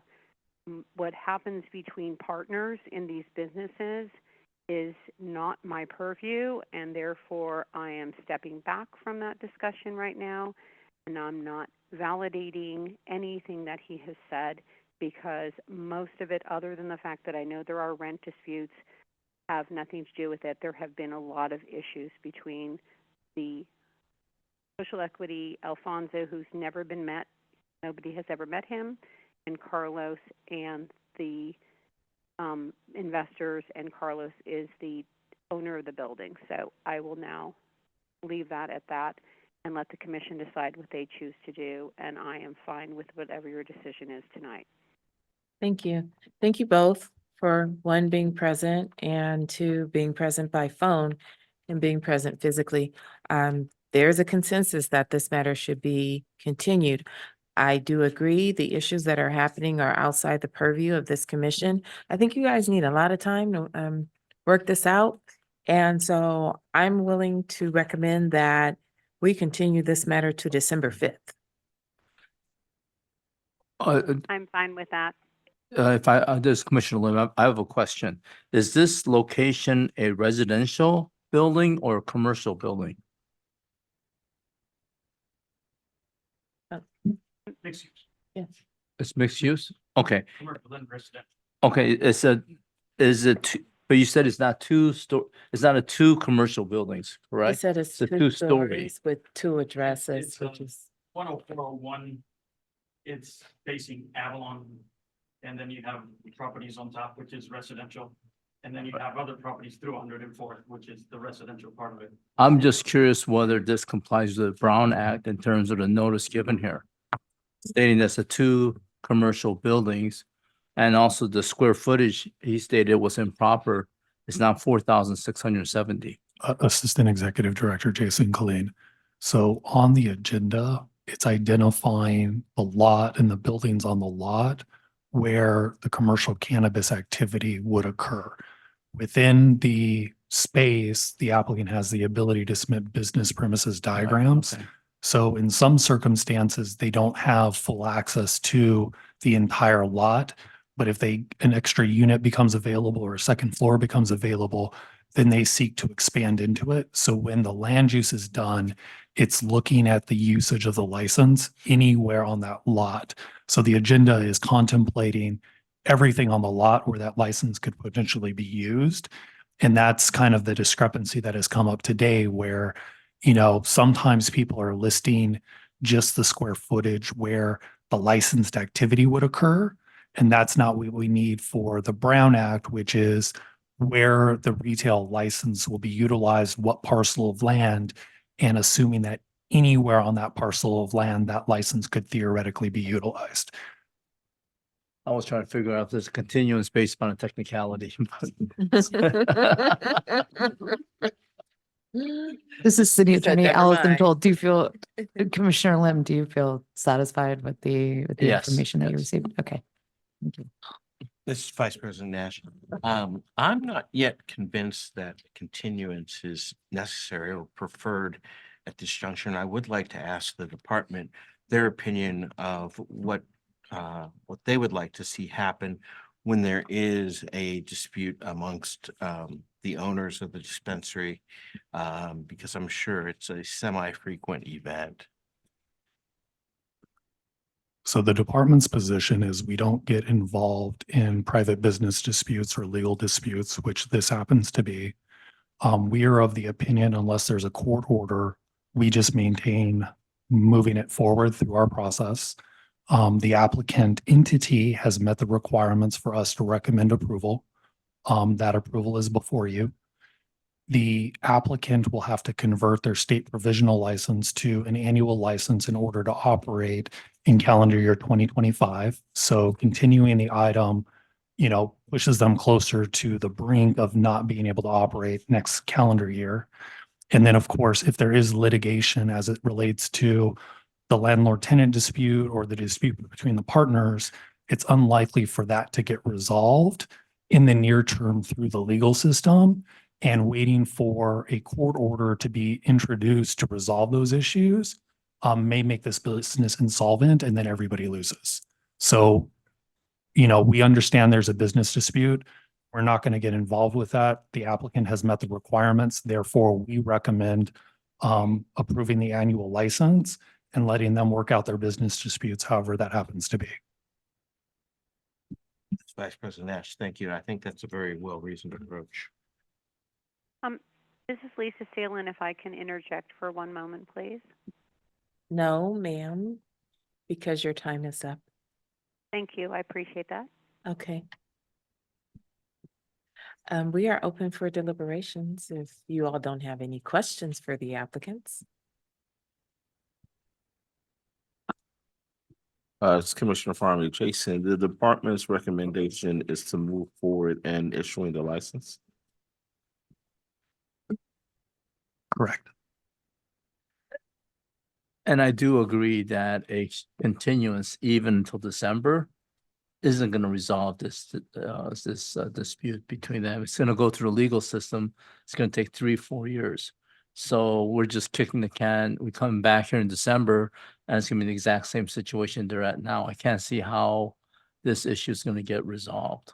And if the ownership is not a factor under LA, the 404.4 section, then, I think, we give the license and let them fight it out who gets it. It's not for us to be involved in disputes over ownership. I have a question for Lisa. This is President Mason.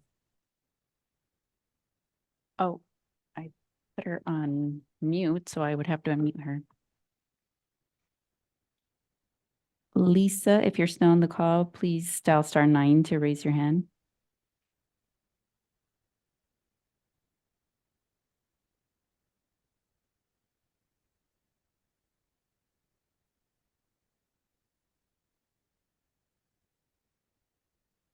Hi, Commissioner. I'm here. Thank you so much, President. You're welcome. So what are your next steps towards resolving this issue? Well, I am not a litigator by any means. My entire role in this entire process has to make sure that they are 100% licensed, compliant, and in doing everything they're supposed to do under both the city ordinances and rules and regulations and the state, which they 100% are. The only issue here to me is an owner dispute, but as far as their compliance with the city and the state rules and regulations to be granted an annual license, and what an annual license does is it gives them CEQA exemption. It does not give them anything but that, because if something happens along the way, the other issues can take care of that. But if the city offers them an annual license, then commencing on January 1st, 2025, no business that does cannabis in the state of California, whether you're retail, your cultivation, your manufacturer, whatever you are, will be able to be licensed again. So if there is a dispute, and if it drags on, as we all know as attorneys, whoever's on this board that is an attorney, it can go on for years. At least they have an annual status. Otherwise, they will be null and void. They will not be able to continue operating whether they want to or not. So I believe at that point, and I agree with Jason, and thank you so much, Jason, for educating everybody about this, that there is a deadline right now to get your annual, and if December 5th we're still in this pickle, there's no reason, for the commission then to, what will they do now? So if we grant them an annual right now, the fight will be between the owners and the investors, the social equity and investors, but granting the annual will not do anything to promote that or delineate from that. But if they don't grant the annual, then they won't be able to have a license into next year. So I appreciate Jason's edification, and thank you so much for that. And that would be what I would recommend. Okay. Not quite a response to my question, but thank you. I'll ask you the same question, Mr. Reed. I'll ask you the same question. Yes, if we don't continue this, my dad wants to resign the license. No more license, because he's not getting anything out of it. The $50,000 grant, they made my sign the paperwork, notarize it, send it back to DCR. And they promised to give him that money. He didn't get nothing. He got zero money. So there's no benefit for my father to continue with this license. I was continuing so we can settle this disputes. But if there is no continuation and they're granting the license, why do we need a license? Why does my father have to continue with this license? Okay, I understand. Thank you. Any other questions? This is Commissioner Lim. So if we grant the license, why does that hurt your father? They don't want to show the documents or the daily sales. One, I understand. they're not letting us, my wife and I, to go into the property, into the premises of what they're selling. I got an email today that I don't know if they bought something or sold something that was illegal or not legal. We don't know what's happening inside. That they had to return, and I have the email and it comes directly. So this is Commissioner Lim again. If we continue this hearing, what do you contemplate would happen next? It's pushing them. It's gonna stop them to think. I've been a very good landlord for 11 months, a whole year now. I did the whole construction of that building. I fought to get this license and spend the money with my father. I was a qualifier too, but I was 542, number 542. So I did not get it under my name. My father was number 75. I grew up in that area. My father lives in that area. So in essence, if I summarize, you want a continuance so that you can negotiate further. Yes. Knowing that at the next hearing. exactly. So they can see that there is a commission that seeks for those qualifiers, not just for the investors. Then what are we doing? We put all the money that we had. I had the building that qualifies for that. They needed a license in LA. So they called me, we put together paperwork, we settled for 49%, and they had the license. We let them run the whole business. And now they're saying they don't have any profits when they make $9,000 to $10,000 a day when I had But- access to that. But this is Commissioner Lim. Tell us why we as a commission should. You're, in essence, what you're saying, you're using us to get leverage over them. Yes. Why should we do that? So you can think of the minority. You could help the people below, not just the people with money. Okay, thank you. This is Commissioner Melendez, Carlos. So if we don't continue it, you prefer that we just deny it? Yes. Is that what I'm getting? Is that what I'm hearing? Yes. Okay, thank you. I just want to clarify this as President Mason. I just want to clarify a statement you made. If we grant the license, your father is going to abandon ownership?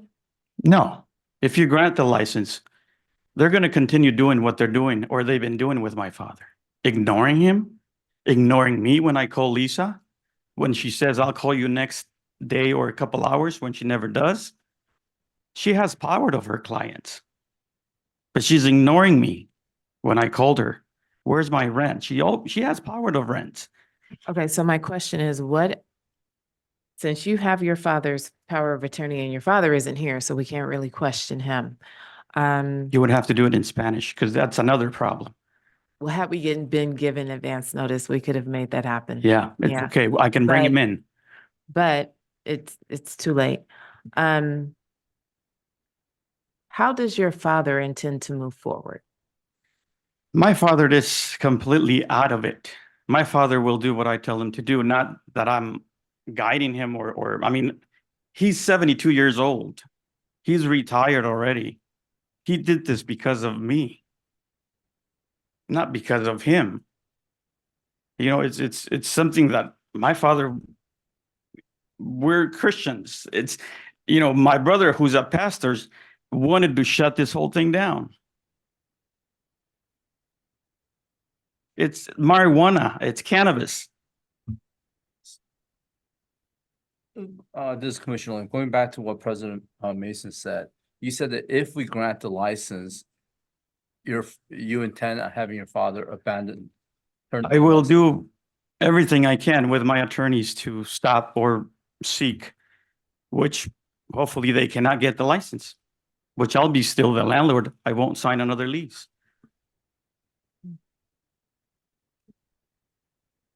But if you deny it, that will show them that we have help, that we have you guys looking out for the smallest people.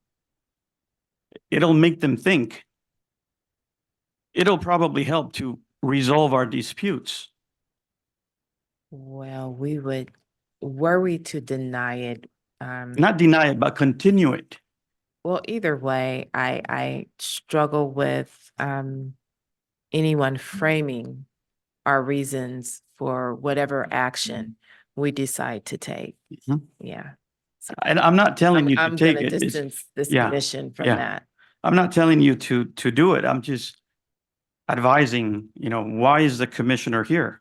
No, I understand Yeah. that, but it's how you've interpreted Mhm. how we may act Mhm. and what those actions may mean Mhm. or how they may be perceived. And I'm just saying I'm separating this Right. commission Yeah. from those comments. No problem. Okay. Yeah. Thank you. Okay, well, there was a motion, it was not seconded, so Is there a it's. motion? No. We're deliberating. I Oh, did oh, make a oh, I'm motion to sorry. Can I- continue, oh. yeah, but it was not seconded, I'm sorry. what so was the- that's okay. I'm gonna call for a motion.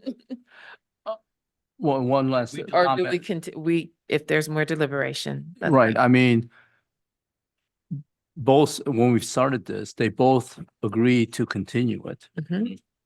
And so if they both parties who's in a dispute here wants to continue it, I'm not sure. We just grant their wish and continue it. That was my thought. This is Vice President Nash. I don't think there's any reason to continue it, and I think what we've just experienced is the best example where we're gonna see of why both the department and the commission doesn't want to get involved when there's a dispute. Because even the representatives, I don't think they know exactly what's in their best interest. I would suggest that we support that policy of the department and make a decision on the merits. If I can repeat that. I just said we should make a decision on the merits, not continue it, and not get involved in disputes between the parties. And I did ask, are you using us as leverage? And he's pretty much said, yes, yes. So I get it, but at the same time, both sides did ask for it, but I mean, it's up to us to grant it or not. It's a tough one.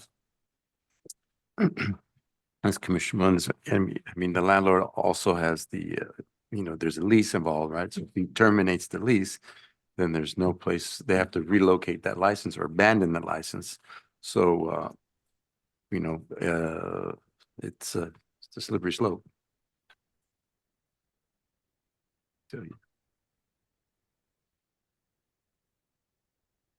You may go. I second the motion. Which is to continue. The original motion was to continue the matter to December 5th. And so, Mr. Vizo, please call the roll. President Mason, how do you vote? Aye. Commissioner Farnby, how do you vote? Aye. Commissioner Lim, how do you vote? Aye, and it continues. Commissioner Melendez, how do you vote? Aye. And Vice President Nash, how do you vote? No. The motion passes. Thank you. It is 7:12. 7:12. The commission will recess for 10 minutes.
We may resume.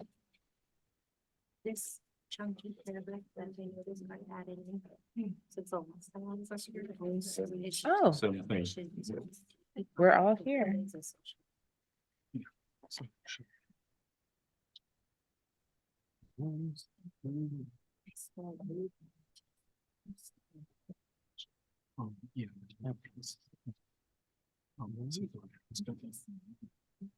Yesterday or today.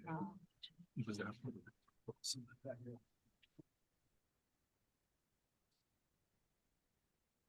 The time is 7:36 and we are resuming. We are on item 17, DCR record number 310039. This is a request from 6803 Melrose and Hope LLC to approve an annual license for storefront retail commercial cannabis activity within a 6,000 square foot commercial building located at 6803 West Melrose Avenue. Mr. Vizo, are there any neighborhood council or elected office representatives on this item? No, we do not have a speaker card, nor is there a raised hand in the virtual meeting. Thank you. At this time, we'll hear from staff.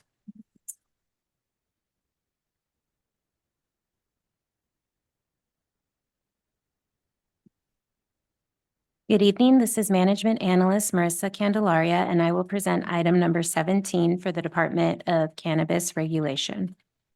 DCR core record number 310039 is associated with 6803 Melrose and Hope LLC.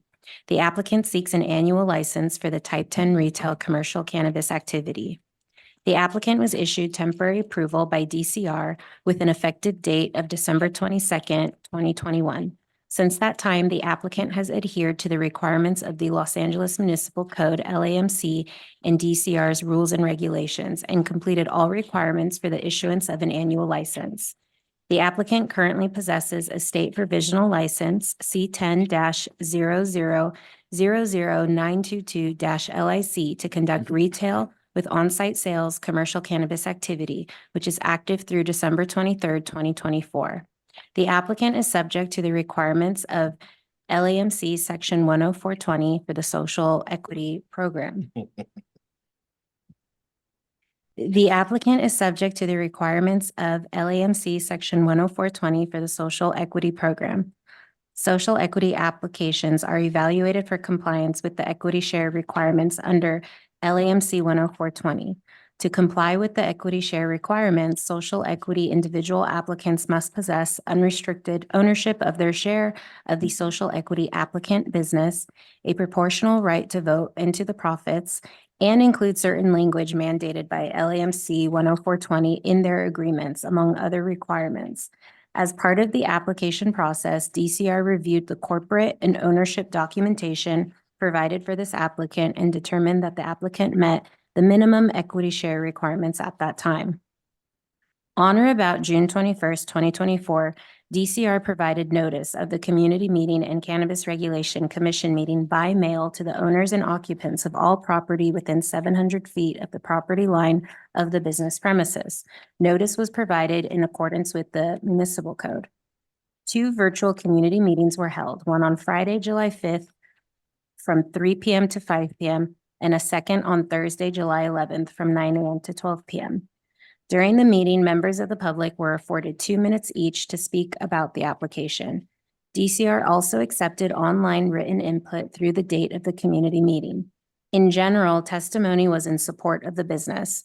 Comments included the customer experience is positive and the dispensary has provided job opportunities. Lastly, they hold fundraising events for the homeless.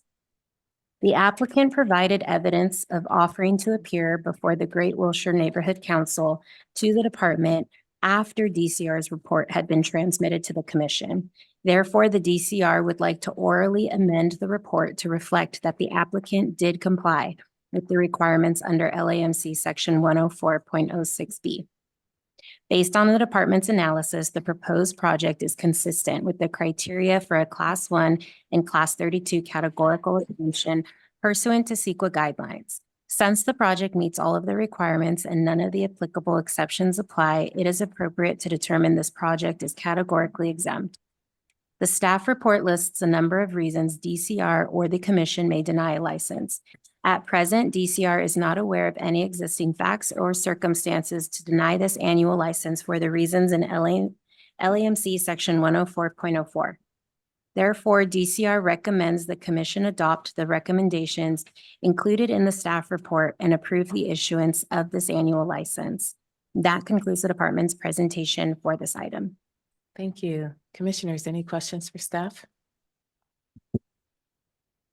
Okay, hearing none, we will hear from the applicant at this time. Raveen McSweeney, please approach the mic. Good evening. Thank you for having me. I am Robin McSweeney. I am the owner, and thank you for affording me the opportunity to be here this evening. And I don't have a presentation, but I am here for any questions, comments, or concerns. Okay, thank you for being here and for your patience as you look out and see twilight approaching. Commissioners, any questions for the applicant?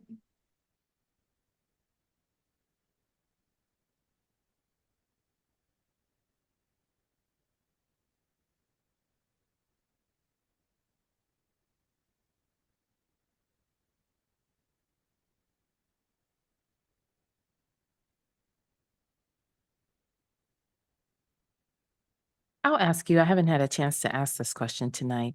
Have you taken advantage of any of the city's social equity programming?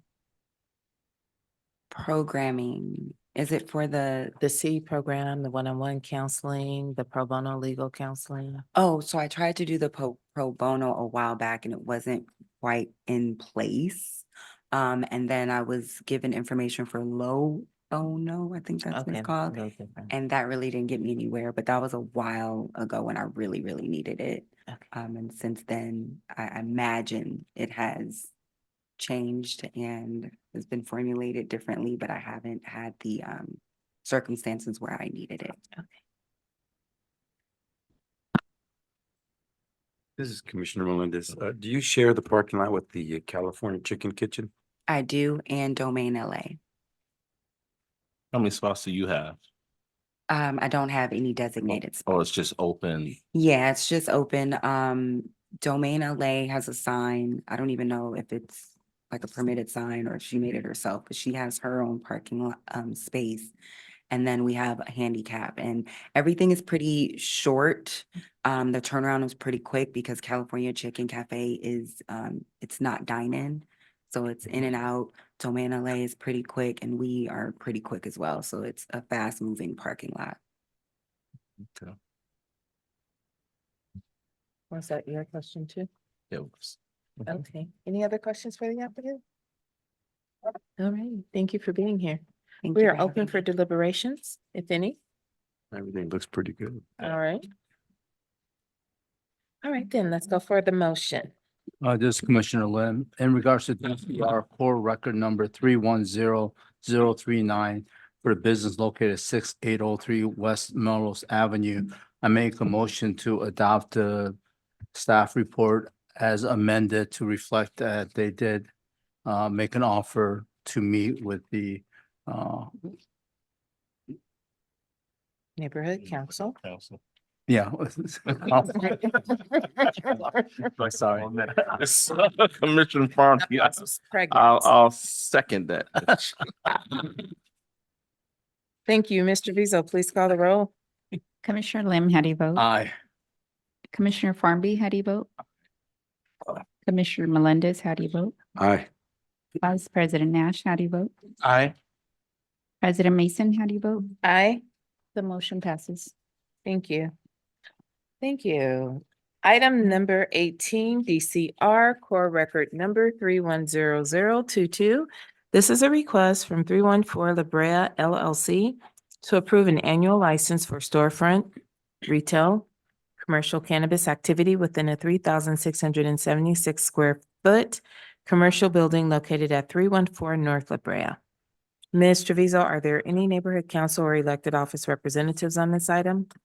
No, we do not have a speaker card nor a raised hand in the virtual meeting. Okay, and thank you. At this time, we'll hear from staff. Good evening. This is Management Analyst Marissa Candelaria, and I will present item number 18 for the Department of Cannabis Regulation. DCR Core Record Number 310022 is associated with 314 LaBrea LLC. The applicant seeks an annual license for the Type 10 retail commercial cannabis activity. The applicant was issued temporary approval by DCR with an effective date of September 2nd, 2021. Since that time, the applicant has adhered to the requirements of the Los Angeles Municipal Code and DCR's rules and regulations and completed all requirements for the issuance of an annual license. The applicant currently possesses a state provisional license C10-0000828-LIC to conduct retail with on-site sales commercial cannabis activity, which is active through June 21st, 2025. The applicant is subject to the requirements of LAMC Section 104.20 for the Social Equity Program. Social equity applications are evaluated for compliance with the equity share requirements under LAMC 104.20. To comply with the equity share requirements, social equity individual applicants must possess unrestricted ownership of their share of the social equity applicant business, a proportional right to vote into the profits, and include certain language mandated by LAMC 104.20 in their agreements, among other requirements. As part of the application process, DCR reviewed the corporate and ownership documentation provided for this applicant and determined that the applicant met the minimum equity share requirements at that time. On or about June 21st, 2024, DCR provided notice of the Community Meeting and Cannabis Regulation Commission meeting by mail to the owners and occupants of all property within 700 feet of the property line of the business premises. Notice was provided in accordance with the municipal code. 2 virtual community meetings were held, one on Friday, July 5th from 3 p.m. to 5 p.m. and a second on Thursday, July 11th from 9 a.m. to 12 p.m. During these meetings, members of the public were afforded 2 minutes each to speak about the application. DCR also accepted online written input through the date of the community meeting. DCR did not receive oral or written testimony for this applicant. A compliance inspection was recently conducted, and a representative from the Compliance and Enforcement Division is in attendance and available to provide an overview of the compliance activities associated with this location at the end of this licensing presentation. Based on the department's analysis, the proposed project is consistent with the criteria for a Class 1 and Class 32 categorical exemption pursuant to CEQA guidelines. Since the project meets all of the requirements and none of the applicable exceptions apply, it is appropriate to determine this project is categorically exempt. The staff report lists a number of reasons DCR or the commission may deny a license. At present, DCR is not aware of any existing facts or circumstances to deny this annual license for the reasons in LAMC Section 104.04. Therefore, DCR recommends the commission adopt the recommendations included in the staff report and approve the issuance of this annual license. And that concludes licensing's presentation for this item. Thank you so much. Commissioners, any questions for staff? This is Vice President Nash. I note that at one point there was a complaint about the property being too close to some sensitive uses. Can you tell me how far by the department's calculations the closest sensitive use is? Jason Clean, Assistant Executive Director. There's a school approximately 900 feet away from the proposed business premises location, and that is the closest sensitive use to the location.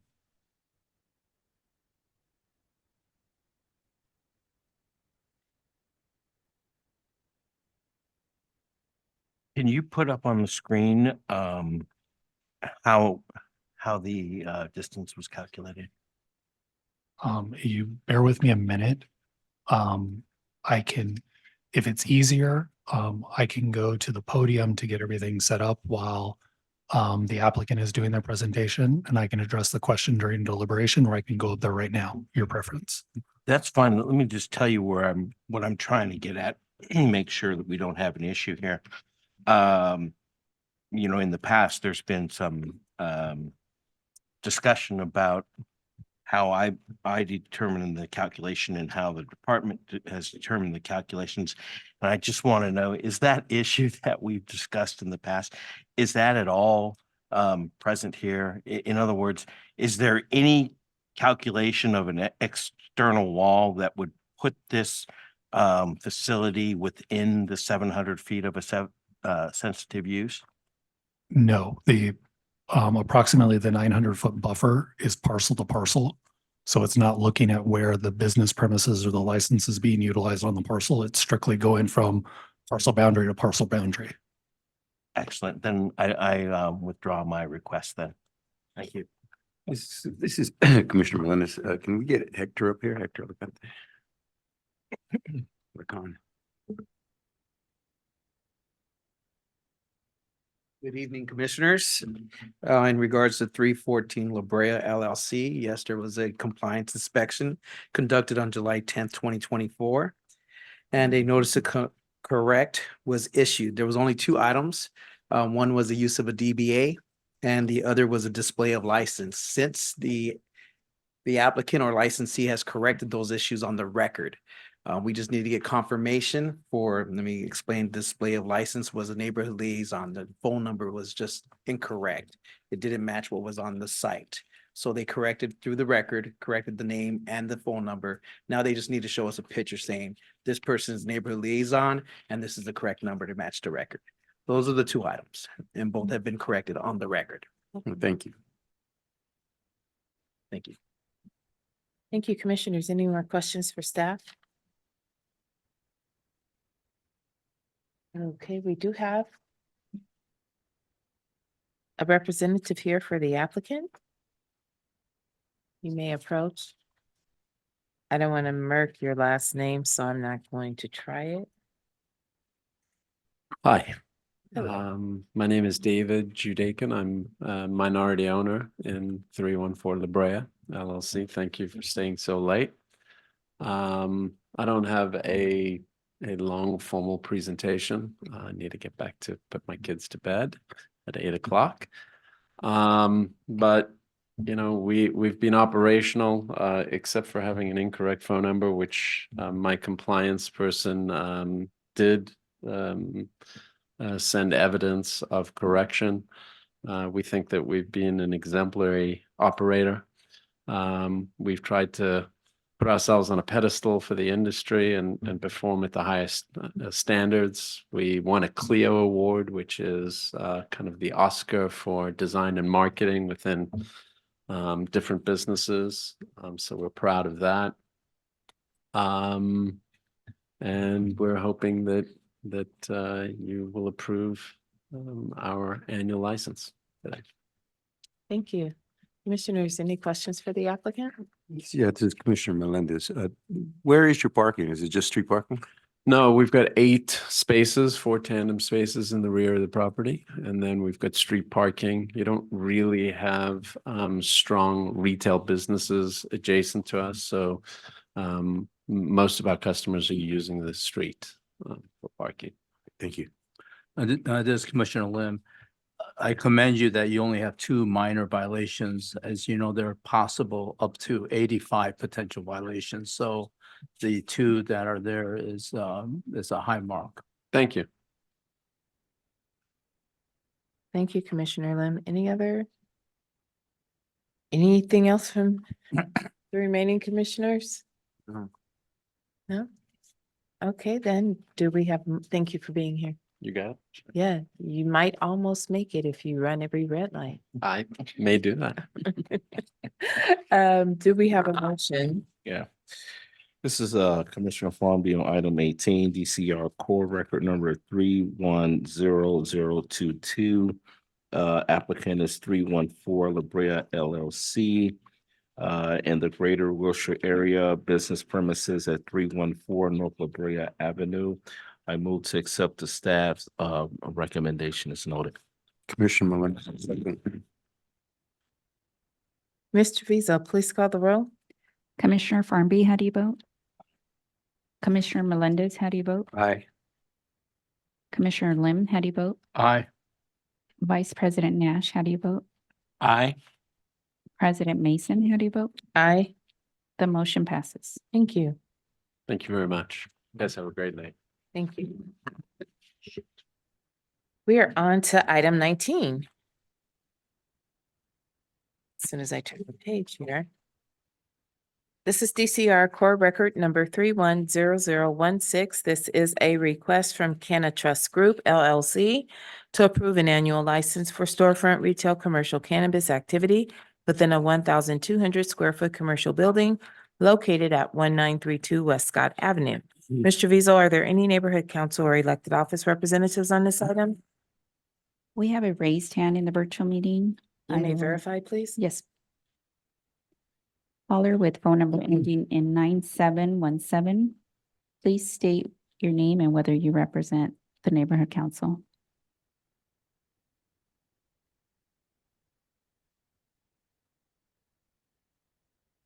Yeah.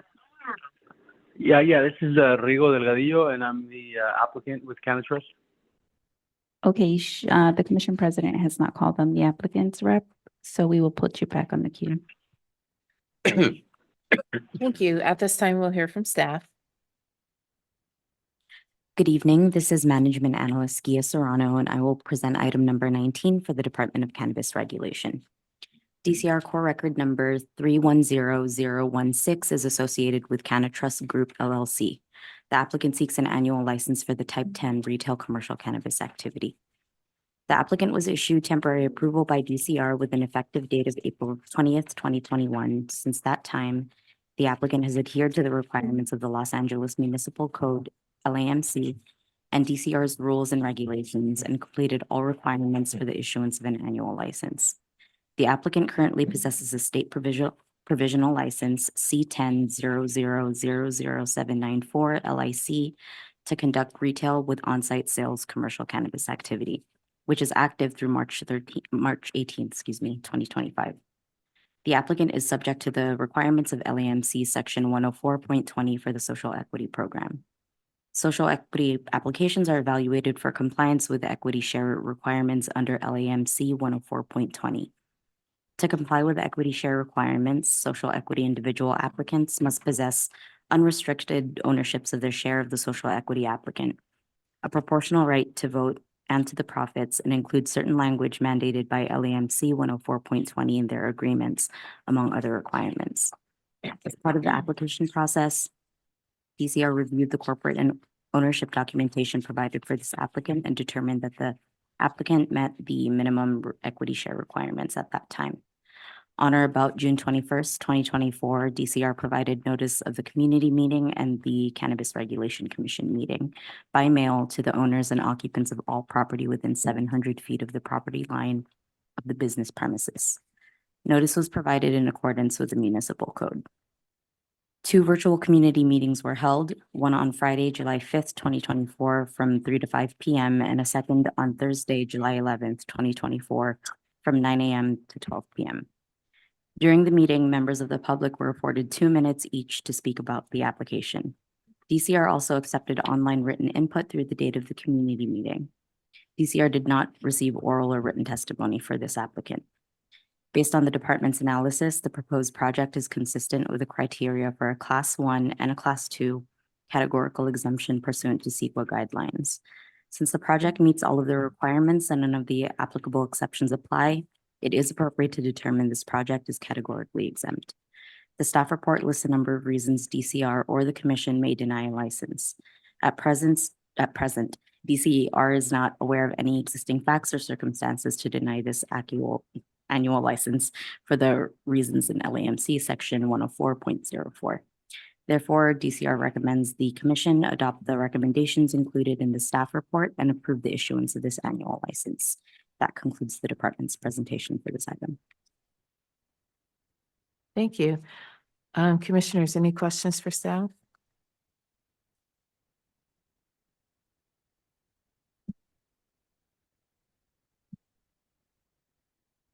Okay, hearing none. I do not have a speaker card for this He's item. on the virtual meeting. Okay, let's go. Actually, now we have 2 raised hands. I'm not certain that they're both for this application.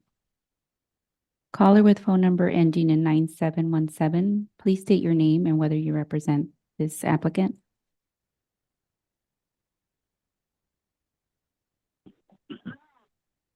Hi, yeah, this is Rigo Delgadillo, and I'm the social equity applicant for CannaTrust. And honestly, we don't have a presentation. We just want to be here to answer any questions the commissioners might have. Okay, one moment while I call on the other. Do you happen to know if there's another person calling in? I don't think so.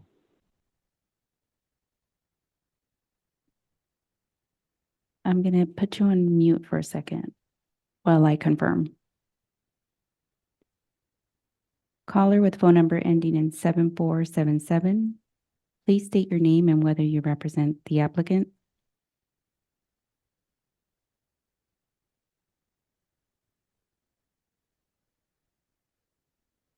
Good evening, Commissioners. My name is Bradley. I'm with the Northeast Division LAPD Community Police Advisory Board. At this time, we have already passed the public comment period. We are only. Thank you. Thank you.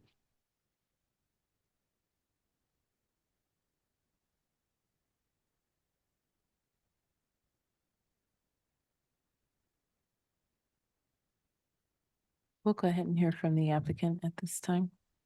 Yes, Rigoberto, are you still there? Yes, I am. Okay, you have 10 minutes to address the commission. Yeah, we've just at CannaTrust, we've been open already for a little over 2 years.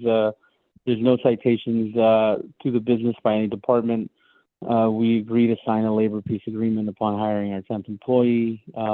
This location was a neighborhood bakery for many years. It was abandoned, and then we basically took over the space, revitalized the corner.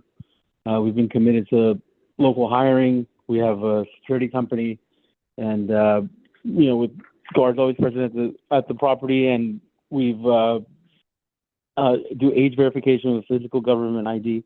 But besides that, I'm here to answer any questions the commissioners might have. Thank you. Commissioners, any questions for the applicant? This is Commissioner Lim. Do you know who the Community Police Advisory Board is? I do not know. Okay, has anybody from the Northeastern Division Community Police Advisory Board been in contact with you? They have not been, no.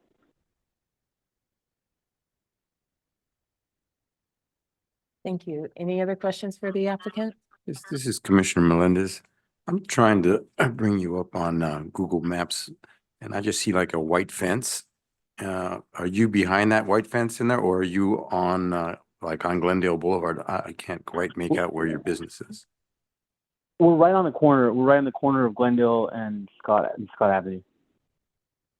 Where the pizza place is? Or used to be? No, right. It's actually adjacent to the pizza place. Okay, thank you.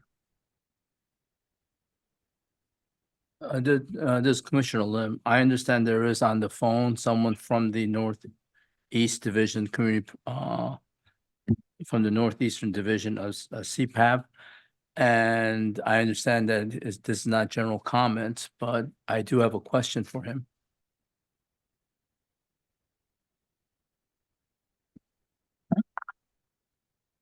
Unfortunately, Commissioner Lim, my apologies. This is City Attorney Allison Toll.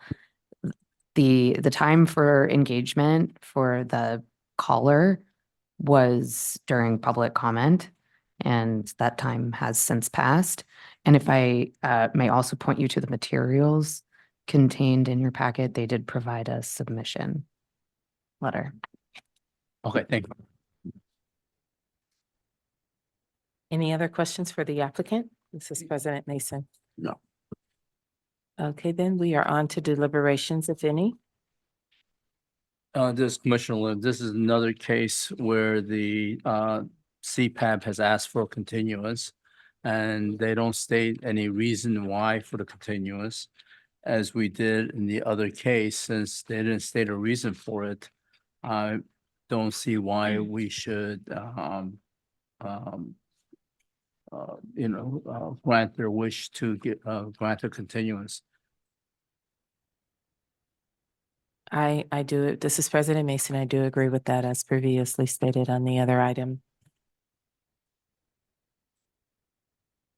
Been here, this is Commissioner Melissa, they've been there for 2 years. I don't see anything, anything in the portal or anything that goes against them being bad operators. So I'm okay. I'm good. Commissioner Farmby, just for the record, there was no violations or any citations or anything with this applicant? That is correct, Commissioner. And I also, this is President Mason. I have to find my note. I also wanted to point out that this license does not push this area into undue concentration if granted.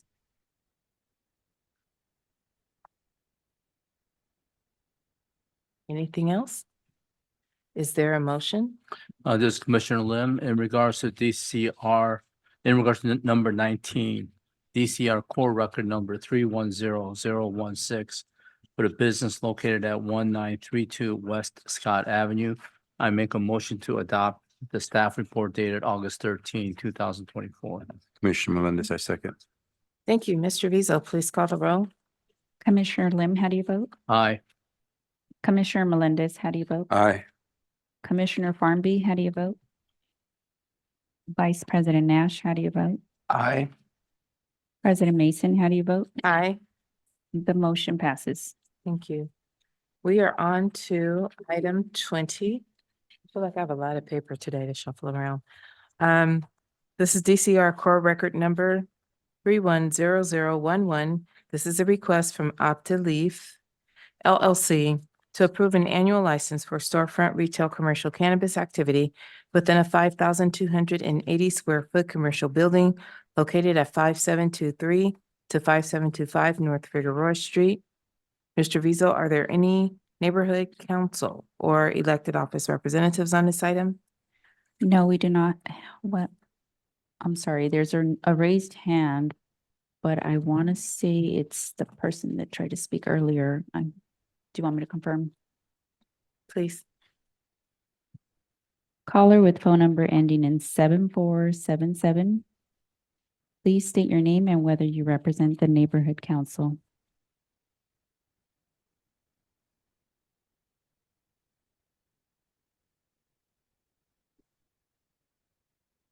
Again, this is Bradley with the Community Police Advisory Board for the Northeast LAPD Division. The public comment period has now ended. We are only calling on the neighborhood council representative now. Understood. Thank you. Thank you. Then at this time, we will hear from staff. Good evening. This is Management Analyst Skia Serrano, and I will present item number 20 for the Department of Cannabis Regulation. DCR core record number 310011 is associated with Optilief LLC. The applicant seeks an annual license for the Type 10 retail commercial cannabis activity. This applicant does not have a temporary approval by DCR. The applicant has adhered to the requirements of the Los Angeles Municipal Code and DCR's rules and regulations and is in the process of completing all requirements for the issuance of an annual license. The applicant currently possesses a state provisional license C10-0001113 LIC to conduct retail with on-site sales commercial cannabis activity, which is active through June 23rd, 2025. The applicant is subject to the requirements of LAMC Section 104.20 for the Social Equity Program. Social equity applications are evaluated for compliance with the equity share requirements under LAMC 104.20. To comply with the equity share requirements, social equity individual applicants must possess unrestricted ownership of their share of the social equity applicant, a proportional right to vote and to the profits, and include certain language mandated by LAMC 104.20 in their agreements, among other requirements. As part of the application process, DCR reviewed the corporate and ownership documentation provided for this applicant and determined that the applicant met the minimum equity share requirements at that time. On or about June 21st, 2024, DCR provided notice of the community meeting and Cannabis Regulation Commission meeting by mail to the owners and occupants of all property within 700 feet of the property line of the business premises. Notice was provided in accordance with the municipal code. 2 virtual community meetings were held, one on Friday, July 5th, 2024 from 3 to 5 p.m. and a second on Thursday, July 11th, 2024 from 9 a.m. to 12 p.m. During the meeting, members of the public were afforded 2 minutes each to speak about the application. DCR also accepted online written input through the date of the community meeting. In general, the oral and written comments provided by the public were against the business. A community member that is an upstairs tenant in the building and who shares the same parking lot expressed their concerns with crime in the business might attract. A second community member stated that they are concerned with children walking by and the overall cleanliness of the business premises. Based on the department's analysis, the proposed project is consistent with the criteria for a Class 1 and a Class 2 categorical exemption pursuant to CEQA guidelines. Since the project meets all of the requirements and none of the applicable exceptions apply, it is appropriate to determine this project is categorically exempt.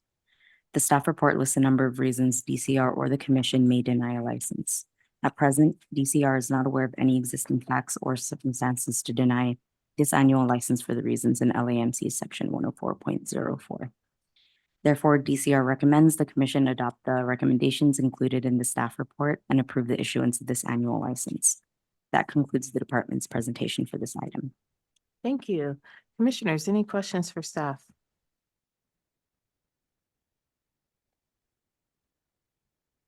Okay, hearing none, we will move on to the applicant's presentation at this time.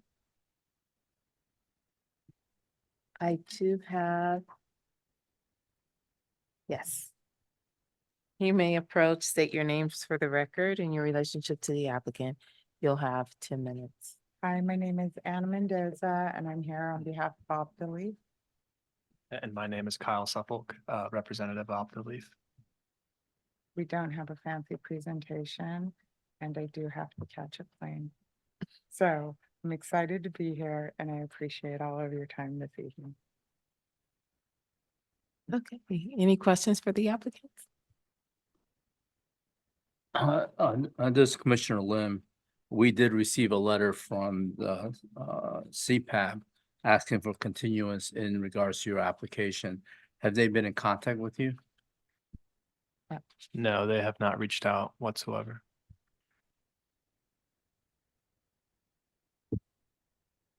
Has anyone from that police department reached out to you all? Not that I'm aware. No. Okay, thank you. This is Commissioner Melendez. They also note that there's uncleanliness around there. Do you guys keep your business clean and all the surrounding area clean?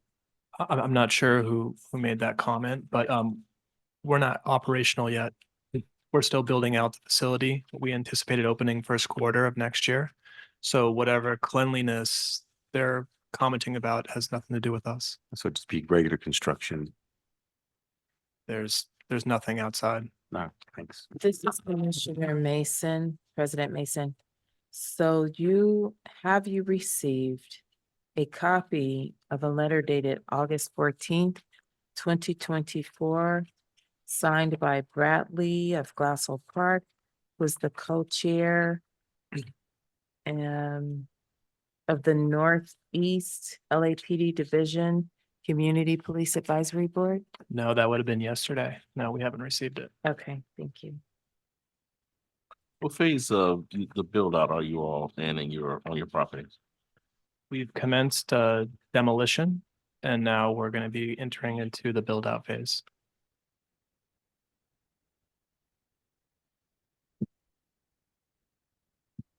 Any of You're doing retail? Or is that your Correct, only retail. only retail? Yeah, no cultivation, no manufacturing, no distro. Thank you. This Commissioner Lim, have you heard of the Historic Highland Park Neighborhood Council? We are familiar that this is designated as a historic site. So in our plans that were submitted to LADBS, we had multiple rounds of comments regarding the facade of the facility.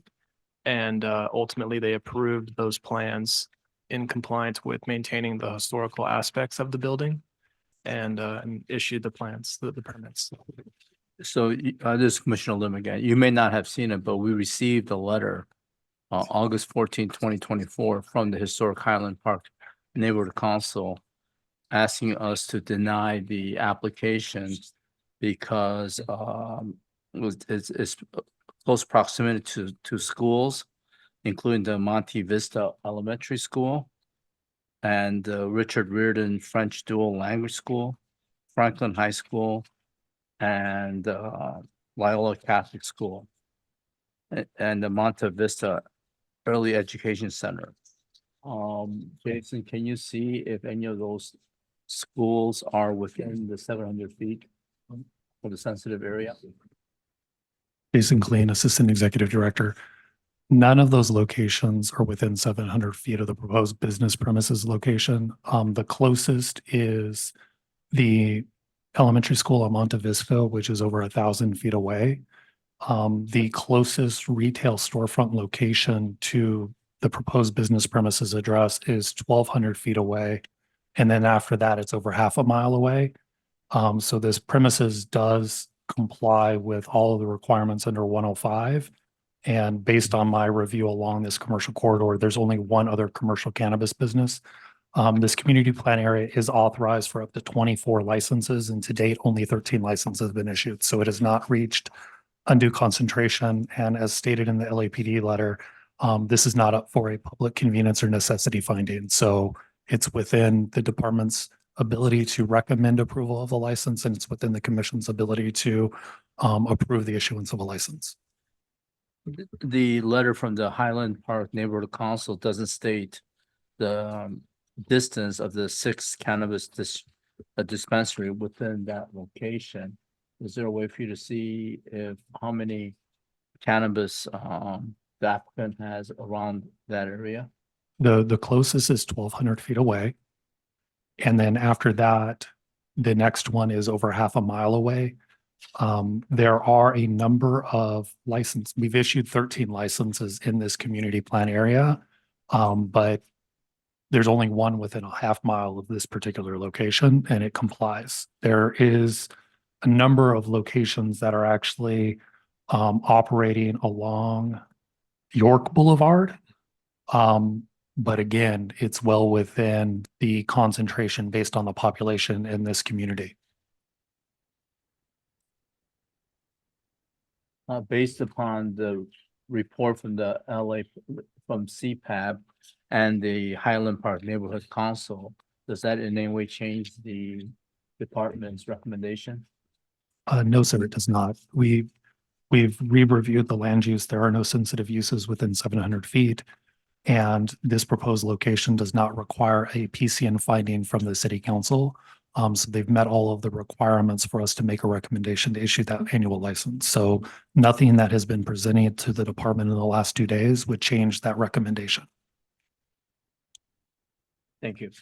This is President Mason. We also have an August 8th, 2024 letter on this item from Captain Jay Hom, the commanding officer for the Northeast Area LAPD. And on page 3, he outlined proposed conditions that should be imposed on any approval. So my question for the department is, of the 16 conditions proposed, are any of those in excess of what is already required? Yes. So proposed condition number 1, the business currently applied to operate between 8 a.m. and 10 p.m. LAPD is proposing to limit their operation to 11 a.m. to 9 p.m. Again, this is a business that has not started to operate. So there's nothing that the business has done where the department has done an investigation to recommend further limitation on the hours beyond what is allowed by the municipal code or state law. And then for item number 16, there's no requirement for the operator to actually attend periodic meetings with LAPD, city council offices, or community members. It's a best business practice, but it's not a requirement that we impose on any business. The other things that are outlined no alcoholic beverages, no consumption of products, using age electronic devices, making sure that they have security at the location. Those are all things that are either captured within the municipal code or the rules and regulations, or are captured in another section of the municipal code under another department. Like for building and safety, any offsite parking needs to be provided pursuant to the requirements of 1221 at all. So those are all things outside of the department's purview, but are within local law. Okay, thank you. And then my question for the applicant is, have you received a copy of the August 8th, 2024 letter to this commission from Captain J. No. Okay, No, this is Commissioner Lim. Would there be a problem for you to attend periodic meetings with the LAPD, the local city council's office, and community members? I don't see it being a problem once we're operating. Okay. If there is an issue, we're happy to respond and discuss and mitigate. And clearly they're asking for this when you haven't even opened up, so it's I know that we don't usually do this, but I would request that because this applicant was not copied with any of the letters to the commission, would they have access to those letters in their file to review them? Yeah, the letters get posted on the DCR website under correspondence to the commission. Okay. But unfortunately, a lot of this correspondence has come so close to the commission date that, of course, they're not going to have the opportunity to review. I can give mine. I have extra copy if you'd like. I'll take them. It was in our packet. Oh. Yeah. Oh, okay, you're giving yours. Yeah. Okay. Let the record reflect I gave my copies. On a go forward basis, I know our commission executive assistant and Irene both have copies of correspondence that comes in for the department. So we'll do our best to make sure that we have extra copies so that when the applicants speakers come in to speak on their behalf, they have the information that's available to us at the table. I would just hope that going forward that communications to the commission, either in favor of or against a license, that the licensee would also be copied as a courtesy. I will do my best, Madam President. Yeah. And that's not your fault. I mean, copied by the writer, by the authors. Yes. Okay. Anything else? This Vice President, I just wanted to mention to you that in that August 8th letter, they indicate the person that you should contact with any questions. And it's been my experience that practically everybody, it'll be to your benefit to reach out and make contact with them and let them know that you're a good operator and that you plan to, be a good operator and you plan to work with them and everything. And that really will be to your benefit going forward. Yeah, we'd be happy to do that. Yeah, this is Commissioner Farmbee. I just want to highlight again what I had stated earlier. At least from our review, it doesn't seem to be any specific issue with the actual applicant or a licensee or those who are seeking license, but more so around the concentration of cannabis businesses in any given area. So I don't know, I'm not speaking for them and I don't know to me, it seems that they would provide or reach out in that case, but just to, state for what, following up on what I stated earlier, it doesn't seem to be something specific to the location, mostly just around the overall concentration. But still.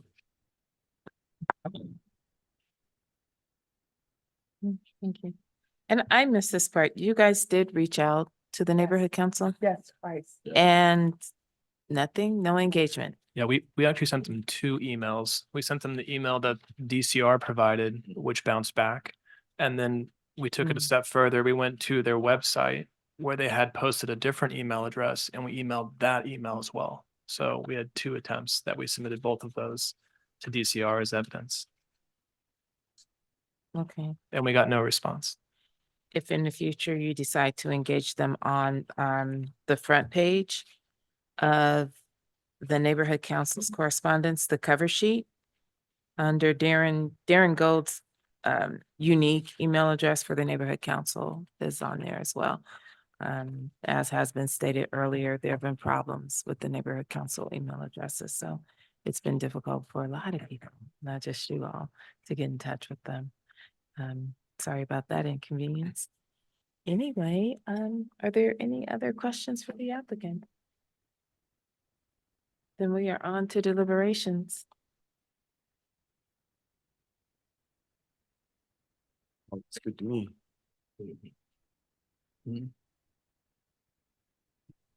Okay, then.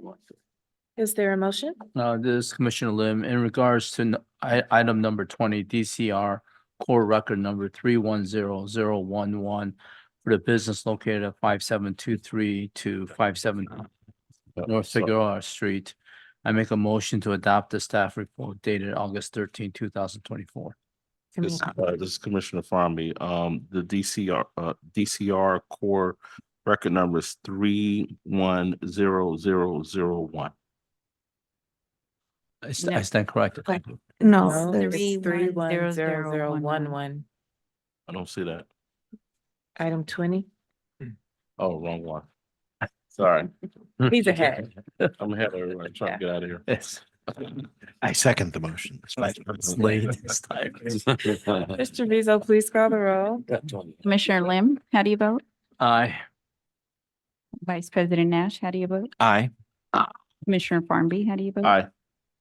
Commissioner Melendez, how do you vote? Aye. President Mason, how do you vote? Aye. The motion passes. Thank you. Thank you. And good luck. You have a lot of people that's going rooting against you guys. We are on to item 21, DCR core record number 310001. This is a request from King's Crop LLC to approve an annual license for storefront retail commercial cannabis activity within a 7,562 square foot commercial building located at 4785 Valley Boulevard. Mr. Vizo, are there any neighborhood council or elected office representatives on this item? No, we do not have a speaker card, nor is there a raised hand in the virtual meeting. Thank you. At this time, we will hear from staff. Good evening. This is Management Analyst Gia Serrano, and I will present item number 21 for the Department of Cannabis Regulation.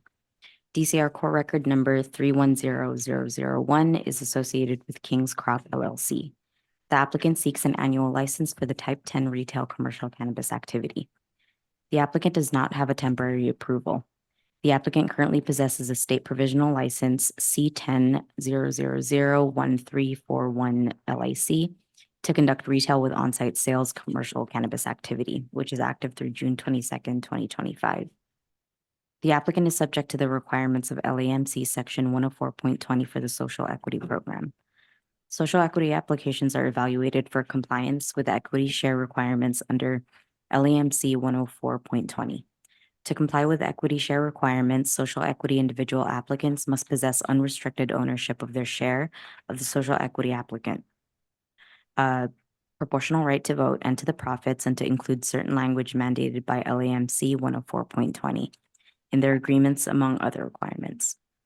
As part of the application process, DCR reviewed the corporate and ownership documentation provided for this applicant and determined that the applicant met the minimum equity share requirements at that time.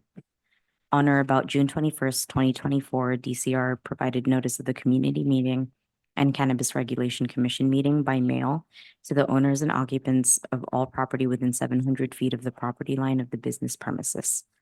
Notice was provided in accordance with the municipal code.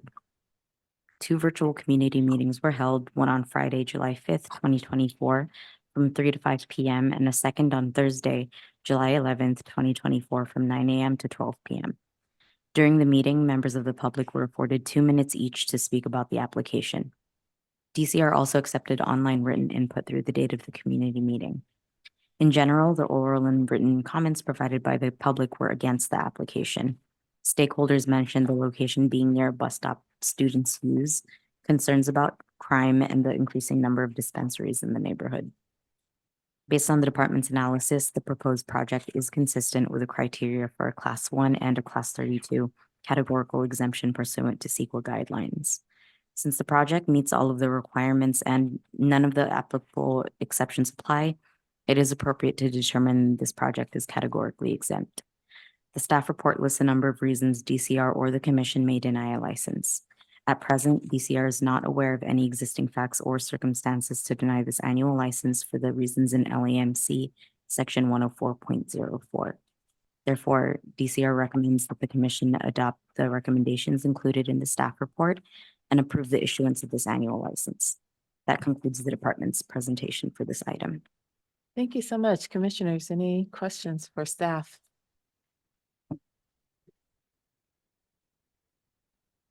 Okay, hearing none, I do have a speaker card. You may approach the podium.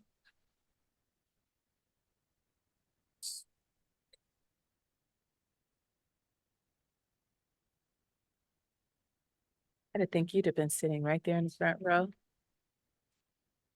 This is Morris Cunningham, on behalf of King's Crop LLC, stating my name for the record to answer President Mason's question. I have to get work done and I'm close to an outlet.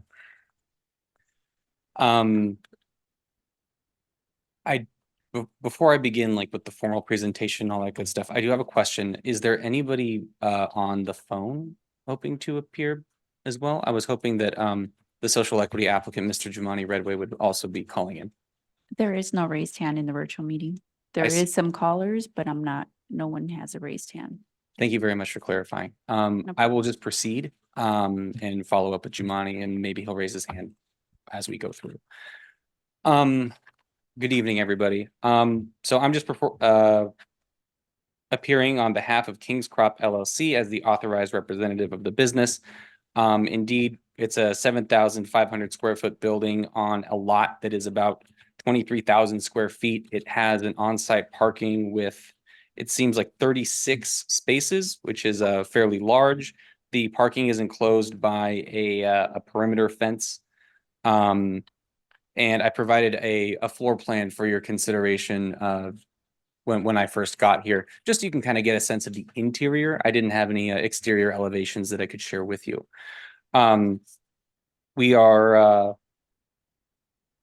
The application does not yet have temporary approval. We are in plan check. We're not waiting for permits. We're waiting for plan check. We've been there for about 6 weeks, excuse me. So that is the reason why the application has not yet moved forward in that process with that regard.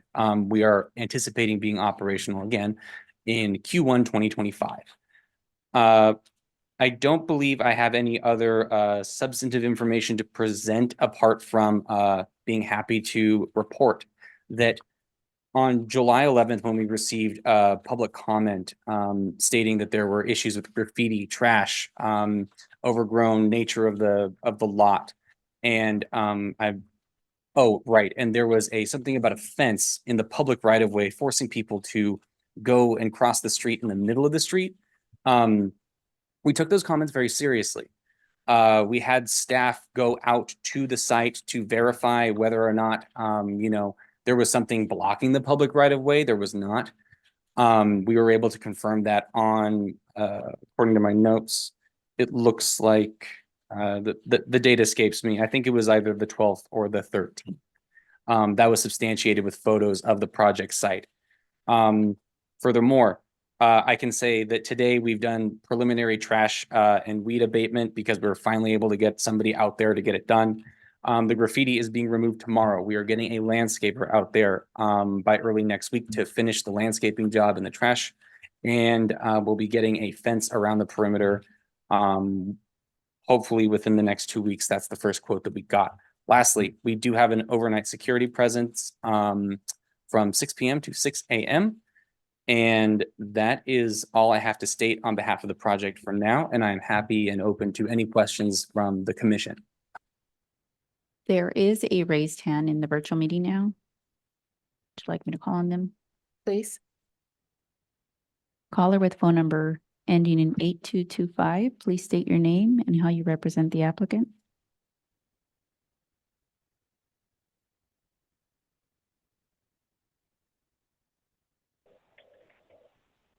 Hello, can everybody hear me? Yes, we can hear you. Wonderful, thank you. Greetings, President Mason, Vice President Nash, the commissioners. Shout out to Director Michelle, Executive Assistant Director Jason, Dr. Imani Brown. If you're on the line, I want to say thank you for working with me through all this time. I am representing, my name is Jumani Redway, excuse me. I'm representing King's Crop, LLC. Yeah, Morris has said a lot. I'm, been in this thing for a long time. I've been a frequent contributor to the social equity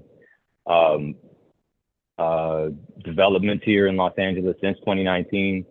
And yeah, it's 2024, and I respectfully request your approval for this annual license so that we can move on with this location and get open and be good operators in the city. Thank you.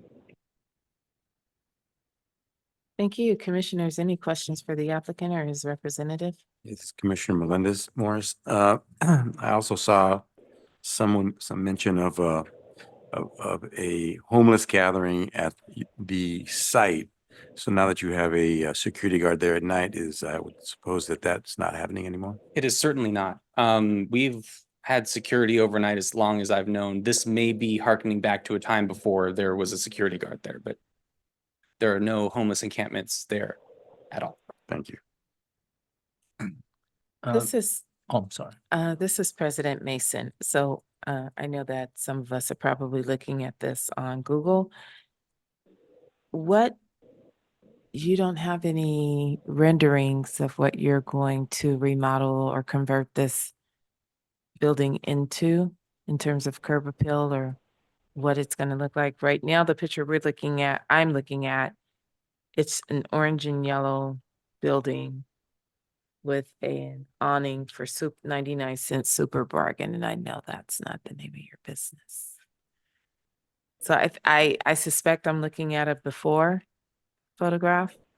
This is Morris Cunningham on behalf of King's Crop. Indeed, that is correct. That's a Google Maps showing you pretty much the current conditions. It's a former supermarket.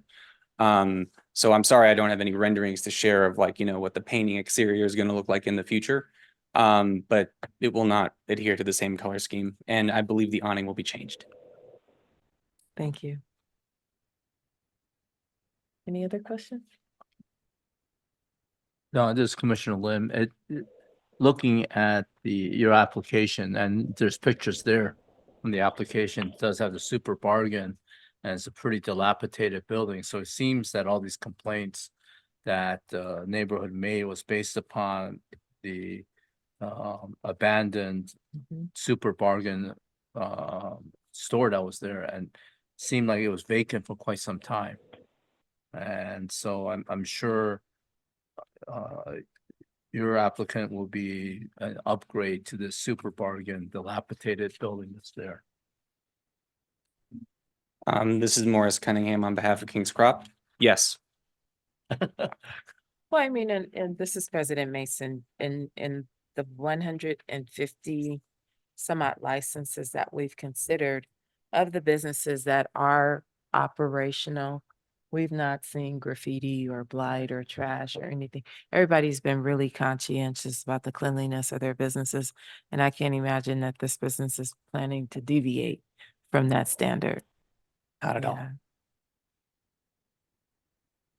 Absolutely Anything not. else, We plan on commissioners? Oh, doing things the right way. thank you. Anything else?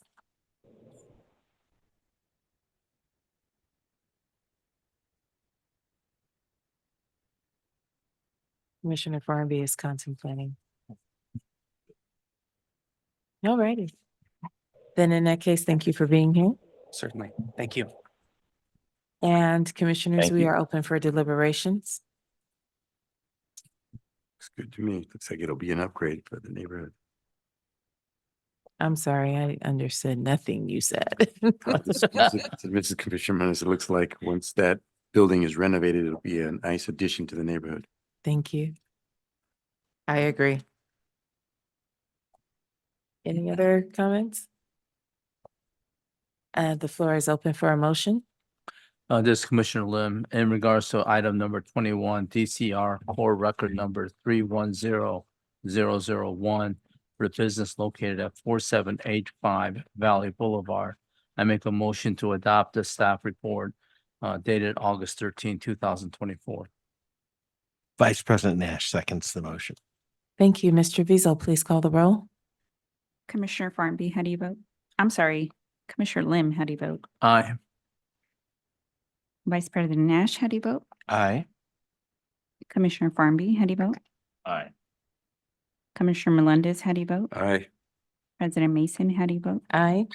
The motion passes. Thank you. We're on to item number 22, DCR core record number 101736.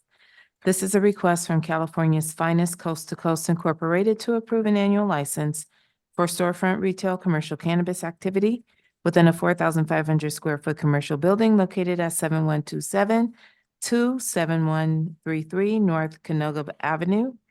Mr. Vizo, are there any neighborhood council or elected office representatives on this item? No, there is no speaker card, nor is there a raised hand in the virtual meeting. Thank you. Then at this time, we'll hear from staff. Good evening. This is Management Analyst Gia Serrano, and I will present item number 22 for the Department of Cannabis Regulation.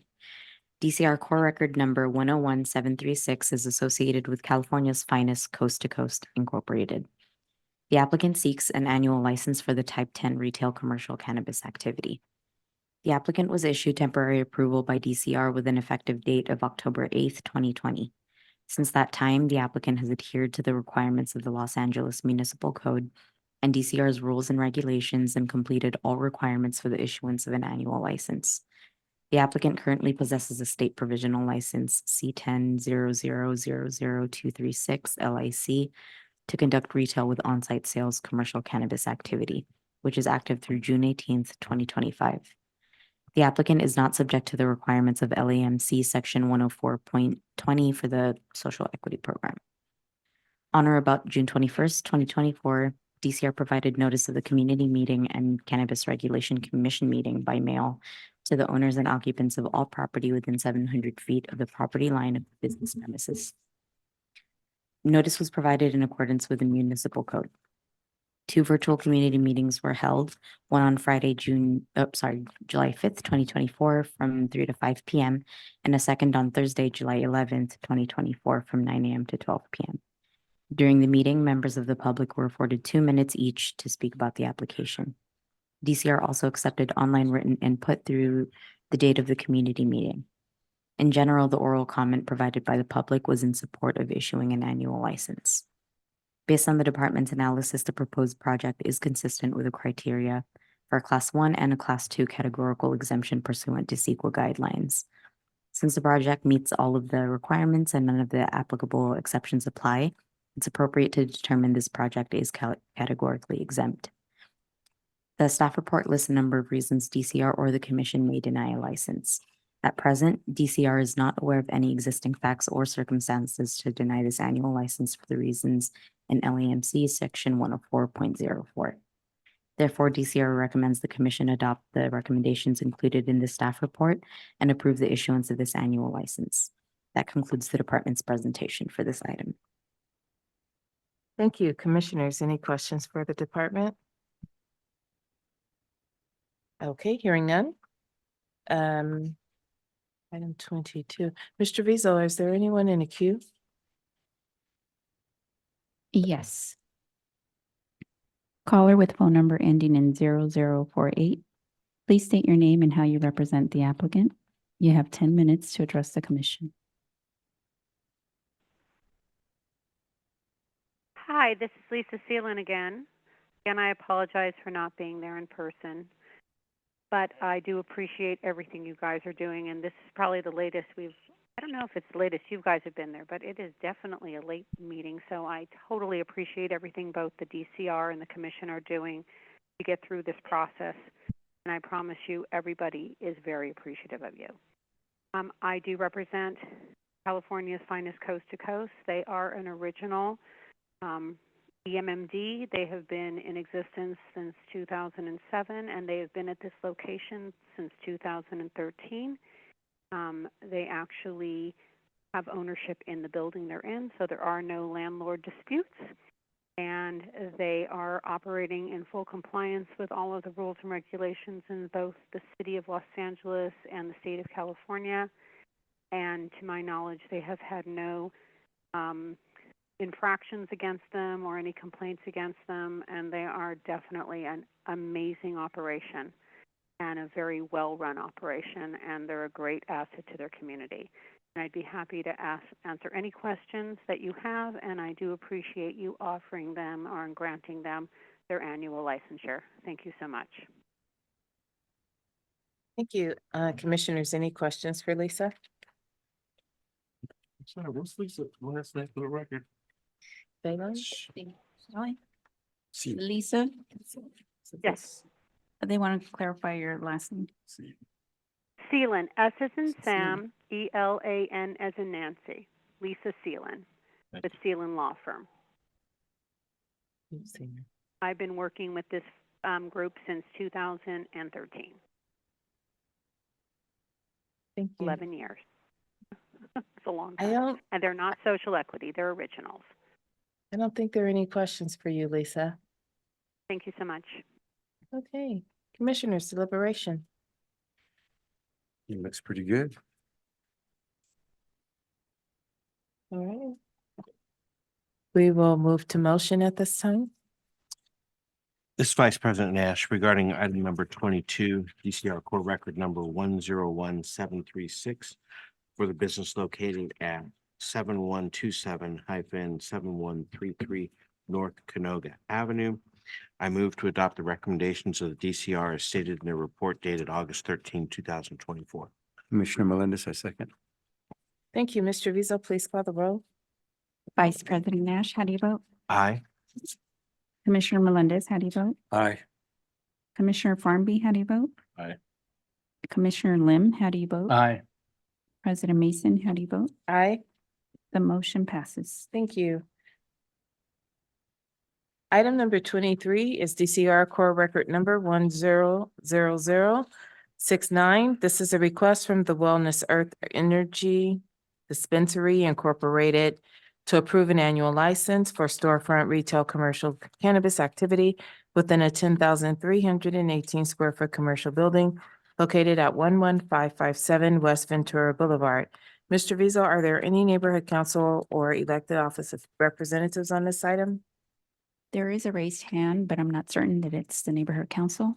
You may confirm at this time. Caller with phone number ending in 2922, please state your name and whether you represent the neighborhood council.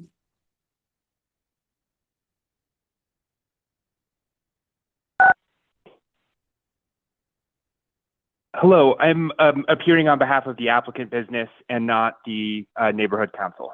Okay, we will mute you until the commission president calls on you. Great, thank you. Thank you. At this time, we will hear from staff. Good evening. This is Management Analyst Gia Serrano, and I will present item number 23 for the Department of Cannabis Regulation. DCR core record number 100069 is associated with the Wellness Earth Energy Dispensary Incorporated. The applicant seeks an annual license for the Type 10 retail commercial cannabis activity. The applicant was issued temporary approval by DCR with an effective date of September 30th, 2020. Since that time, the applicant has adhered to the requirements of the Los Angeles Municipal Code and DCR's rules and regulations and completed all requirements for the issuance of an annual license. The applicant currently possesses a state provisional license C10-0000288 LIC to conduct retail with on-site sales commercial cannabis activity, which is active through June 24th, 2024. The applicant is not subject to the requirements of LAMC Section 104.20 for the Social Equity Program. On or about June 21st, 2024, DCR provided notice of the community meeting with Cannabis Regulation Commission and Cannabis Regulation Commission meeting by mail to the owners and occupants of all property within 700 feet of the property line of the business premises. Notice was provided in accordance with the municipal code. 2 virtual community meetings were held, one on Friday, July 5th, 2024 from 3 to 5 p.m. and a second on Thursday, July 11th, 2024 from 9 a.m. to 12 p.m. During the meeting, members of the public were afforded 2 minutes each to speak about the application. DCR also accepted online written input through the date of the community meeting. DCR did not receive oral or written testimony for this applicant. Based on the department's analysis, the proposed project is consistent with the criteria for a Class 1 and a Class 32 categorical exemption pursuant to CEQA guidelines. Since the project meets all of the requirements and none of the applicable exceptions apply, it's appropriate to determine this project is categorically exempt. The staff report lists a number of reasons DCR or the commission may deny a license. At present, DCR is not aware of any existing facts or circumstances to deny this annual license for the reasons in LAMC Section 104.04. Therefore, DCR recommends the commission adopt the recommendations included in the staff report and approve the issuance of this annual license. That concludes the department's presentation for this item. Thank you so much, commissioners. Any questions for staff? Okay, then, at this time, we will hear from the caller.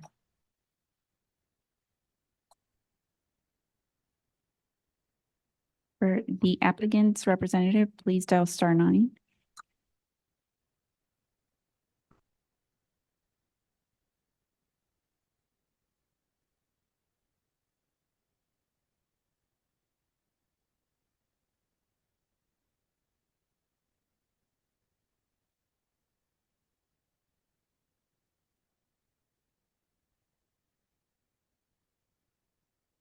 If the applicant's representative is in the virtual meeting, please dial *9. Caller with phone number ending in 2922, please state your name and how you represent the applicant. You have 10 minutes to address the commission.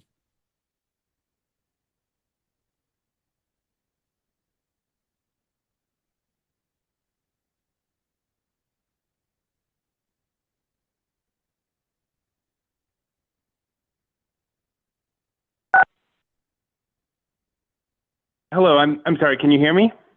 Yes, we can hear you. All right, thank you. My name is Corey Cox. I'm authorized representative appearing on behalf of the applicant business, the Wellness Earth Energy Dispensary.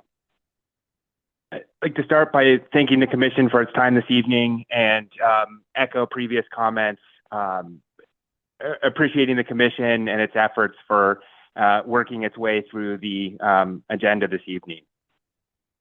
I'd like to note that the applicant is a long-term operator at its current Studio City location. Note that this location also includes dedicated parking, and that the applicant has a demonstrated history of compliance with state and local rules and regulations. I'd also like to emphasize for the commission that the licensee is supported by an incredibly experienced ownership group with a decade-plus operating history in regulated, licensed cannabis markets across multiple U.S. states. And this kind of learned experience and development of best practices able to kind of put forward and make available to the benefit of the applicant, its customers, and its business operations at the Studio City licensed premise. I wanted to be available tonight to answer questions or provide the commission with additional information on the applicant and its operations. But respectfully, I believe the core record and the recommended actions from DCR speak for themselves. And so out of consideration for this commission's time, I'm happy to stop here and respond to specific questions, if any, from the commission. Thank you so much, commissioners. Any questions for the applicant?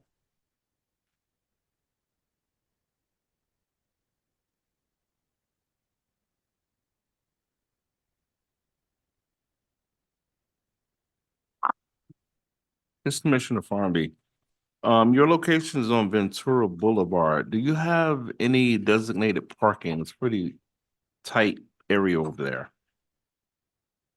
Yes, we do. There is a parking lot available immediately outside the licensed premise. We are located in a multi-tenant retail in a strip mall with neighboring businesses on each side. Between the three businesses, there's approximately 25 parking spaces available off the street in a enclosed parking area. And 4 of those 25 spaces are specifically dedicated to the weed business. So that's the primary parking for the business employees and customers. Thank you.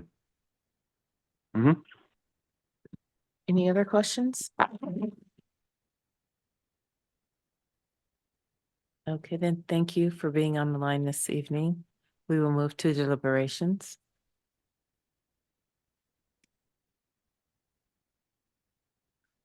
No, nothing. All looks good. Okay, everything is well to my left, to my right. Okay, then may we have a motion, please? This is Commissioner Lim. In regards to DCR core record number 1000069, item number 23 for the business located at 11557 West Ventura Boulevard. I'll make a motion to adopt the staff report dated August 13, 2024. This is Commissioner Melendez, I second. Thank you. Mr. Vizo, please call the roll. Commissioner Lim, how do you vote? Aye. Commissioner Melendez, how do you vote? Aye. Commissioner Farnby, how do you vote? Aye. Vice President Nash, how do you vote? Aye. President Mason, how do you vote? Aye. The motion passes. Thank you. We're on to item 24, DCR core record number 100053. This is a request from Greenhouse Organics, Inc. to approve an annual license for storefront retail commercial cannabis activity within 2 commercial buildings with a total of 10,418 square feet located at 2304 South Sawtell Boulevard. Mr. Vizo, are there any neighborhood council or elected office representatives on this item? No, there is no speaker card nor raised hand in the virtual meeting.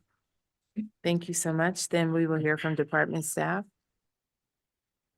Good evening. This is Management Analyst Gia Serrano, and I will present item number 24 for the Department of Cannabis Regulation. DCR core record number 100053 is associated with Greenhouse Organics Incorporated. The applicant seeks an annual license for the Type 10 retail commercial cannabis activity. The applicant was issued temporary approval by DCR with an effective date of January 1st, 2018. Since that time, the applicant has adhered to the requirements of the Los Angeles Municipal Code and DCR's rules and regulations and completed all requirements for the issuance of an annual license. The applicant currently possesses a state provisional license C10000626 LIC to conduct retail with on-site sales commercial cannabis activity, which is active through September 30th, 2024. The applicant is not subject to the requirements of LAMC Section 104.20 for the Social Equity Program. The applicant is an existing medical marijuana dispensary, EMMD. Pursuant to Los Angeles Municipal Code, Section 105.03B, an EMMD shall not be subject to the zone, distance, and sensitive use restrictions stated in LAMC Section 105.02 until after December 31st, 2025, on the condition that the EMMD operates and continues to operate in compliance with the distance and sensitive use restrictions. On or about June 21st, 2024, DCR provided notice of the community meeting and Cannabis Regulation Commission meeting by mail to the owners and occupants of all property within 700 feet of the property line of the business premises. Notice was provided in accordance with the municipal code. 2 virtual community meetings were held, one on Friday, July 5th, 2024 from 3 to 5 p.m. and a second on Thursday, July 11th, 2024 from 9 a.m. to 12 p.m. During the meeting, members of the public were afforded 2 minutes each to speak about the application. DCR also accepted online written input through the date of the community meeting. DCR did not receive oral or written testimony for this applicant. Based on the department's analysis, the proposed project is consistent with the criteria for a Class 1 and a Class 2 categorical exemption pursuant to CEQA guidelines. Since the project meets all of the requirements and none of the applicable exceptions apply, it's appropriate to determine this project is categorically exempt. The staff report lists a number of reasons DCR or the commission may deny a license. At present, DCR is not aware of any existing facts or circumstances to deny this annual license, for the reasons in LAMC section 104.04. Therefore, DCR recommends the commission adopt the recommendations included in the staff report and approve the issuance of this annual license. That concludes the department's presentation for this item. Thank you. Staff, I'm sorry, commissioners, any questions for staff? Okay, then, I do have a speaker card. We have a representative present who's been waiting and waiting. Finally, your turn. Hi there, Commissioners. Thank you for being here. In an effort to keep this short, my name is Sean Shakarchian. I'm here on behalf of Greenhouse and DBA Herba Sautel. We've been operating since 2023. We pride ourselves on making sure that we run as compliantly and in, proper coherence with all local regulations. And I'm happy to answer any questions that you guys may have. Thank you for being here. No problem. Any questions for the applicant? Okay, then, thank you again. No problem. We are on to deliberations, commissioners, if any. It's a nice little corridor for Japanese food. Yeah, the part of Sautel, yeah. Uh-oh. Hearing no other deliberations, is there a motion? Commissioner Farmby, regarding item 24, DCR core record number 100053, Greenhouse Organics Incorporated, the applicant. The business premise is 2304 South Sawtell Boulevard. I move a motion to accept the staff's recommendation. Commissioner Melendez, I second. Thank you. Mr. Vizo, please call the roll. Commissioner Farmby, how do you vote? Aye. Commissioner Melendez, how do you vote? Aye. Commissioner Lim, how do you vote? Aye. Vice President Nash, how do you vote? Aye. President Mason, how do you vote? Aye.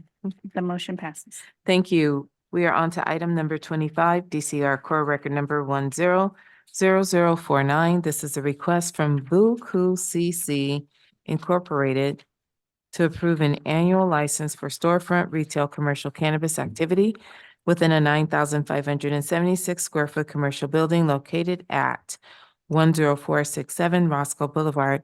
Mr. Vizo, are there any neighborhood council or elected office representatives on this item?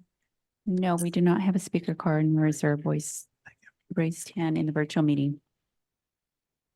At this time, we will hear from staff. Good evening. This is Management Analyst Gia Serrano, and I'll present item number 25 for the Department of Cannabis Regulation. DCR core record number 100049 is associated with Kuu CC Incorporated. The applicant seeks an annual license for the Type 10 retail commercial cannabis activity. The applicant was issued temporary approval by DCR with an effective date of October 30th, 2020. Since that time, the applicant has adhered to the requirements of the Los Angeles Municipal Code and DCR's rules and regulations and completed all requirements for the issuance of an annual license. The applicant currently possesses a state provisional license C10000243 LIC to conduct retail with on-site sales commercial cannabis activity, which is active through June 1st, 2025. The applicant is not subject to the requirements of LAMC section 104.20 for the social equity program. On or about June 21st, 2024, DCR provided notice of the community meeting and Cannabis Regulation Commission meeting by mail to the owners and occupants of all property within 700 feet of the property line of the business premises. Notice was provided in accordance with the municipal code. 2 virtual community meetings were held, one on Friday, July 5th, 2024 from 3 to 5 p.m. and a second on Thursday, July 11th, 2024 from 9 a.m. to 12 p.m. During the meeting, members of the public were afforded 2 minutes each to speak about the application. DCR also accepted online written input through the date of the community meeting. In general, the oral and written comments provided by the public were against the business, with a community member stating there was a grow room at this location prior to 2022. The community member also identified a homeless shelter within 50 feet of the business location. A compliance inspection was recently conducted and a representative from the Compliance and Enforcement Division is in attendance and available to provide an overview of the compliance activities associated with this location at the end of this licensing presentation. Based on the department's analysis, the proposed project is consistent with the criteria for a Class 1 and Class 32 categorical exemption pursuant to CEQA guidelines. Since the project meets all of the requirements and none of the applicable exceptions apply, it's appropriate to determine this project is categorically exempt. The staff report lists a number of reasons DCR or the commission may deny a license. At present, DCR is not aware of any existing facts or circumstances to deny this annual license for the reasons in LAMC section 104.04. Therefore, DCR recommends the commission adopt the recommendations included in the staff report and approve the issuance of this annual license. That concludes licensing's presentation for this item. Thank you very much. Are there any questions for staff? This is Commissioner Melenis. I'd like to get Hector Lacan up here.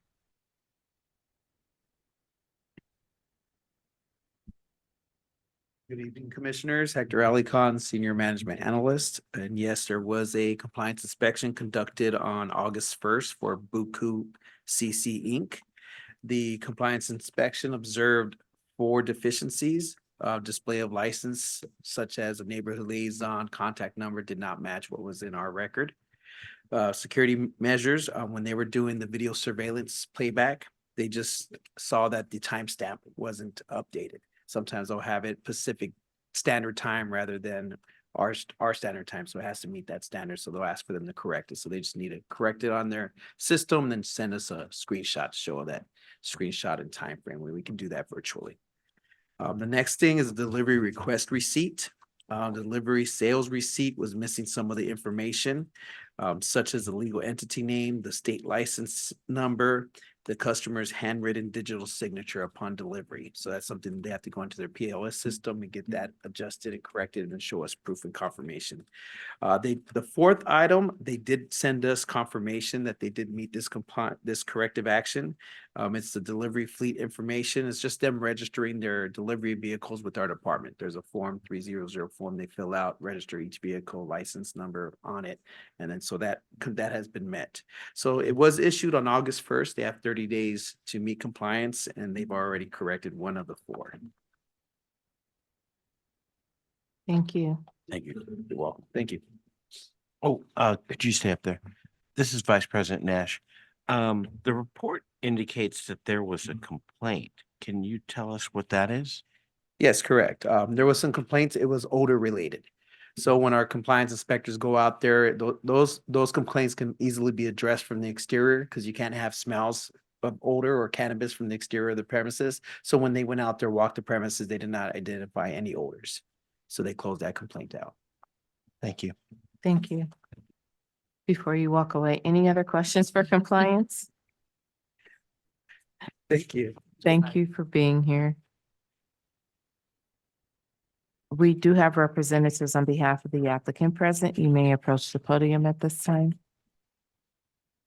State your name for the record, your relationship to the applicant, and you'll have 10 minutes that I'm sure you. All right. Thank you guys for your time. I know it's been a very long day for you guys. My name is John Kay. I'm here to represent Kuu Incorporated, DBA LX Halens. We've been a part of Sun Valley since 2017. We've been operating with the strictest standards and compliance with the state. I did hear a few mentions about the homeless encampments and stuff, and we worked very closely with the neighborhood council to find housing for some people, and eventually did and cleaned up that whole area, painted it, redid it, put some new fencing and stuff like that as well. And I'm open to any questions you guys might have for our facility. This is Vice President Nash. The homeless encampment you referred to, was that on your property? No, it wasn't. It was adjacent to our property, so it's on the sidewalk, but a lot of the neighborhood people do think it's a part of our property. So we were getting calls like, hey, you guys need to clean up. So we just took the initiative talking to the city and stuff, finding means what we can do. They sent out outreach people to try to find housing for these people. And once they did that, we worked together to clean that out. And this Vice President Nash again, well, you should be commended for those actions. Thank you so much. Appreciate it. This is Commissioner Lim. In regards to the four notice to correct that you received on or about August 1, 2024, I understand one of those items have been fixed. How about the other three? When do you plan on? To date, all of them have been fixed. We have until September 7th to submit it, but all of those.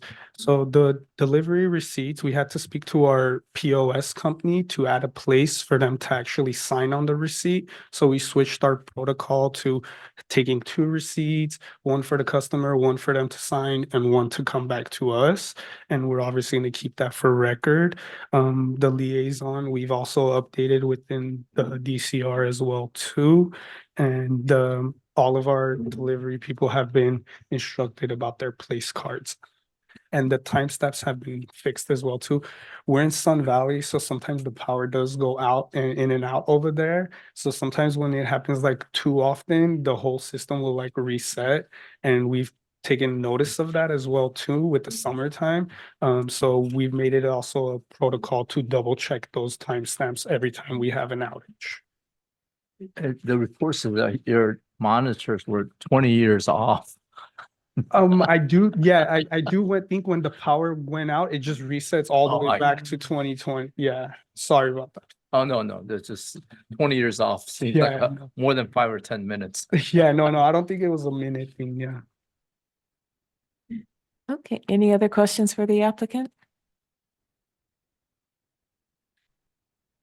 Hearing none, we are moving on to deliberations. Thank you for being here. Thank you guys for your time too. Any deliberations, commissioners? Nope. Looks good. Looks good. This is Commissioner Lim in regards to item number 25, DCR core record number 100049 for the business located at 10467 Roscoe Boulevard. I make a motion to adopt the staff report dated August 13, 2024. Mr. Farnby, I second.